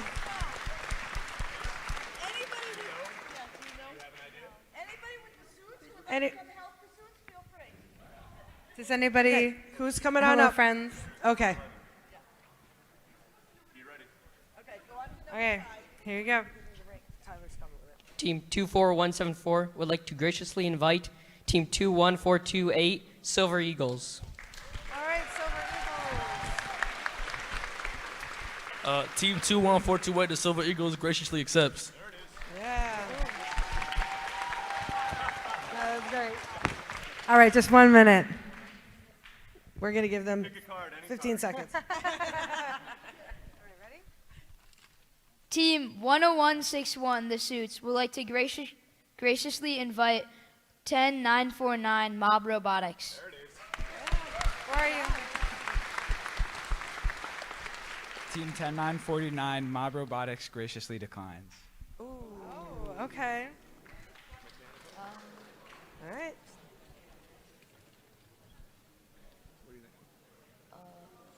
Has Proto been picked? I have to find out. Team 10161 would like to graciously invite Team 17222 Proto.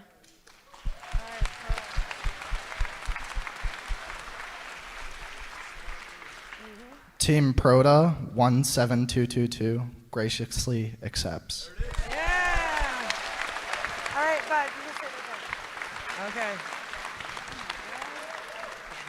All right, we have our alliances. Please listen to some information here. Congratulations to all. Before we learn, well, we missed that part. Okay, immediately following the selection, the head referee will, right, which is, yeah, he's here. There he is, right there. If you don't know what he looks like, he's right here. He is going to meet with the Alliance team representatives here on the field to cover the rules of the playoffs.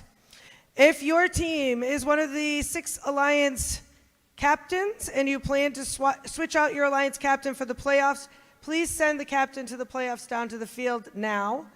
That means if somebody else is coming, you can send them down. We want drivers. Yeah, we want the drivers, not the captains. Right. After the final selection, the Alliance drivers meeting with the head ref should include the person who's going to be here, at least.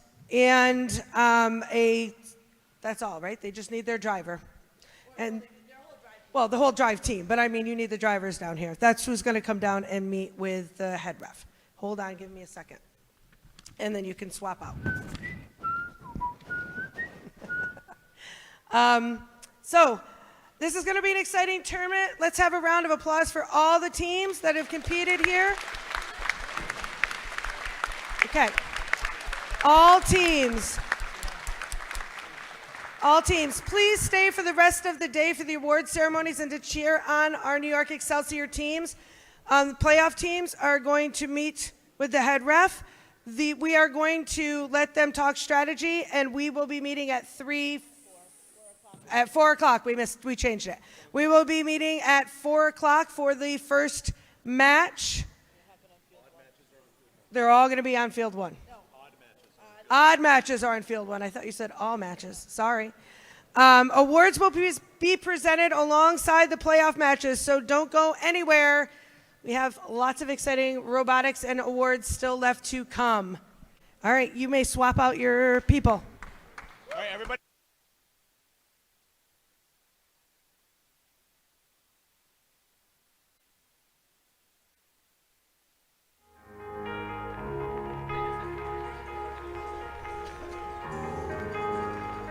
Again, we are still streaming, courtesy of the team here at Broadalbin-Perth High School. We are at excelsiorny.org/live.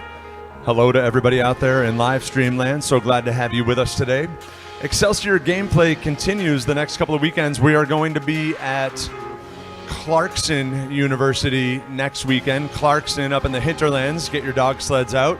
And then the following weekend, we wrap up Excelsior qualifiers with a back-to-back. It's going to be Peekskill on Saturday and Corning on Sunday. That's Super Bowl Sunday, go Bills, the 9th. Again, that's 3 more qualifiers. You'll be able to keep track of us at excelsiorny.org and also the Excelsior social feeds. The grand finale for the region will be March 8th and 9th at Mohawk Valley Community College, home of the Excelsior region, and the fabulous Tina Betts, she of PDP status. She's our big boss for the Excelsior region. Hi, Tina, out there in live stream land. Hope you're doing well. Want to shout out and thank the judges, the referees, all of our cuers, our floaters, the entire RoboVines organization. We've got so much support and help here in the background. Joe and Artie and the media team running our live stream. Just fantastic work all the way around. We'll be back to elimination play at 4 o'clock. 4 o'clock. Drive teams, Alliance drive teams, we need you at center field right now. We want to move this thing along. Drive teams, I see Alliance 1, I see Alliance 2. We need the Suits and Proto. We're looking for Alliance 6. We're looking for Ravina with Mechmelt.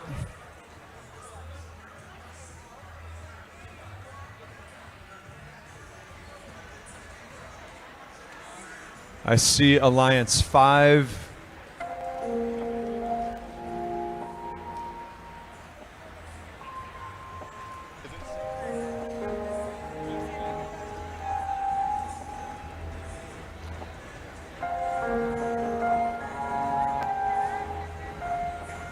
No, RoboCatson has. 1, 2, 3, 4, 5, 6, 7, 8, 9, 10.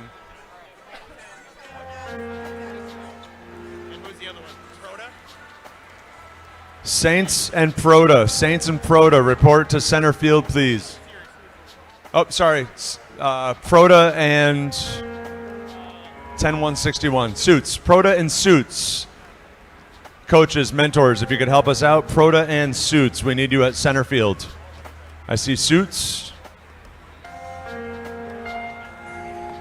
And I see Proto coming this way. Thank you very much, folks. Center field.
We've got 12 minutes until we get to elimination matches. We will start with match 1 on field number 1. That'll see Alliance 4 versus Alliance 5.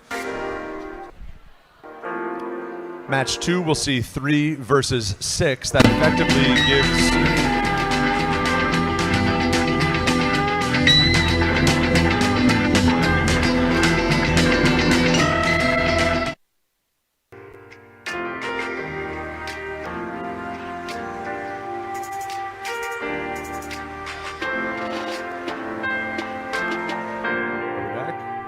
Are we back? There we go. That effectively gives Alliance 1 a bye and 2 a bye into match 3 and 4 respectively. Now, you heard it described in Alliance selections. It's double elimination. So when a team loses, they will move to the lower bracket. A team does need to suffer 2 losses before they're eliminated. And that's true all the way out to match 10. So theoretically, we could see a match 11. I'm not sure how many of those we've seen in Excelsior so far this season. Again, in about 10 minutes or so, we will be getting into business on field number 1.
Those teams that have advanced at this point in time, you should be heading towards queuing.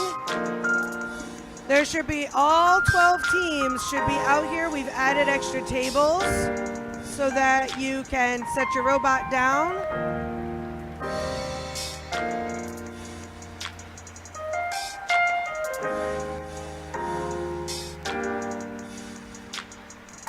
If you don't know which field you're on, you can check out the board. It'll tell you where you're match 1 or match 2. Odd matches are on field 1. Even matches are on field 2.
We're going to be putting match number 1 on the field, so make yourselves ready.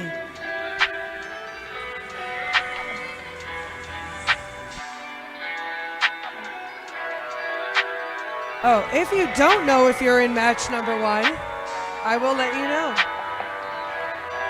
That would be ACS Robotics and Has Matrix versus Chatham Circuits and Silver Eagles.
I was gonna.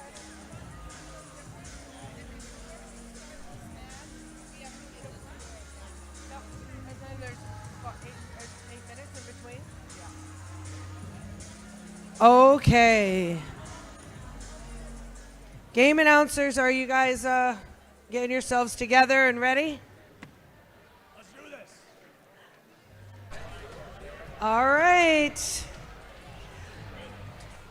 401, here we go. All right, guys, here's the excitement of the day. We have our first qualifier. Sorry, I'm trying to figure out, this is Red Alliance. Red Alliance is ACS Robotics and Has Matrix. And Blue Alliance is Chatham Circuits and Silver Eagles. Let's give them a round of applause.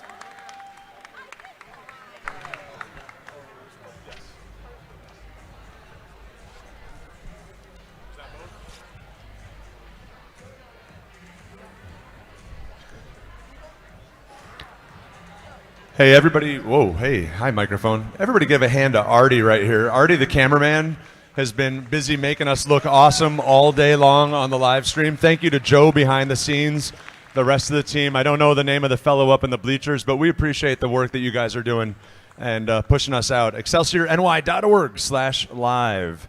We're looking for thumbs from the Red Alliance. You are ready to go as we begin Elimination 1. Thumbs from the Blue Alliance. And we've got 1, 2, 3 head refs. We are well equipped with referees, and I see a waving canoe paddle Alex is like, don't forget me, Ethan. Don't forget me. All right, teams, deep breath. I see Chatham doing it right now. Do that all the way around. Deep breath, seriously. All right, you guys have played hard all day long. Everybody in the room is proud of you right now. Take it easy, play hard, good luck. Ready to count this one down? I'm ready. Let's start finals. Match 1 in 3, 2, 1. Silver Eagles and Chatham go out with, yes, Eagles locks one specimen on the high chamber. Chatham looks like they might be going for, yes, the high basket. Otto working well here on the Blue Alliance. Over on the Red Alliance, we have ACS RoboCats parking in the back and getting a park in the observation zone.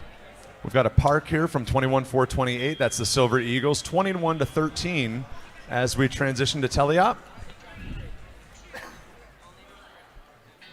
39-23, Ethan.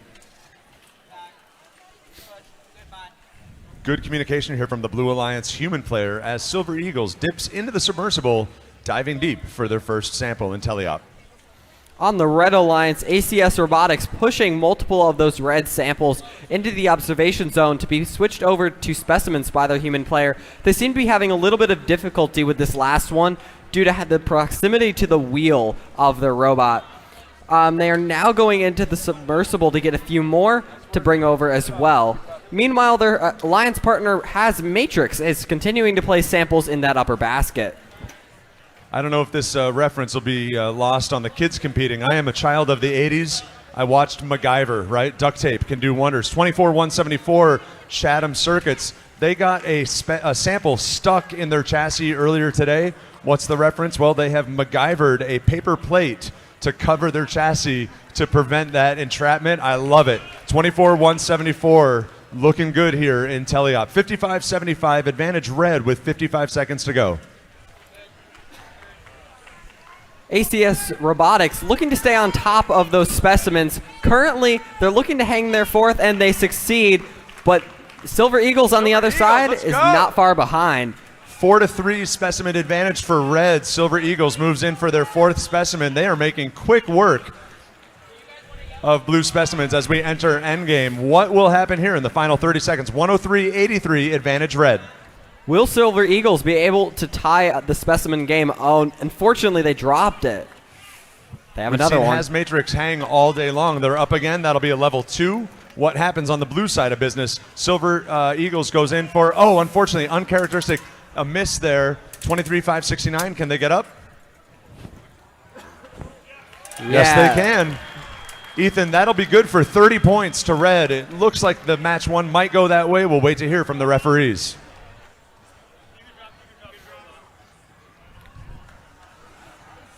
All right, so after the referees have done their job, we will be announcing the winner of this match before moving on to the second match, where we will have about 8 minutes in between. Head referee Corey conferring with his team here on field number 1.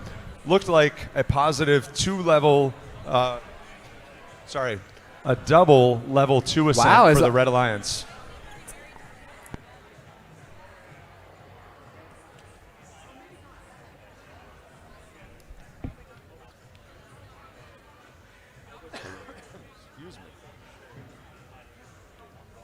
We do want to make a note as we enter eliminations.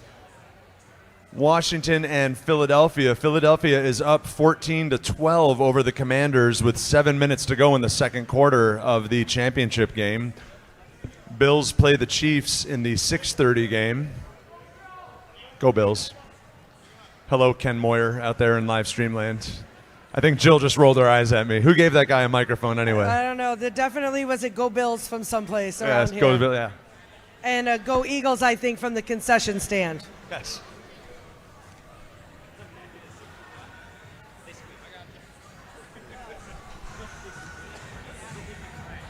Are we ready? Okay. We have the scores from the first match. Here we go. To the big boards.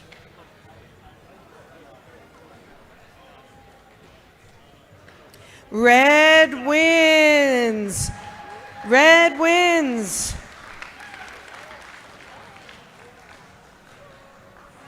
What is it, 137 to 99? Yeah, that teleop ascent certainly helped the Red Alliance. They didn't really need it. They would have been 107 advantage Red anyhow, but a strong double ascent that we'll look to see as Alliance 4 moves on into match 3. They will face Alliance number 1, TARDIS and the Gorilla Bots. Oh, I forgot my second part of my job here. All right, here we go into match 2. The Red Alliance, I have to look, is Ravina Rattlesnakes and their partner, Mechanical Meltdown, in the Red Alliance. Blue Alliance is the Suits and Proda.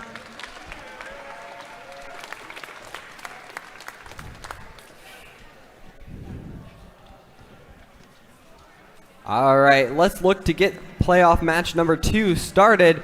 Blue Alliance, are you ready? Red Alliance, are you ready? Referees, are you ready? And our scorekeeper is also ready. And with that, let's start match number 2 in 3, 2, 1. 3 bots alive as Proto goes to the high chamber. Suits is hanging out idle on the Blue Alliance. 17222 looking for samples to come into their observation zone for their human player. How are things on Red? On Red, Mechanical Meltdown missed their first attempt to pick up another sample, so they aborted that one, and then they managed to get 2 more, it's looking like. Yep, 2 more. Proto is completely unintelligible over here in the blue box, but I think it's good. So we'll just go with that. Right? Am I right? I'm right. Okay. All the Proto parents here in the first row. We've got 71-23. That work from Mechanical Meltdown, just outstanding all day long in Autonomous. Suits goes for their low basket, 10-161. Nice and deliberate. Proto hangs a second specimen on the high chamber, blue side. Red? On the red side, we have Ravina looking to do samples. They are cycling out of the submersible. Meanwhile, Mechanical Meltdown is working on placing some red samples. Unfortunately, they went to place one of them and then knocked the other one off, so now they are looking to recover that specimen. However, it's looking like they're still going for it, and they've given up. They'll recover that to OZ. Meanwhile, Ravina is harvesting up to your basket. Proto 5 on the high chamber as Suits 10-161 goes back to the lower basket. They came up into 6th Alliance captaincy as teams moved through the standings at Alliance picks. Early advantage 115 to 67 for Red because of MechMelt's early autonomous work. Back on the Red Alliance side, Mechanical Meltdown still looking to place more specimens. They are hanging one and then getting one out of the submersible, then bringing it back. A different strategy than we've seen some teams use, but also on the other side, we have Ravina just continuously doing samples into that high basket. I gotta tell you, Ethan, Proto over here, 17-222, is just driving their brains out. They're doing such a nice job getting those specimens onto the high chamber. I talked to the team coming out of lunch. They switched motors on their upper. Yeah, they don't want to sacrifice.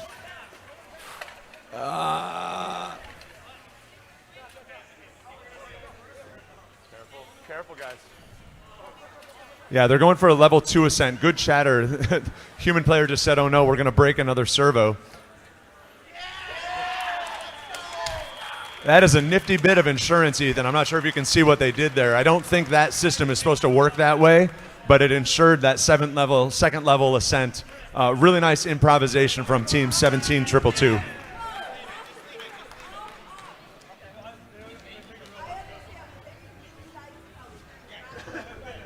They did.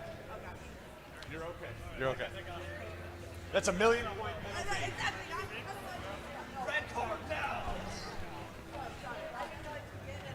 It's a black card. There you go. Team Proto just got a loud environment decibel warning on their Apple Watch because they were cheering so loudly. Awesome match. We're going to wait for the refs to lock it in and send it over to Jill for a score report. Well, he's not there. So I was saying, I was in the middle of saying Proda replaced a motor on their arm, and they hope that that will enable a third level ascent here in eliminations. We've yet to see it work, but a bit of nifty driving there that preserved 15 points for the Blue Alliance. Really smart play. Sounds like the scores are locked.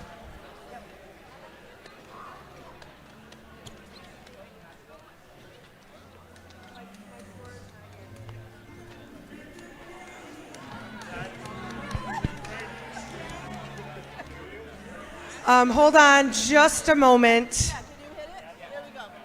Here we go.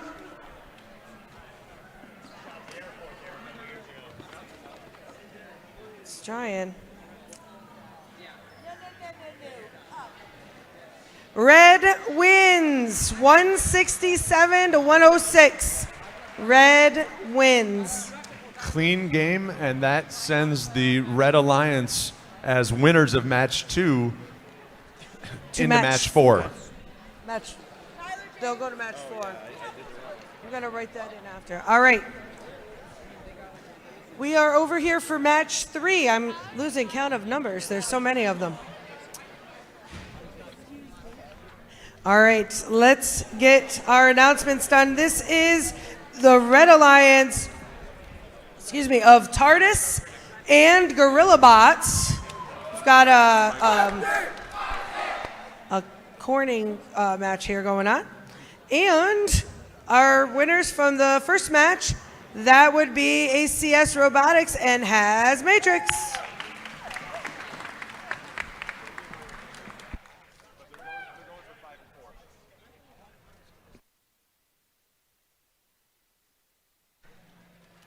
Here in match number 3, the winner will advance through to match 7. The loser of match 3 will face off against Alliance 6 in match number 5 in the lower bracket. Corey, our head referee, checking out all the bots and the placement of our samples on field. Looks like he's happy with how things look. Red Alliance, TARDIS Gorilla Bots, looking for thumbs up, gentlemen. Excellent. Blue Alliance, thumbs up there. Referee team, thank you for your service today. Do we have a scorekeeper? Tyler is a man of many purposes, uses, and skills.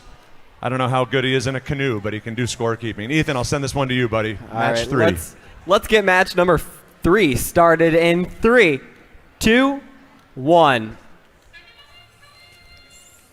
It'll be interesting to watch on this Red Alliance to see what these teams can do. We know they're very strong at their autonomouses, so it'll be interesting to see what they are able to complete.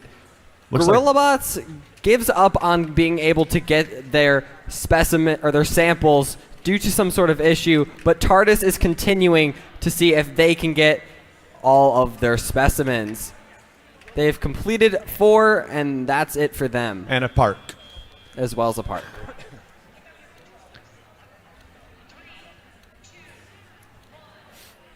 We go 102-23 as we go into teleop. Red out to a commanding lead. Has Matrix deposits their first sample to the high basket. That's 11-607 in the backfield. Meanwhile, our ACS RoboCats 23-569 is shepherding blue samples into their human player in the observation zone. They are racking and stacking specimens for later placement at the high chamber.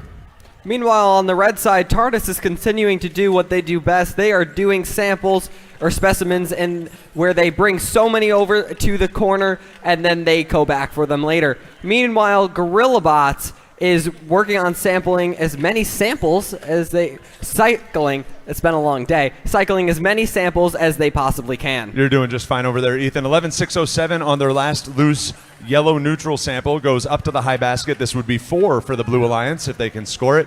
142-47. RoboCats getting their second specimen on the high chamber. And yes, Has Matrix deposits that sample to the high basket. 1 minute remaining in gameplay. Match number 3 in eliminations.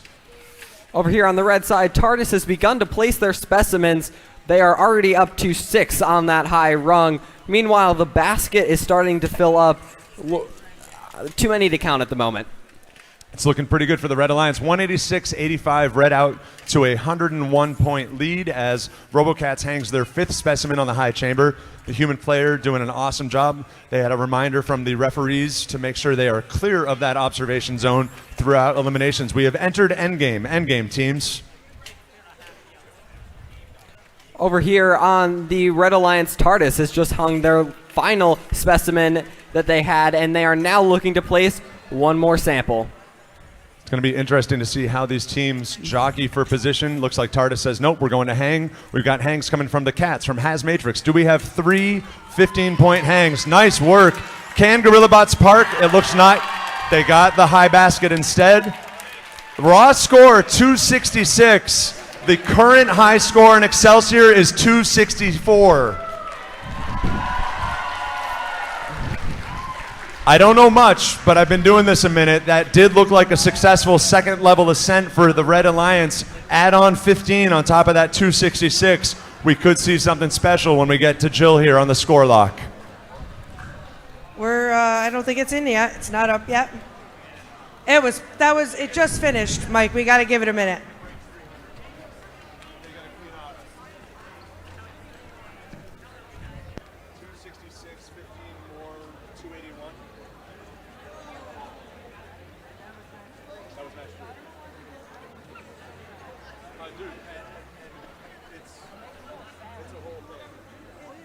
I'm trying to cross-reference up there.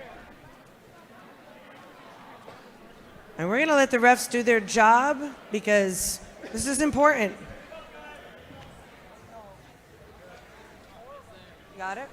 Okay, here it is. Keep an eye on that Red Alliance.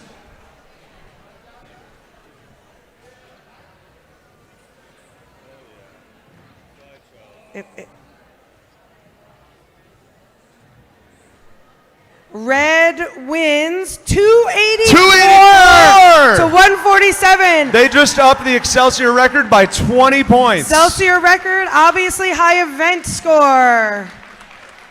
Great job. Those two teams, if you're not familiar, they practice literally 30 feet away from each other in the same building down with Corning Robotics in the Southern Tier. Awesome to see the gameplay. Jill? All right, we have a match over here on our even field, field 2. This is match 4. You scared me, sorry. It's okay. The Red Alliance is our West Fulton Firebots and Sage Robotics. And our Blue Alliance is Ravina Rattlesnakes and Mechanical Meltdown, winners of match 2. All right, let's check in with our teams. They are not quite ready yet.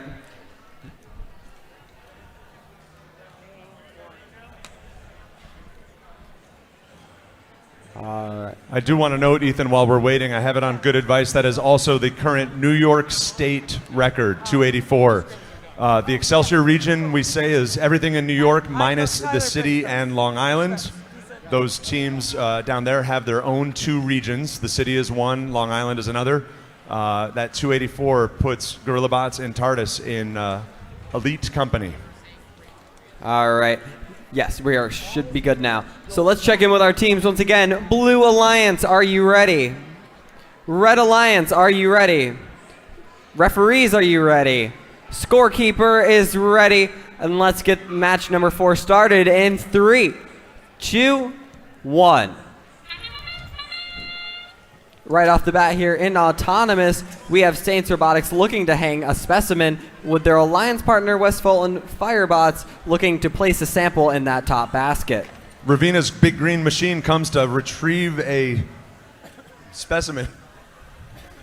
A specimen from the human player on Blue Alliance. MechMelt going 4 for 4. Can they do it in Autonomous up to the high basket?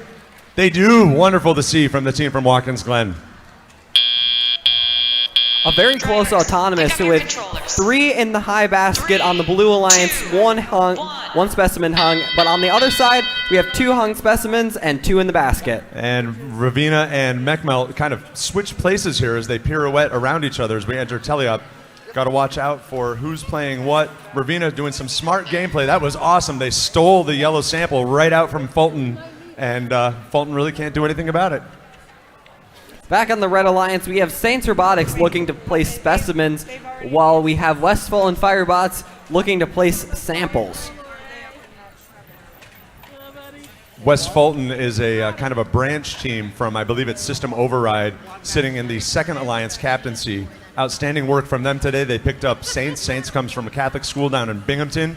These are 4 teams. Well, 3 of these teams have been around for a minute. But it's awesome to see Fulton fully in the mix here as they approach that high basket. Mechanical Meltdown harvesting another specimen from the Blue Alliance. They get it, yes, 5 for 5 on the high chamber. Ravenna had a yellow sample. They lose it in the backfield, reacquire it quickly. They're going to go for the baskets. Saints Robotics looking to close that gap with the specimens. They have one that they are looking to hang right now and then another one ready at the wall. Meanwhile, we have West Fulton Firebots looking to continue to place as many samples in that top basket as possible. It's going to be really interesting to see where this goes. We know that West Fulton has an effective second-level ascent. Saints has been getting up off the ground as well. Those 30 points could literally put this match in the balance because you add those to Red. Red comes out on top right now, 142 to 129. Advantage Blue as we enter endgame.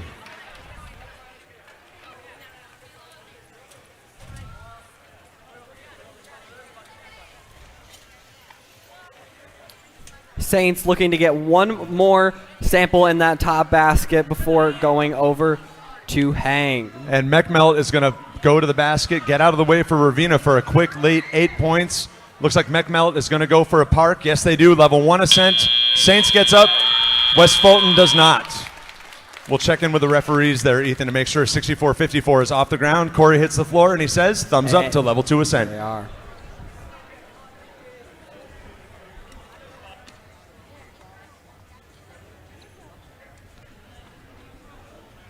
Back to that result from match 3. The highest non-Excelsior score right now in the state is 230 points. So Excelsior, we see you getting it done. Tyler, we need you on field 2.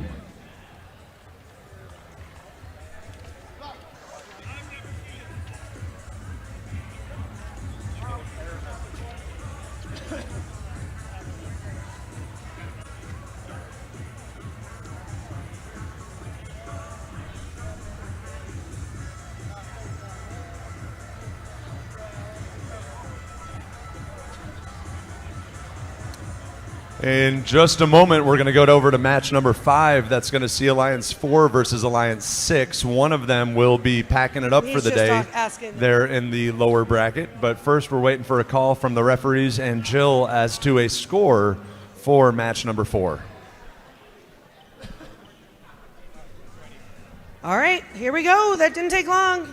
Watch the scoreboards. Referees getting it done.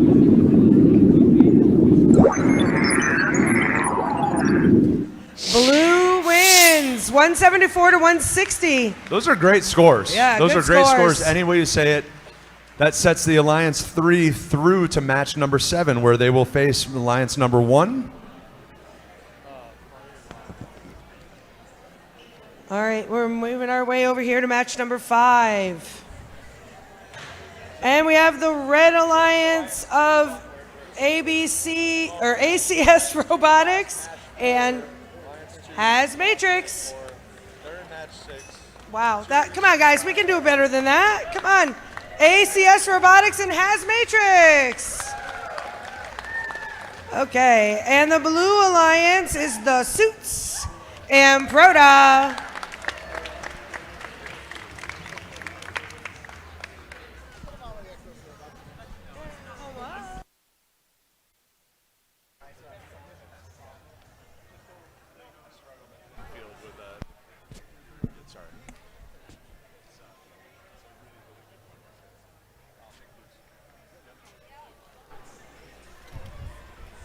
So we check back in with Proda and the Suits. We're looking for thumbs up and thumbs up. Noise violation on your Apple Watch. Good luck with that. Love to see it. RoboCats, I see you guys. Has Cats. Robo Matrix. I'm something there. Referees, we're looking for a thumbs up from you. We've got it from Devin, and we're seeing deep in the score table. We're good to go. Ethan, we'll get this thing started sorry, you take it. Go ahead. All right. Let's start match number 5 in 3, 2, 1. Froda goes with their high chamber specimen. They've been effective all day long. We know they're going to push all 3 samples. RoboCat's successful on the high chamber red side with Ethan as well. That's 1 for Proda. 2 for Pro. No, they just came up short.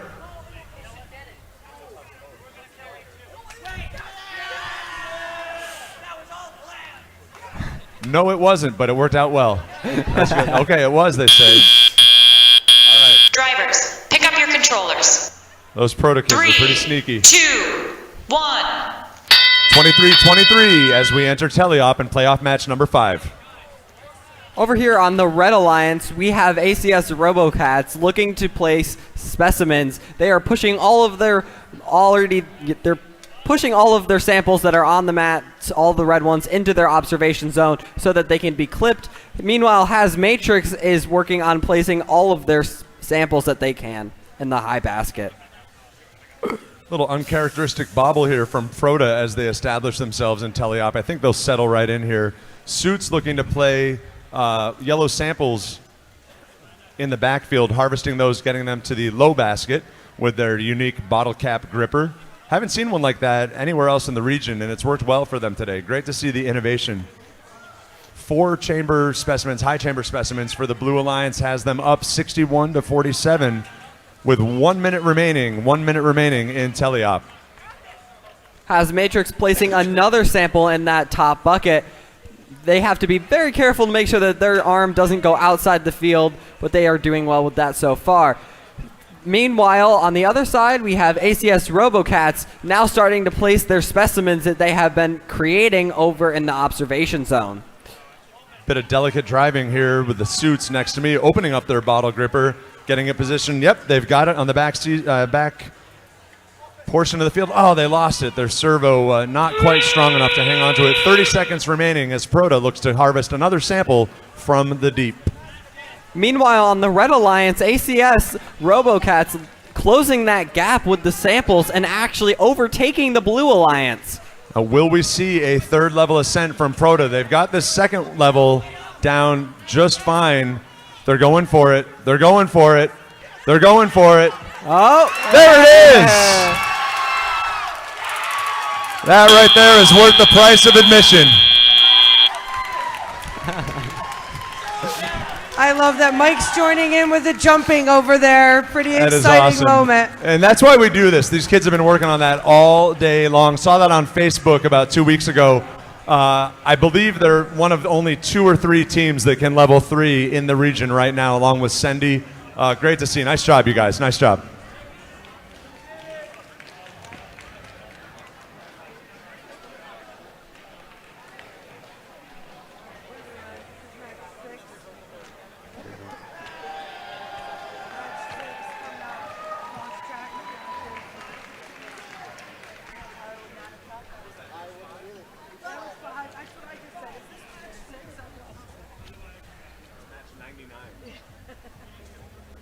As soon as we have the scores from match 5, we will share them with you. Oh, I have a thumbs up. We have the scores.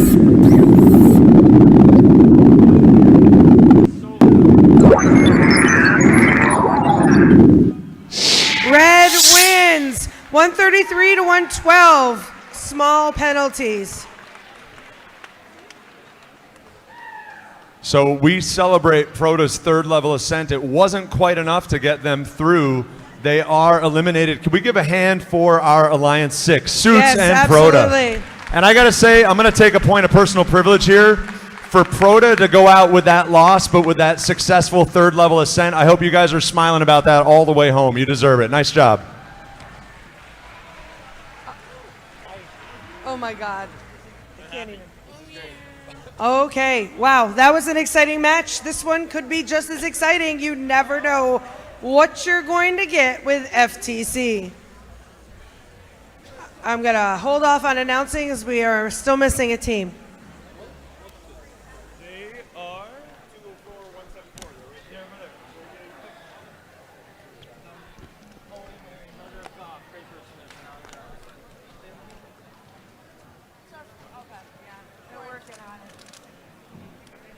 I'm okay with that.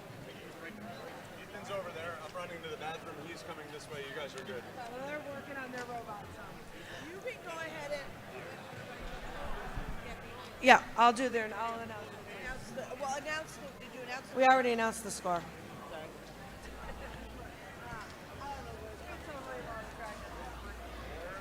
we're still working on the Silver Eagles or having some technical issues. So we're going to walk over here. I'm going to do some housekeeping and some thanking while I'm here. I know that we have had a shout out already to Joe Calderon and his team, but we love Joe and his team and love to have them every year to help us with this tournament. I hope they have as much fun doing this as they do the football and basketball games that they cover, but we're proud to have them here to help us out with the FTC tournaments.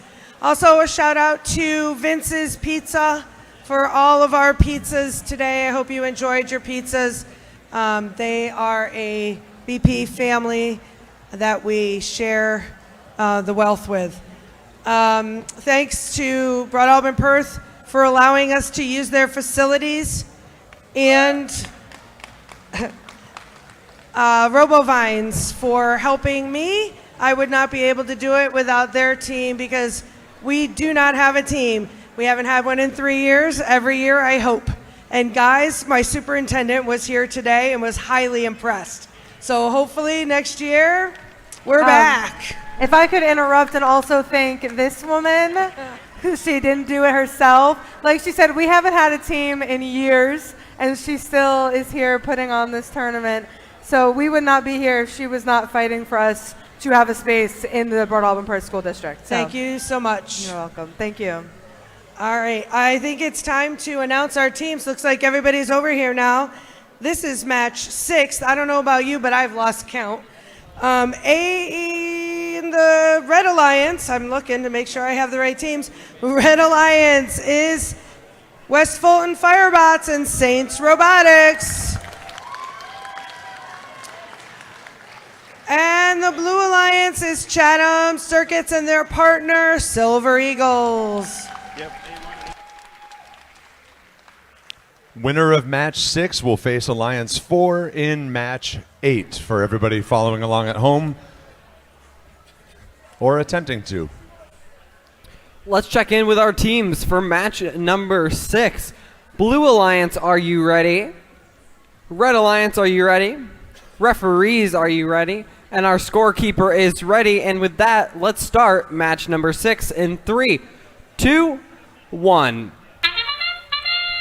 Silver Eagles has a blue preloaded specimen. They go hang it on the high chamber. 24-174 Chatham. They're looking for high basket, and they get it.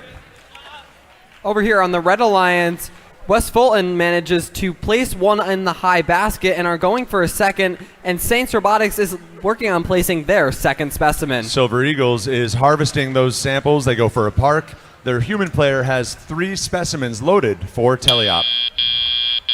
Drivers, pick up your controllers. 3, 2, 1. 55-39 advantage Red Alliance 2 as we come out of autonomous. Silver Eagles goes in with their gripper, harvests into the deep some samples for the Blue Alliance. Over here on the Red Alliance, West Fulton Firebots is placing samples in that high basket, and their partner Saints Robotics is working on placing specimens. I gotta say, the human player over here on the Blue Alliance is just going to town. He's got 1, 2, 3, 4, 5, 6 specimens ready to go with another sample on the way. Good communication from the Blue Alliance. They misgripped this a little bit. Let's see if they can clip it. Something interesting that I'm just noticing now is that when Saints Robotics dropped their specimen in autonomous, it went into the submersible, and they actually retrieved it back out, something that I don't think I've seen another team do yet.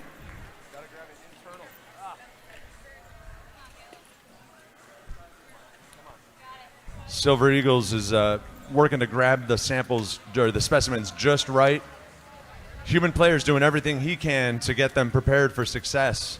Drive team's got to get it. There it is. That pinch grip gets to the internal void of that specimen, makes it much easier to handle as they go to the high chamber. On the Red Alliance, Saints Robotics does seem to be having some sort of issue with how they're grabbing their specimens so that they can't quite hang them on that top bar, but they did go back and they grabbed one in a different orientation that worked flawlessly. Chatham gets another one of the high basket. The human player over here on blue is loaded with specimens. I'm worried that Silver Eagles won't have time to score them all. Fulton is getting up in the air. 14 seconds to play.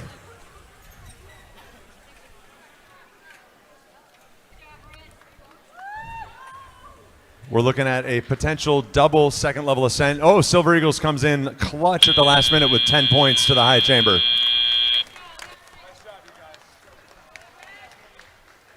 Well, one of those teams from match 6 will be done for the day, either Alliance 2 or 5. The winner of match 6 faces Alliance 4 in match 8. We're going to wait on a score for match 6. We're going to turn our attention to field 1, match 7, Alliance 1 versus Alliance 3. Jill, did you get all of that? I got it all. No problem. Repeat it back to me, please. Yeah, that's not going to happen. You're just going to have to take my word on it.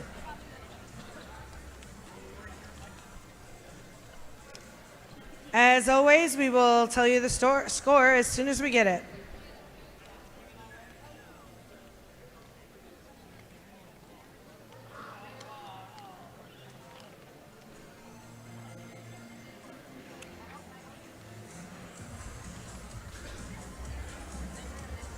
Jill, after match 8, we're going to move into the first round of awards, correct? I believe so. We are ready for that. That'll be Judges Award and a few others before we go into match 9. Yep.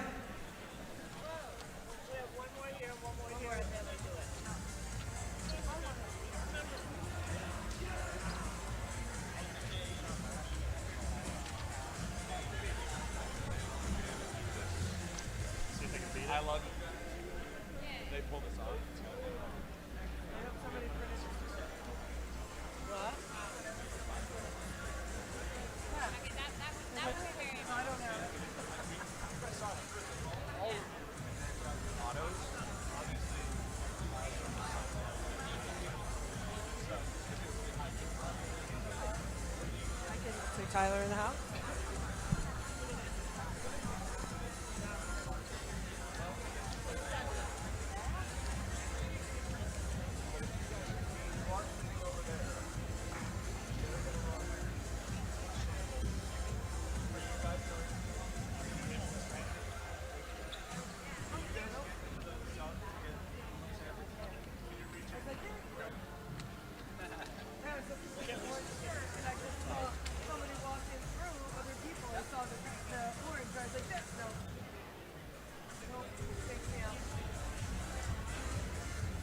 Got some deliberations over there, Jill, huh?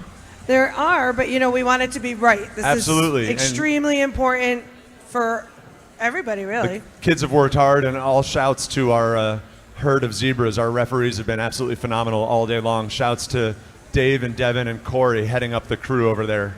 Absolutely.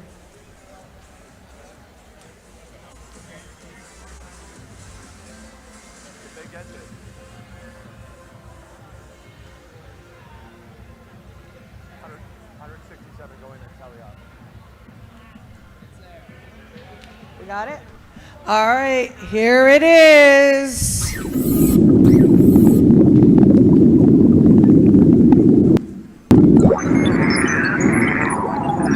Red wins 135 to 89.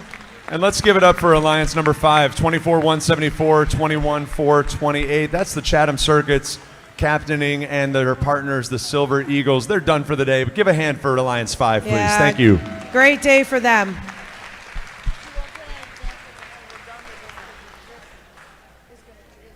So that will move Alliance 2, that is West Fulton and Saints. That moves Alliance 2 into match 8, where they will face off against the RoboCats and Has Matrix. We're not quite ready for that one yet. Jill, over to you for match number 7.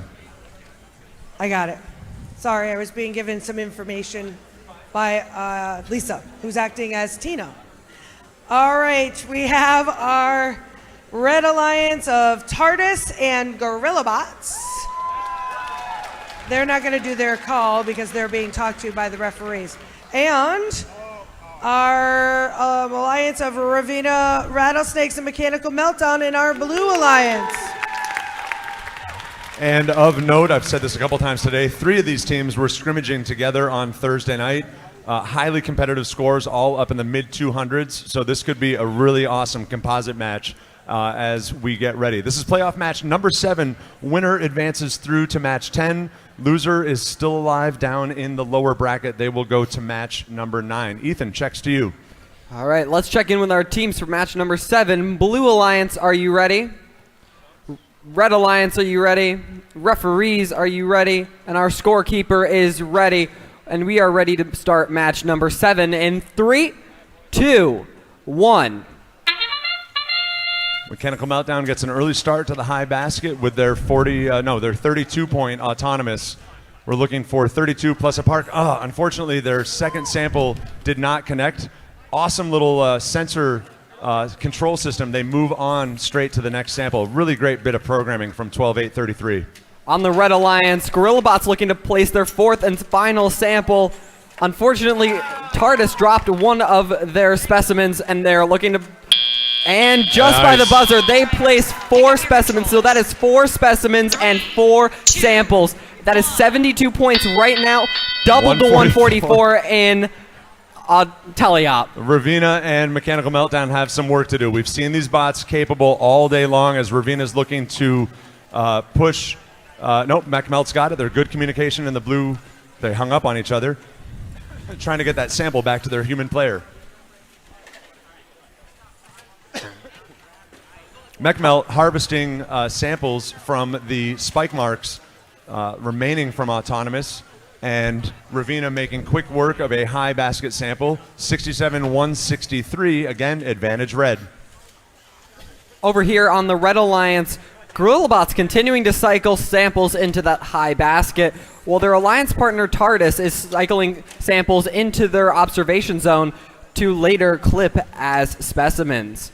Ravina goes back into the submersible. They're looking for those neutral yellow samples. They get one and transfer internally up to their big old green bucket. Yep, 8 points to the Blue Alliance.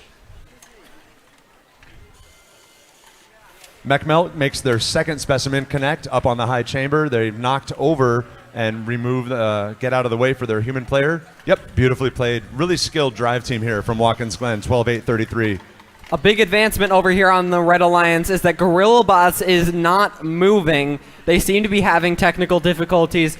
Luckily, their alliance partner TARDIS is still going strong. They are placing specimen after specimen on that top bar. MechMelt brings in a sample and clears out a specimen to the high chamber, connecting for 10 more points for the Blue Alliance. Ravina, meanwhile, down in the submersible, looking for blue samples that they can run to the basket tree. 229-139 with 8 seconds remaining. Will red hang or ascend? We'll see. Nope, they're going to go for a park, as does MechMelt. Uncharacteristic disconnect or some kind of technical issue for 54-85. Hopefully they sort that out on their way to their next match. Again, loser of match number 7 will shift down to the lower bracket, facing the winner of our next match. They'll face the winner of match 8 in match number 9. Winner of that match advances to match 10. Jill? Yeah, we're going to wait on those scores. They're doing some deliberation over here.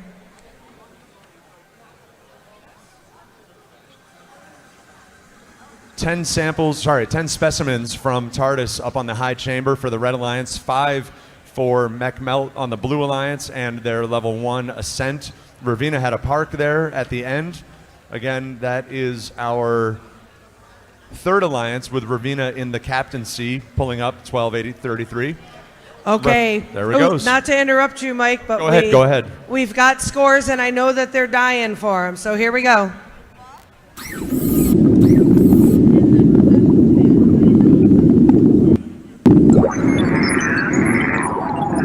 Red wins 242-184. 10 points of fouls, maybe a major or 2 minors from red over to blue. Not a difference maker there. 167 in teleop. Really outstanding work from the Red Alliance. They'll shift over to match number 10, cruising right through the upper bracket. That moves MechMelt and Ravina into match number 9, where they will await the winner of what we are about to witness over here on field number 2. Jill? Yeah, we're up to match 8 over here, in case you lost count over there, Mike. And we have the West Fulton Firebots in the Red Alliance and their partners, Saints Robotics.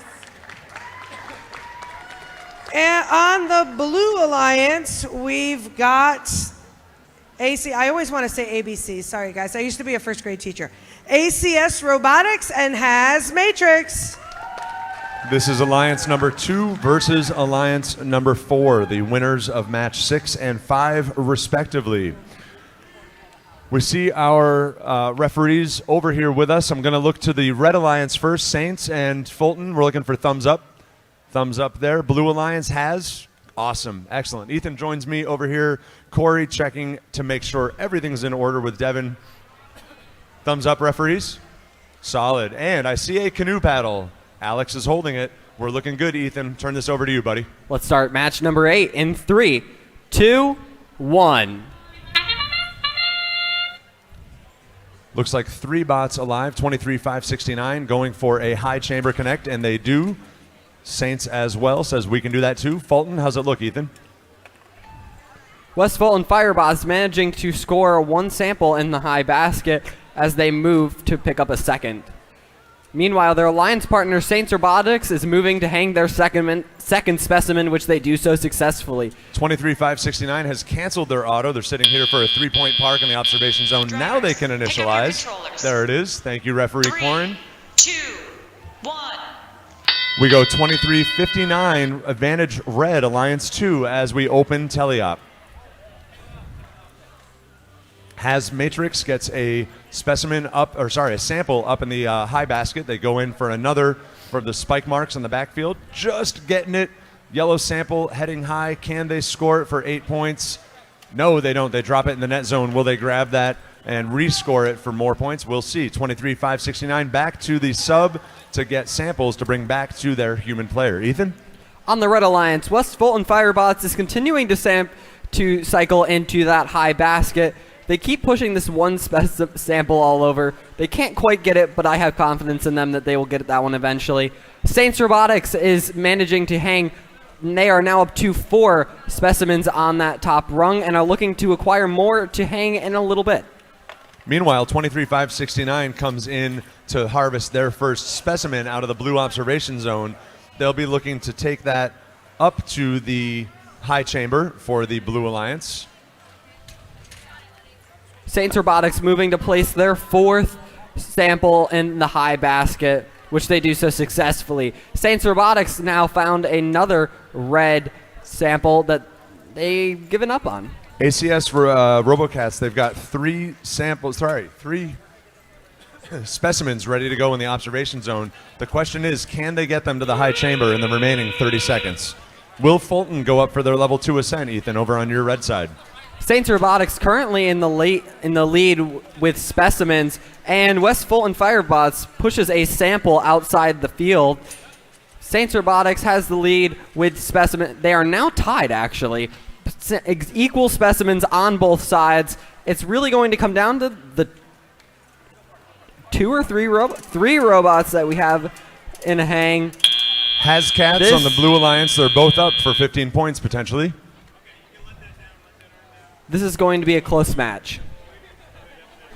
Blue lagged on playing piece samples, but I think they had about a 12-point advantage in the ascents. 2 2s versus a 2 and a 1 for the Red Alliance. Like you said, it's going to be close.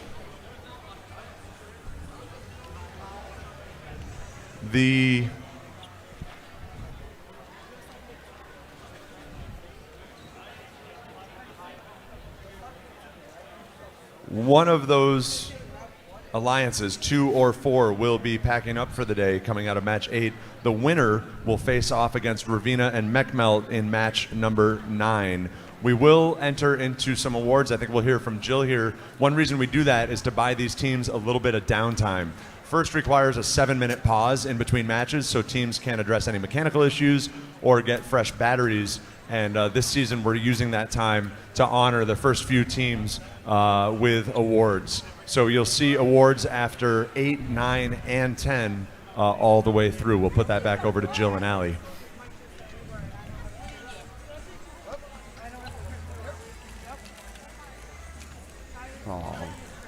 The referees are conferring here, coming out of match number 8, checking their foul sheets. Curious what they're looking for. We'll see what happened there.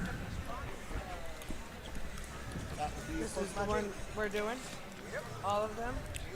There should be only 3. 4. 1, What? 2, 3, 4. Then we're not doing, what about Judges Award? It's not on here.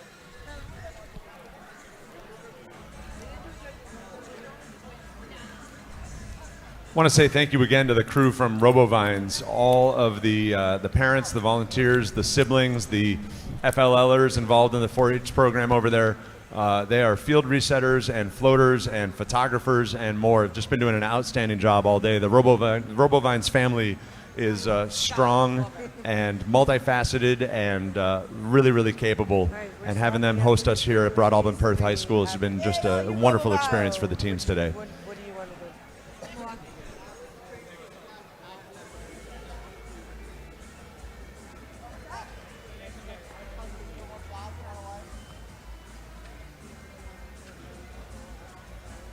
Referees still deep in discussion here. We'll see what Corey, there we go. We've got a score lock, Alex says. Jill, over to you. I'm waiting for the thumbs up. Here it goes.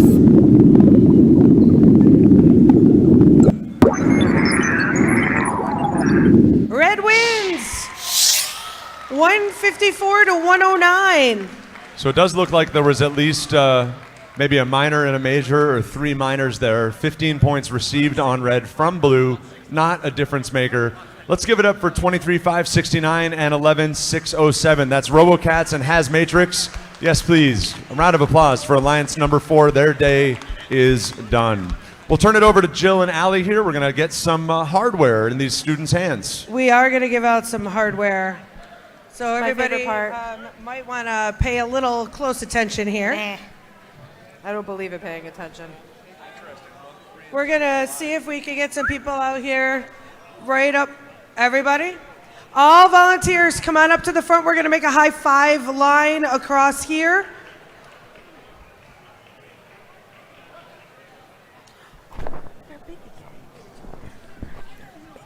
Yeah, they're bigger. Yeah, they were bigger the last year. Yeah, well, I don't pay that much attention. All right, all of the volunteers, if you are free and able, come to the front. We want to make a nice This is line a up in the front non-negotiable. up here. All volunteers, if you are free and able. By the way, there are cables along the front. If you are high-fiving, you need to keep your eyes open. All volunteers. I want you guys to know I'm not being rude. I'm looking at my brother when I'm saying that. All volunteers. Wait, that just came.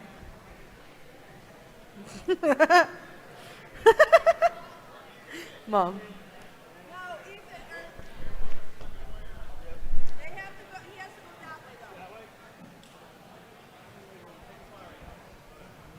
All right, they're finding spots for everybody.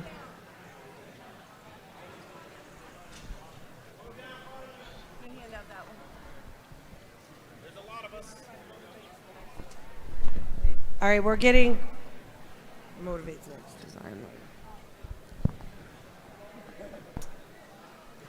Once we're all here, are we good? All right, here we go. We've got the design award. It's up first. When you come down, make sure you take your award.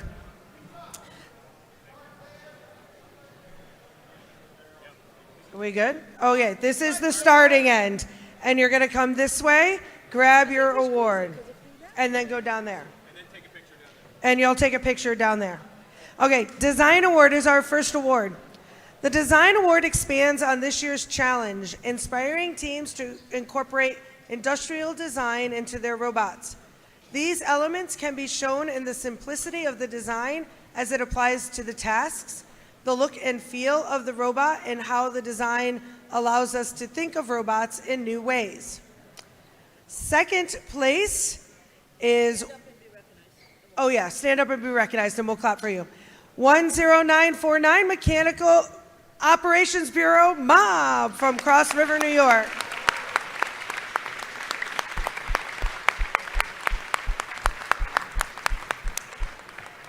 And here's what the judges have to say about the winner of this award.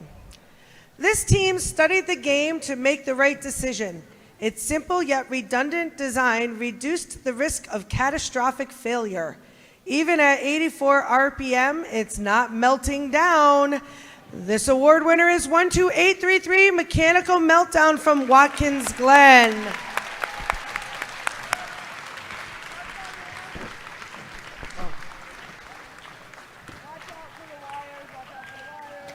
Watch out for wires, y'all. Okay. I got it. Yeah, Mom. All right, next we have the Motivate Award. The team that receives the Motivate Award celebrates the culture of FIRST and clearly shows what it means to be a team. This award celebrates the team that represents the essence of the FIRST Tech Challenge competition through team building, team spirit, and displayed enthusiasm. This is a team who makes a collective effort to make FIRST known throughout their school and community and sparks others to embrace the culture of FIRST. In second place, again, stand, and we'll clap for you, is the 21428, the Silver Eagles from New Rochelle, New York.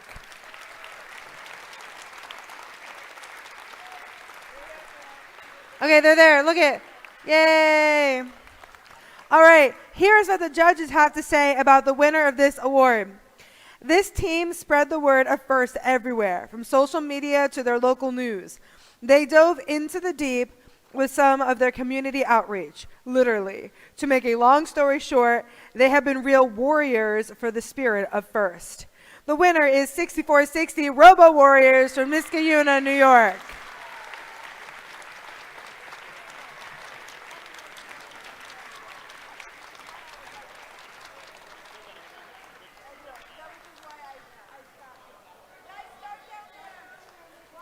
Oh boy. We're making sure you guys are putting in the work. You have to earn your awards today.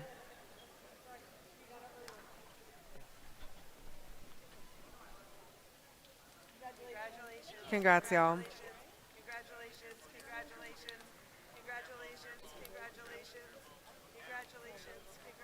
Good job, y'all.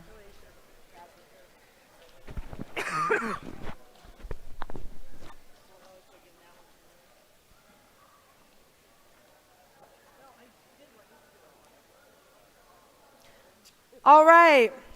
The Control Award celebrates the team that demonstrates innovative thinking in the control system to solve game challenges, such as autonomous operation, enhancing mechanical systems with intelligent control, or using sensors to achieve better results on the field. In second place, we have 20228, the Screw Ups from Cross River, New York. Stand so we can, yay, good job.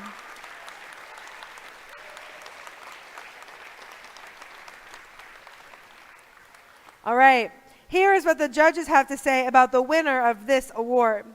This team measures the distance. They check color with pinpoint accuracy. Live long and prosper. The winner is 2203 Vulcan Robotics from Cross River, New York. All right, y'all, come start down on this end.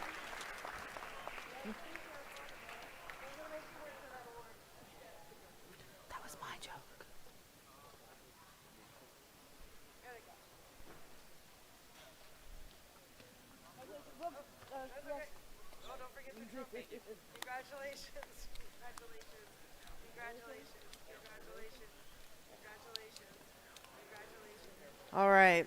That's it for now. That's it for now. Let's get everyone back on the field to continue our final matches. And we are looking for West Fulton and Saints to the field, please. Field number 1 for match number 9. Could be second to last of the day.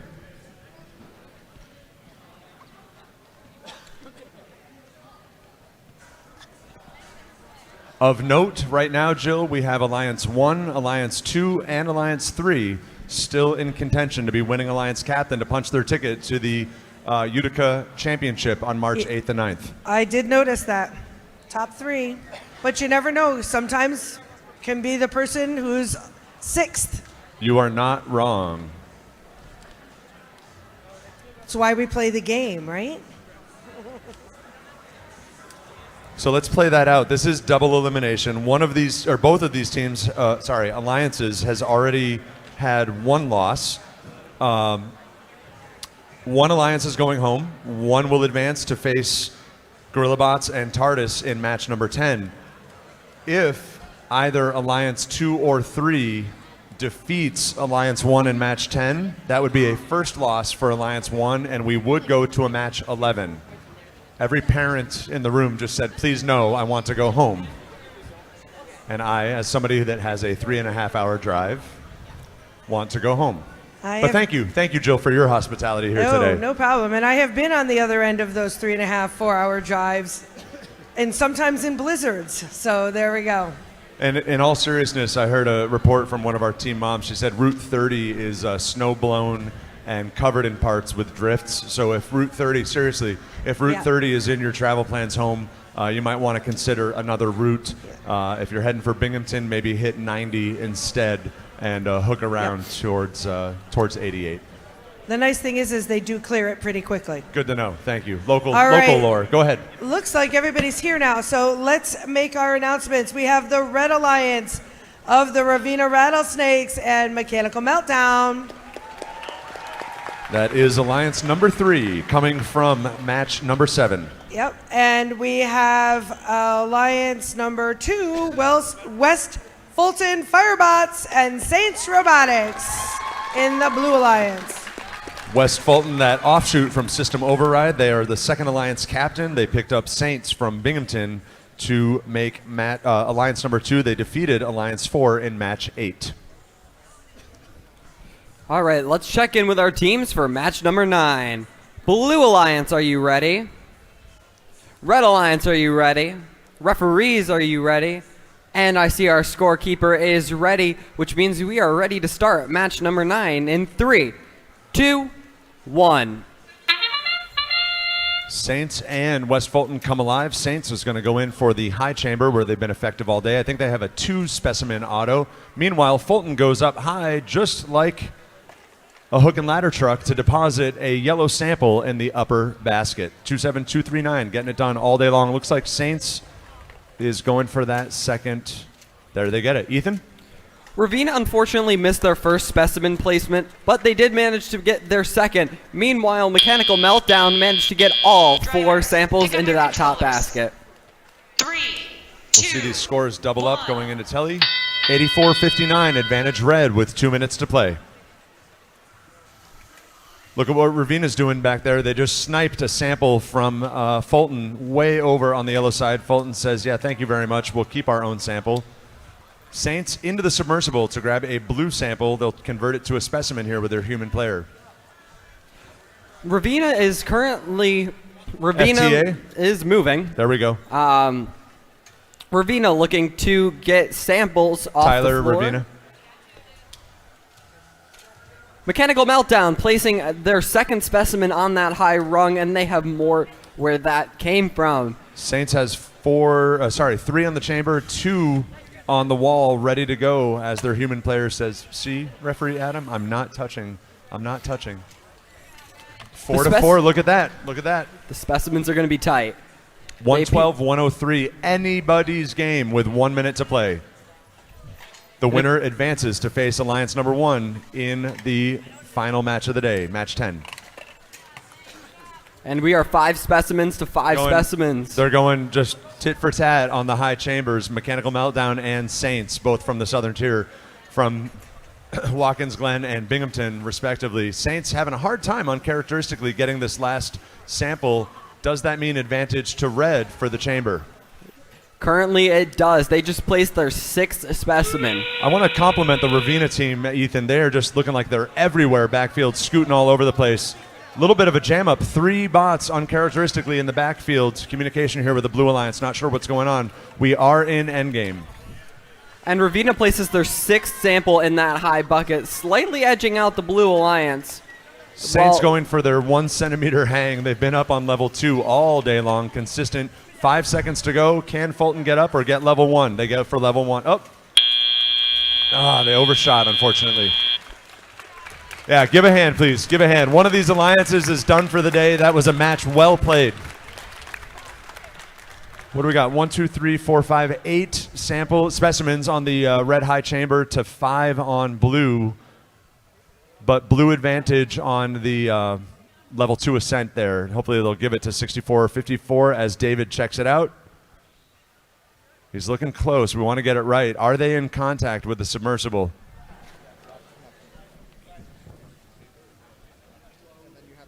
Still from earlier, where we're stopped. Allie has it. So we're doing the one on there. They say level 2 to Saints. Congratulations. 15 points. 15 points. That might be critical.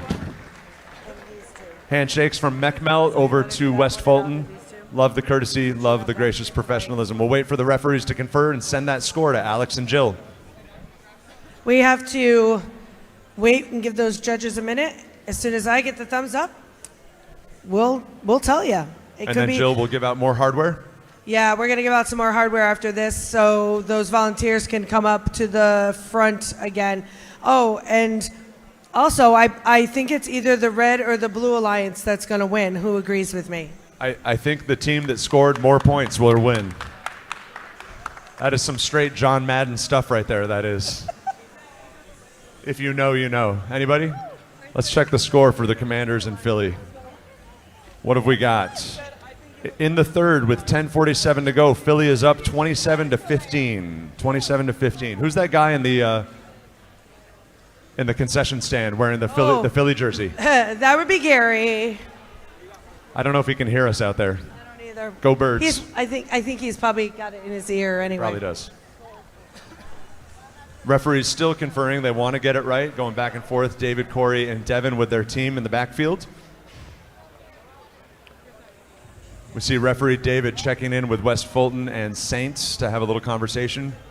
Devin checking in with Mechmelt and RCS.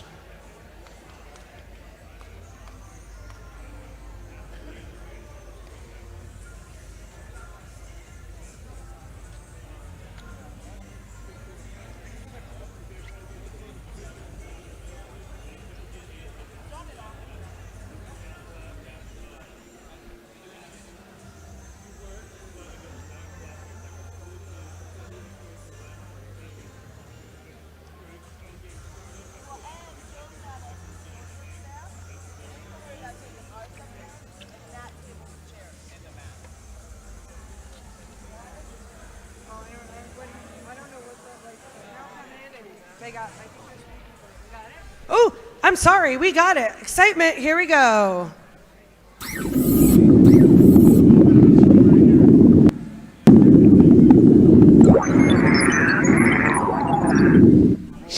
Blue wins. Yeah, now check out that score. And this is part of the game, unfortunately. So what happened here, I checked in with Corey. We're okay to share this. It's how the game is played. Alliance 3 was interfering with Saints' ability to hang. So there's a major that goes from red to blue, and that actually elevates that level 2 hang, becomes a level 3 hang, believe it or not. Those of you that are coaches, mentors, and team members, that's that rule, what is that, 472? That pesky rule in the update. I might have quoted that wrong. Sorry, Discord. But if you know, you know. Friends, I know that's a disappointing result for Mechmelt and for Ravina. Can we please give it up for Alliance 3? They had a really great, Two lots of great outstanding matches teams. today. Yeah, outstanding teams. And I do want to note, it's not like Mechmelt or Ravina was driving there with malice in the field in the heat of the match. Sometimes stuff just happens. All right, we need to get those volunteers back up to the front just to resume the last position that you were in. Come right on up and we'll get started with the next awards. We got 3 more awards to give out. Think, right? Innovate. Connect and innovate.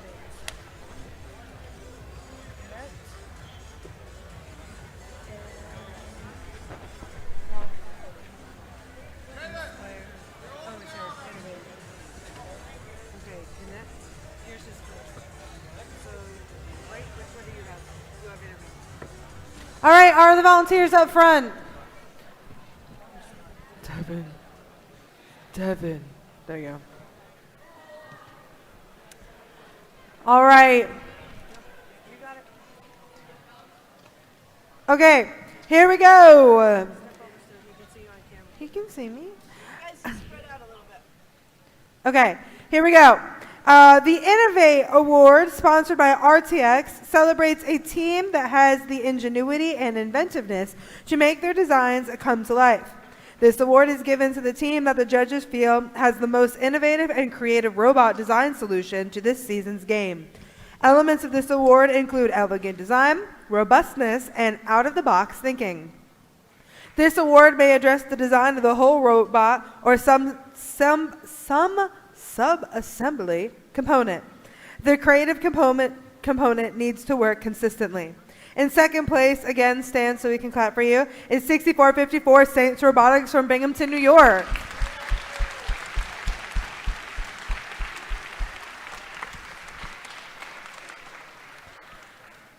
All right, here's what the judges have to say about the winner of this award. This team has a 3-stage approach to innovation, partially fixing the game to asymmetrically grip the target. After many prototypes and revisions, they ascended to the sky. The winner is 17222 Proto from Breezeport, New York.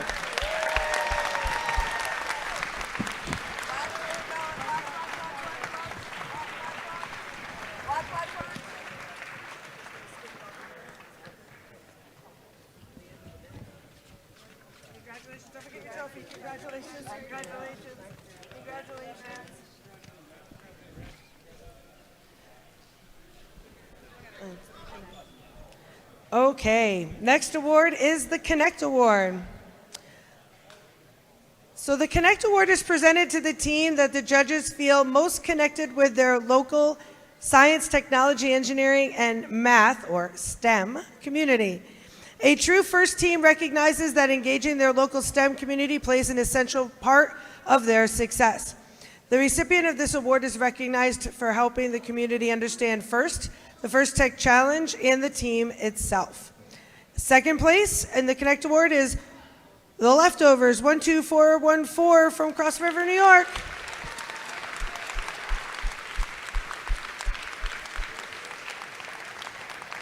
And here's what the judges have to say about the winner of this award. This team kept in touch with their mentors, even in spite of some significant changes.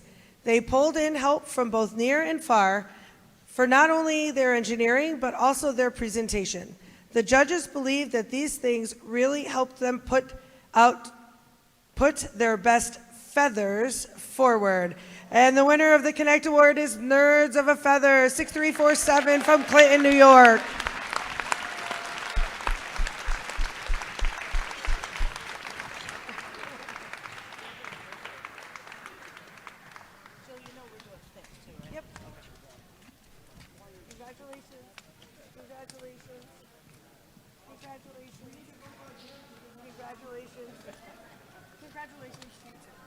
Bad for him. We're going to give him a minute because I feel bad for him. All right, next up we have the Think Award. The Think Award is given to the team that the judges feel best reflects the journey of the engineering design process. The engineering portfolio is the key reference for judges to help them identify the most deserving team. This team's engineering portfolio focused on the design and build strategies of the team's robot and exemplified their journey as a team and engineers. Second place is Ravenna Rattlesnakes, 14281. Stand so we can, oh, you might be in the back still, but congratulations to them. Oh, there they are. I didn't see you guys up there. And here's what the judges had to say about the winner of this award. This team's intelligence shines. Their designs soar above the rest, but their blue wings truly carry them to success. It's the J-Bots, 16700 from Hopewell Junction.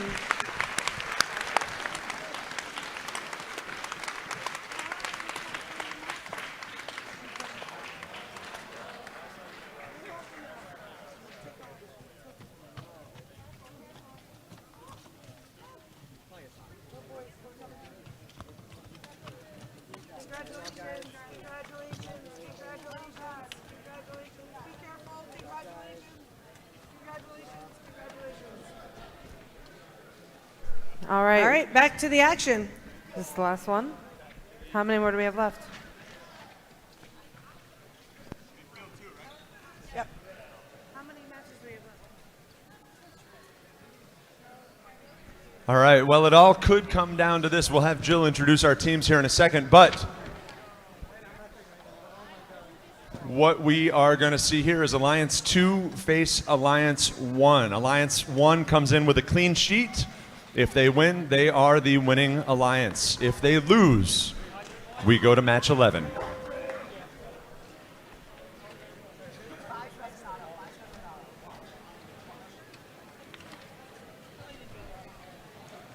Eagles scored. It's 34-15. 8 minutes to go in the third quarter.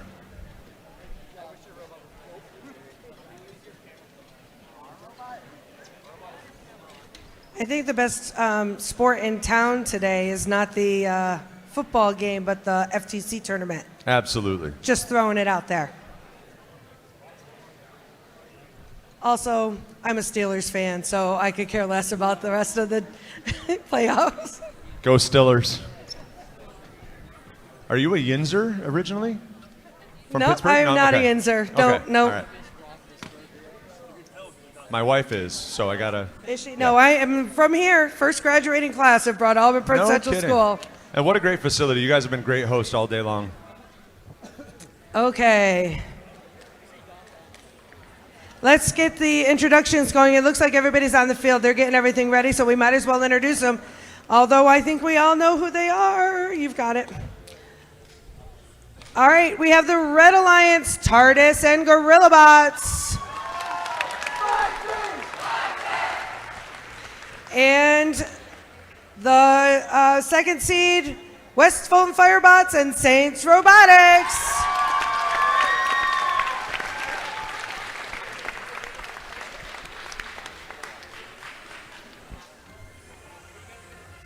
All right. Oh, there's my microphone.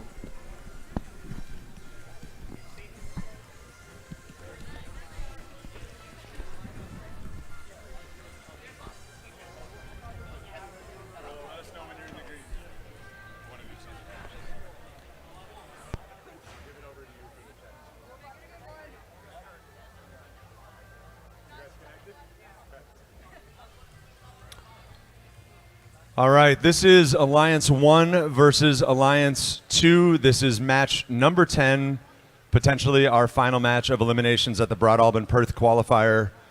On the line is an opportunity to advance to the Utica Championships. More on that later because of advancement slots. If you know, you know. As head referee Corey is checking out 5485, GorillaBots, TARDIS, West Fulton, Saints, in all seriousness, deep breath. Right? Seriously, look at your ops. Make sure that you guys have the right program loaded. Make sure you've got your specimens where you want them. It would really stink to mess something up because of nerves right now. You guys have worked so hard all day long. Good? Ethan, over to you for checkout. Let's check in with our teams for match number 10. Blue Alliance, are you ready? Red Alliance, are you ready? Referees are ready, and our scorekeeper is as well. And with that, let's start match number 10 in 3, 2, 1. 4 bots alive. We know that all 4 of these bots can score in autonomous. We're looking for some big numbers if everything goes to plan. Fulton goes high for their basket. Do they score it? They do. Meanwhile, Saints looking for their second specimen, going up for the chambers. Looks like GorillaBots has 1 stuck. Are they going to go for 2 or they pause? Unfortunately, GorillaBots missed 2 of their samples. They're trying to grab it again, but couldn't. TARDIS, with a buzzer beater, gets 5 specimens on that top chamber yet again for the second time today. Yeah, I think GorillaBots will have a quick cleanup on aisle 9 there. Meanwhile, Saints goes after the samples. Blue to harvest to their human player here. in the observation zone, excuse me. Fulton goes up to the high basket with their third yellow sample of the match, 83-132, advantage red early. Meanwhile, on the Red Alliance, TARDIS looking to grab as many red samples as possible and put them in their observation zone, with their alliance partner GorillaBots currently working on placing another sample in that high basket. Fulton goes back to the submersible. Yellow samples for days as they place them. They've been just effective all day long on the basket tree. Meanwhile, Saints is staying clear with their human player. Good communication in the blue box as they look to get a specimen up on the high chamber. Looks like it'll be 4 for the Blue Alliance.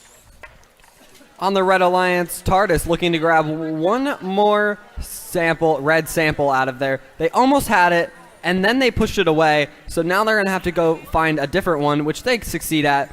GorillaBots looking to really fill that top basket. 48 seconds left. Let's see how they go on specimens to chambers here in the waning moments of match number 10. TARDIS is looking to take over the specimen game. They just placed one, and they're now on their second for Teleob. 30 seconds, 216 to 127. Are we going to see a new high score? I'm not sure with GorillaBots. They were looking for that perfect auto pair on red. We didn't quite see it, but still impressive numbers here from your Red Alliance, Ethan. And TARDIS has placed all of the specimens that they have, and they're now looking to hang. GorillaBots looking to score one final in that top basket. Oh, no. Oh.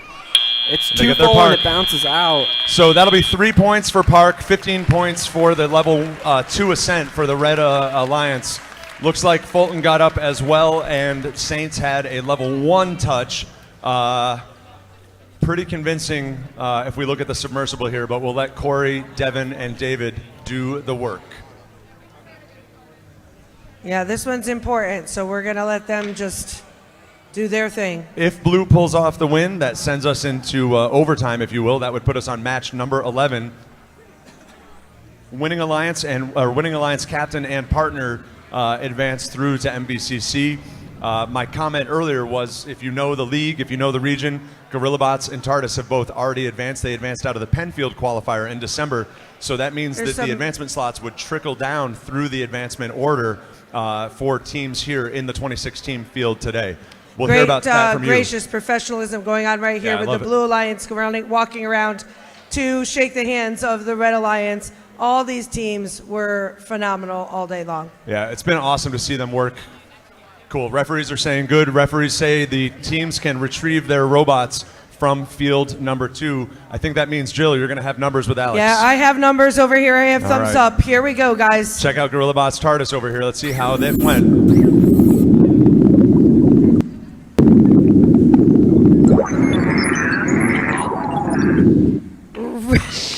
Red wins. 278. Good for second place in Excelsior and second place in the state.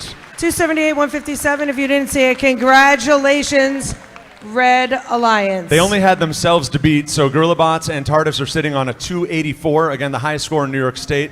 Next highest score out of Excelsior is a 230. So that means that Excelsior has a 284, a 278, a 264, a 254, a 244. The numbers keep on going. Excelsior region getting it done in New York. Love to see it. And the day's not over yet. We still have awards to give out, and they're not just any awards. I think you know what's coming.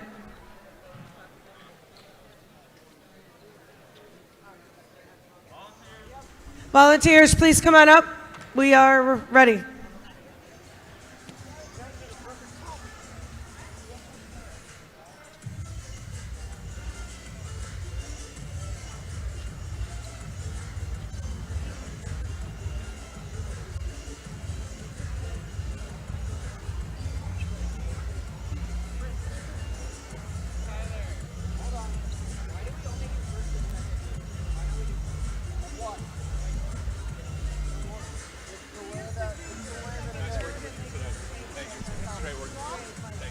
Thank you. I appreciate you guys.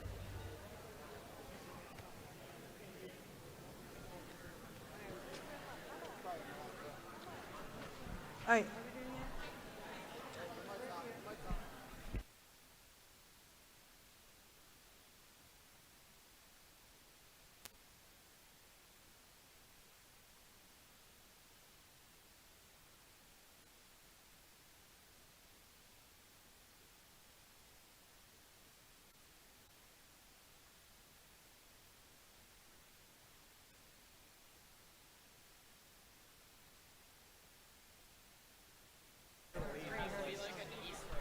All right. So this is the part of the awards where every team does come down to be recognized through the high five line. So if you are on that side, just like you saw before, you'll come down. So everybody's going to get recognized from this point on. You're going to come down. Okay. First is our finalist captain, or our finest alliance teams. Okay, they already have them out, so that's why we can't find them. So we got final captain 27239 West Fulton Firebots. Come on down, guys. And then with them, you can do it. And their partner 6454 Saints Robotics. Congratulations. Careful. Oh, Lord.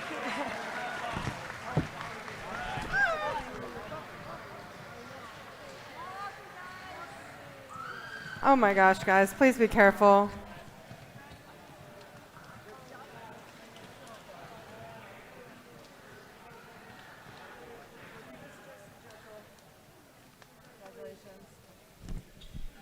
All right, we're gonna take a second. Let Lisa grab the next set of. I told you they're hard to read, aren't they? All right, they're getting their picture taken down there, and while they do, we will announce our our winning captain, 5356 TARDIS. Oh boy. Yeah. And their partners, 5485 Gorilla Bots.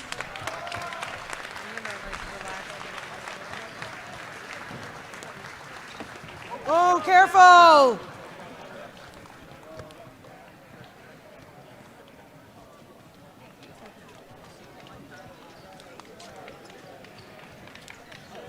Oh no, they didn't get their trophy.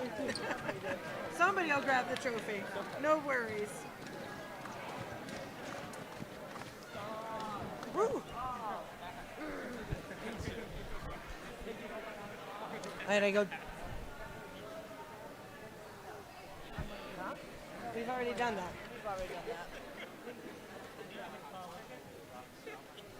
We're going to give them a second to let them get their pictures taken.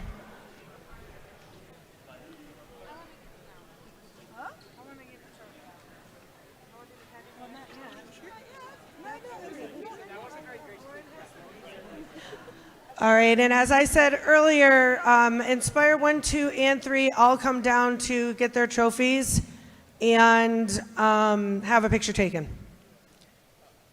There's a lot of them over there, so we're going to give them a second. All right, here we go. The Inspire Award is presented to the team that the judges felt truly embodied the challenge of the First Tech Challenge program. The team that receives this award is a strong ambassador for FIRST programs and works to promote FIRST and make it loud in their community. The team that receives this award has performed well in all judging categories and was chosen by the judges as a model First Tech Challenge team, both on and off the playing field. This team shares their experiences, enthusiasm, and knowledge with other teams, sponsors, their community, and the judges. Working as a unit, this team will have shown success in performing the task of designing and building a robot. In third place is 4809 Botman from Albany.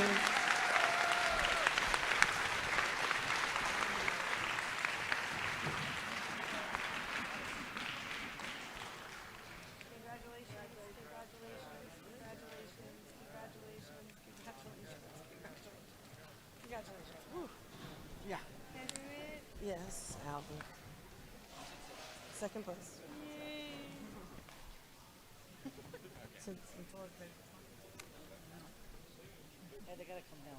I know, here we go. Second place, 5484 Gorilla Box from Corning.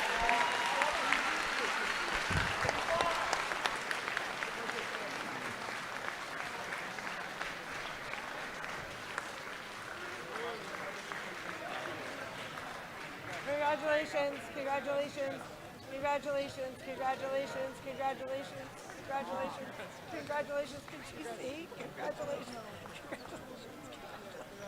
As long as she didn't trip, it's okay. You're gonna do it. All right, Lisa's got the Inspire trophy, and she's not giving it up until the team comes down. Here we go. Here's what the judges have to say about the winner of this award. This team shields itself from the competition. Their time is well understood, and they show many things are possible. Their robot is a big ball of wibbly, wobbly, timey-wimey stuff. The winner of this award is 5356 TARDIS from Corning.